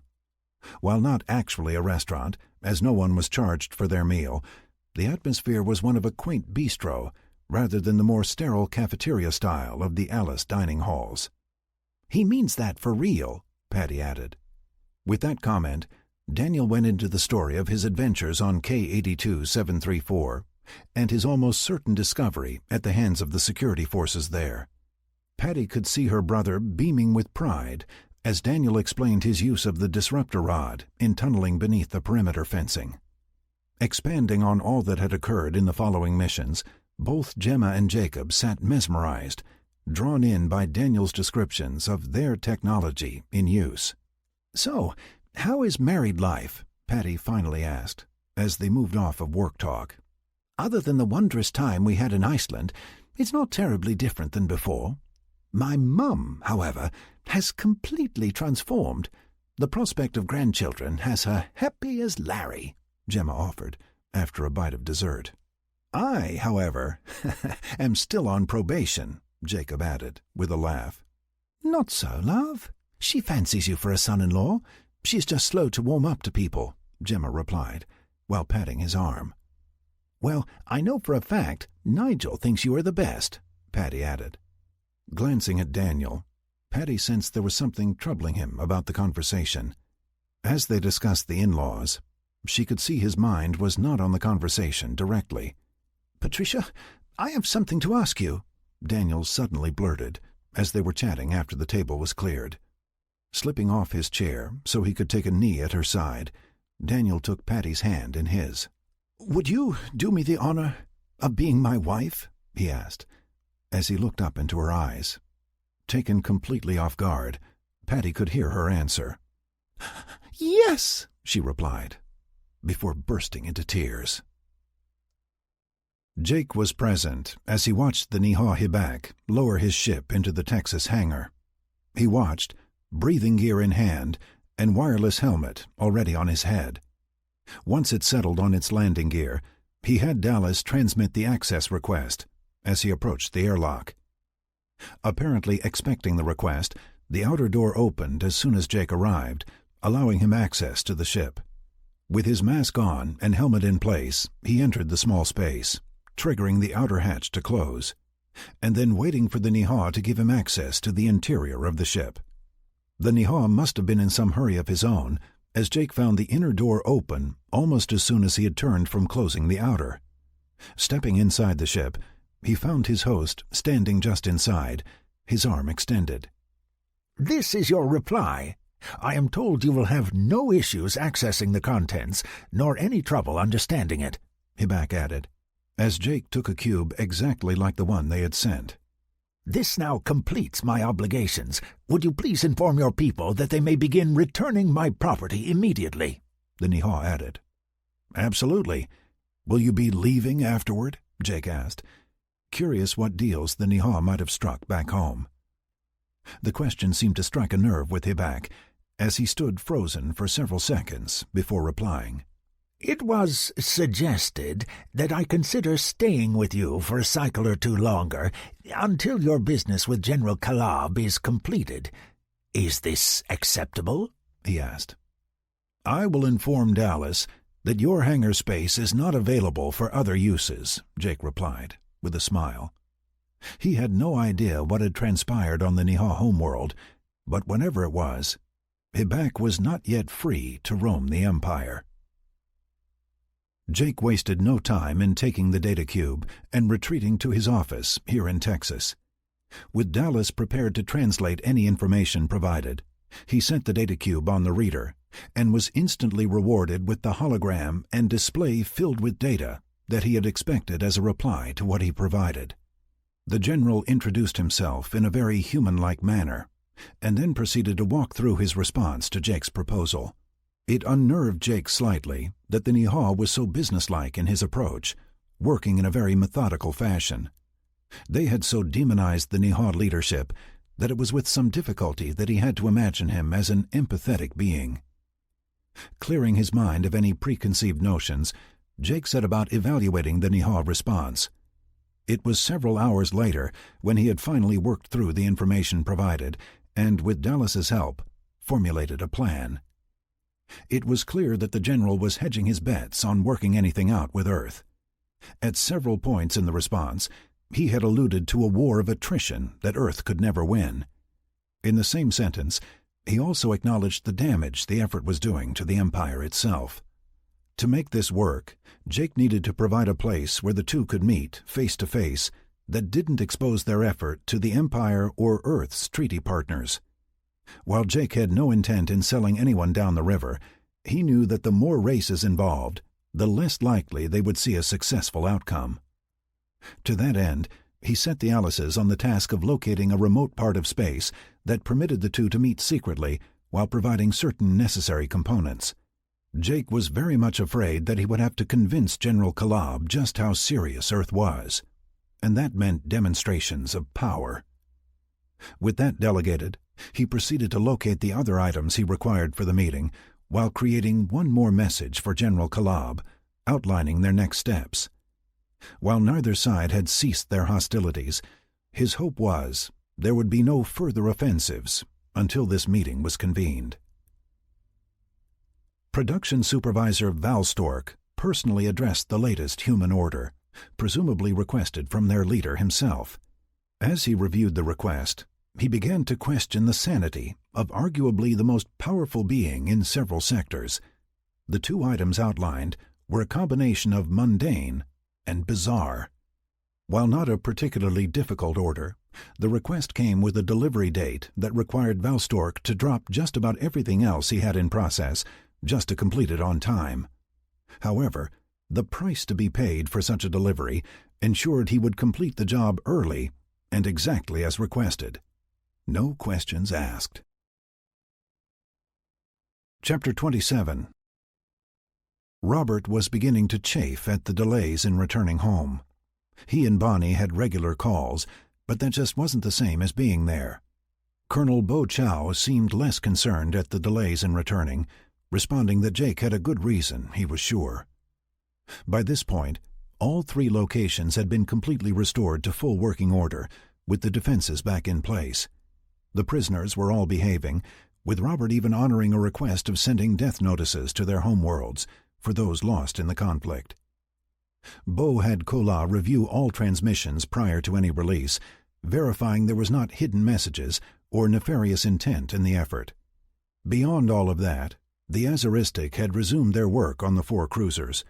Robert had assumed the humans would be taking them along as war prizes, and as such, the upgrades would be of value. Positive he was not alone in his desire to be gone from this planet, Robert did his best to boost morale for the troops and crews on the ground and in space. He just hoped Jake didn't drag this out much longer.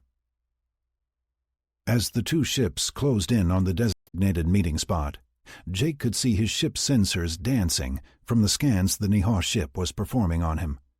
Both he and the small Niha vessel were given a very specific set of instructions to follow, for which any deviations would constitute an immediate cancellation of the meeting. The place chosen for the negotiation was as remote a location in space as Jake had ever encountered in his travels to date. In this void, there were 3 floating celestial bodies, unattached to any star system, and were, in fact, intentionally chosen because they were far from any star system. On Earth, they would be considered a navigation hazard, which was why they were chosen. All of them were about half the size of Earth's moon. A respectable distance away from the 3 barren rocks sat a special module Jake had ordered constructed by the Wababash. Delivered to the space station, it had been programmed by Alice to FTL unmanned to an agreed-upon locale where Niha security could scan and inspect it for treachery. Next, it was delivered to a final location known only to General Kalab and Alice. Docking at the port specifically intended for his ship, one he had ordered at the same time as the module, Jake exited the small craft and entered the half of the module designed to support human life. As he entered for the first time, he confirmed that the entire module was one large room with a clear partition separating his half from the Niha-designed space. Both halves contained a desk, each facing the other, as well as several chairs, should either participant choose a more comfortable seat. No food or drink had been provided, should such a thing cause undue concerns to either participant. Jake had no more entered his half when the general entered opposite him. Both man and Niha acknowledged the other with respect before taking their seats at the desks facing the divider. "Colonel Thomas, my sensors confirm you came alone, as agreed." Kalab opened the conversation. "As do mine, General Kalab. By the way, it is General Thomas now. Things have changed somewhat back home," Jake replied, with a nod. As with Hibak, who was happily reunited with his gold in Nevada, the lack of lip movement when Kalab spoke was a bit disconcerting to Jake. "My congratulations. You went to great efforts to arrange this meeting, General Thomas. To what end?" the general asked, getting right to the point. "What we are about to discuss is known only to myself and a very select few on Earth.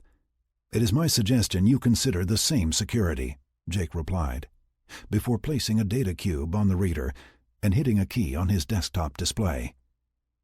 Jake watched as Kalab began scanning the images that came up on his system. He wasn't sure, but it appeared the general was becoming agitated as he read. "This information is accurate?" the general finally asked, as he went back to flipping through the information. "Unfortunately, yes," Jake replied, truthfully. "Are you insane? There was a reason these items were forbidden. How did you even come across the references for building this Pandora's box of death? This data is classified at the highest levels." The reference to Pandora's box caught Jake off guard. Apparently, the good general had been studying Earth, as Jake suspected. It was something atypical for the Niha, and not to be underestimated. All the required information was obtained from a crashed Niha exploration vessel. "You say it's classified, and yet your ships carry access to it?" Jake asked in reply. "As you say, that was unfortunate. Unlike combat vessels, research ships have greater access to sensitive materials should they run across weapons or other such items in their role as first contact explorers. The ability to construct such things are still highly protected, with captains' only access. How did you manage that?" Kalab asked, suspiciously. "Perhaps the crash removed such safeguards. I do not know, as it occurred well before my time," Jake lied. Apparently, the Alices had inadvertently been able to access Niha encrypted data natively, which would explain why they never saw protected content in the Niha communications net until recently, when things were dramatically changed. It was all open to them previously. "So, the intent of this meeting is for you to threaten me with the use of these weapons on my homeworld?" Kalab asked pointedly. "No. The intent of this meeting is to ensure that the use of these weapons never occurs on either side. On my world, in its history, we experienced something called mutually assured destruction. Several countries had the ability to vaporize their enemies should they get pushed in a corner. Thanks to your predecessors, that never happened, as we were collectively almost obliterated." "If they were aware you have these weapons, I would have done the same," Kalab replied firmly. "Only you can confirm that. I am led to believe it was other factors that drove the attack on Earth. Regardless, we are now in a position where another attempt on my planet would force us to retaliate in a fashion detrimental to both species. Please note the navigation data on your screen," Jake finished. "That is the Niha homeworld," the general acknowledged. "So, we are even. You know where I live, and I know where you live." "What are you proposing?" Kalab asked, after a moment's consideration. "An armistice. No one claims victory, or both do. I do not care. We just stop fighting. We need to agree to a buffer zone, a demilitarized area in space, composed of these sectors," Jake said, as he manipulated the display once more, showing Niha 3D space navigation charts. "You stay on your side, and we stick to ours," Jake finished, as the sectors he proposed for Earth outlined clearly. "You claim space you do not occupy?" Kalab noted absently, as he manipulated the 3D charts to better analyze the proposal. "Some of those sectors contain species aligned with our efforts and sympathetic to our cause. In addition, we chose natural voids, where distances between sectors provided clear boundaries. A complicated web would be impossible to monitor and enforce, creating a high probability of conflict due to errors on either side. Besides, we occupy territory well on the other side of that boundary," Jake replied, referring to Robert and Bo sitting on G43-578. Jake watched as the general moved through all the data provided, stopping and reviewing several pieces. Jake knew the Niha were an arrogant species, so he suspected that the general had more than just this to consider. He had to sell this back home. "And am I to take you at your word you have these weapons?" the general finally asked. "I was afraid you would want a demonstration," Jake replied, before hitting some keys. With one motion, he activated systems that made the walls of their module transparent. Both could see the ships they arrived in, as well as the open space around them.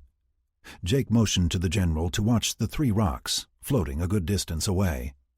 "I believe you are familiar with this," Jake said, before activating the weapon. As both watched, one of the three bodies displayed a bright white flash as the weapon Jake had secretly placed there earlier was triggered.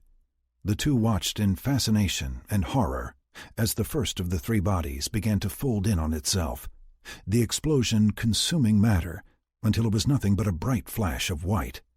Next, it reached for the closest of its neighbors, consuming it while reaching out for the third.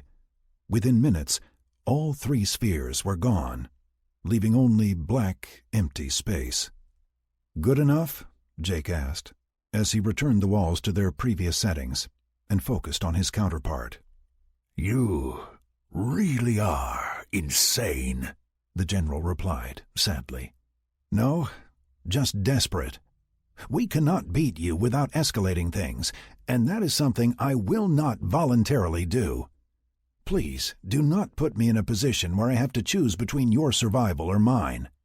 I have no doubt that you can create these weapons, or that you may already have some stored away," Jake explained. "It is meaningless, as you have a vast empire to draw from and would eventually exhaust our ability to fight. Only a truce will provide the means for us both to move forward. Who knows, maybe someday we can even be friends," Jake added. Jake watched as the general sat staring at him, as if studying a specimen in a lab. After several minutes, he finally replied, "You will withdraw your troops from those areas on our side of these boundaries and cease all combat activities on a date and time to be agreed by both parties, D-Day, H-hour, M-minute, Niha Standard Time. In return, I will order my ships to withdraw to our side of this DMZ and cease all harassment of shipping as well as other hostilities. Know that we have the technology to detect FTL traffic and will deploy such along the established sector boundaries," Kalab stated. "As do we," Jake lied. He had no idea how one would detect ships in FTL, but was sure that was now their top priority. "Then I agree to the terms as stated. I believe this is a step in the right direction, General," Jake added. "And I believe we no longer need to battle with you. Your species is going to destroy itself," the general replied sternly. The two generals spent several hours hammering out an agreement that both promised to enforce back home. While Jake had no concerns about keeping his side of the deal, he wondered if Kalab would have trouble with the hard sell back home. Both agreed to keep it simple and not complicate matters with complex requirements. The Niha assured him that while this was a one-of-a-kind event in Niha history, the relief this offered his people would be obvious to all. His bigger concern was in unraveling the mess the war left behind. Even now, the upheaval caused by the overthrow of the corrupt political class had him rebuilding a civil service organization intended to take over the non-military management of things. With the exact date and time set for the agreement to begin enforcement as tomorrow at the Niha version of noon, Jake had begun the peace process as soon as he departed the meeting with General Kalab. He transmitted the agreement home before going to FTL, in part to postpone the inevitable questions. As part of their agreement, both parties sent the cease and desist orders out before departing the module. It required all warships to retreat to their side of the boundary within a fixed time frame, and for Jake to ensure that Robert and Bo were to come home with Kola immediately. Once they were back in their ships and preparing to leave, Jake destroyed the module, leaving no trace they had ever been there. General Kalab was quite happy to agree that the meeting and its contents, beyond the agreement, would remain undisclosed. Besides the revelation of the weapons locked away on Earth, it might be considered a sign of weakness should anyone learn about his collaboration with a human. It took several weeks for Jake to get the word out that the war was over and the Niha had agreed to a truce. As the Alices were integral parts of the initial proposal, they were prepared to explain the neutral zone to all the Allied planets. While the concept of a DMZ was foreign to them, they understood the part about no more Niha warships in their space. During the entire trip home, Jake was flooded with questions of who, why, and how. Most he could answer, but the one as to why the Nihaw had agreed to come to the table was one he skirted. Grace Middleton was awash in work as she concentrated on the display in front of her. General Thomas had been good to his word, as she was now home in Georgia and working from the Alice 9 facility there. While not officially doing anything for Alice 9 herself just yet, the pair of them actively analyzed the southern states to locate possible communities to recruit. After the announcement of the truce with the Nihaw, the need for combat analysts had dropped to a point where she was just in the way. With others intent on making that their career, she was more than happy to opt out. Once she was free, Jake had agreed to approve her transfer on the condition that all her activities in Georgia be supervised by Alice or Dallas. Considering Alice 9 was still a newborn, the pair of them were on probation. The restrictions were hardly an issue, as the two were already conspiring to prove to everyone they had what it takes to make Alice 9 a full-fledged facility. "Alice 9? Look at this one," Grace said, as she brought up the file, and what she thought was a promising find. Chapter 28. The weather in Lanai was a balmy, sunny 75 degrees as the beach party was getting into full swing. Jacob and Gemma had been more than happy to host the party, celebrating the truce with the Nihaw. The beach they had chosen for the event was wide and long, providing more than enough space for the 100-plus people that had traveled to be there. Jake and Sarah had brought the twins from Nevada, with both Linda and Kathy along for the ride. Sandy had come separately with Becky, as they had swung north to pick up Jessie, taking the long way around. Robert and Bonnie had come as well, completing the parenting count, as all the kids were there. Tracy, Julie, Timothy, and Ryan were all old enough now to be mobile and attracted to the sand and water. Amber and Jade were safely tucked away under a shade, preventing any overexposure. Finally, both John and Padma were in heaven as they raced up and down the beach, chasing any seabirds foolish enough to land nearby. Adding to the mayhem, Jake had brought Kona along for the trip. The shepherd was having a blast as she chased the kids up and down the beach. She was also mixing in among the adults as she begged treats from those eating. Twice, Jake saw her herding one of the little ones away from the water's edge before even the mothers could intervene. He was positive the dog was having the time of her life. Besides the kids directly related to Jake in some fashion, there were other families enjoying the freedom that Lanai provided in its natural safety and security. Jake was delighted to see so many people out having a good time. In his opinion, it was about time. That thought brought him back around to others, mostly those regarding Earth. Now that the Nihaw were a concern rather than a threat, as he was not foolish enough to believe they would go away permanently, it was time to look inward. New York was just the tip of the iceberg when it came to issues they would encounter with every city they visited. Europe, Asia, and everywhere else they went, people had re-established themselves in non-traditional ways. Who was he to say that the gangs now running New York should be displaced, any more than a warlord in Nepal or an archduke in Germany? And then there were places like Iceland, where they had never really stopped being Icelanders. Those places in the world where the people had just continued being themselves, ignoring the fact that the government didn't exist anymore. "Why are you frowning?" Jessie asked Jake, as she strolled up the beach in front of him. He couldn't help noticing the bikini she had chosen for the event was incredibly sexy. Who says moms can't be sexy? He thought to himself. "You are just the right person at the right time," he replied, as he recalled her interest in world history. "There's a dune over there where no one would see us," she replied, as she gave him a wink. "I was referring to your mind, not your body," Jake replied, while wrapping his arm around her shoulders in a hug. "Both are yours to do with as you please," she replied in a sultry voice as she pressed against him. "Let's talk first, shall we?" he replied. As they stood there, Jake shared all he had been thinking. Jessie would ask the occasional question as they exchanged ideas on his concerns and possible solutions for future interactions with the world's populations.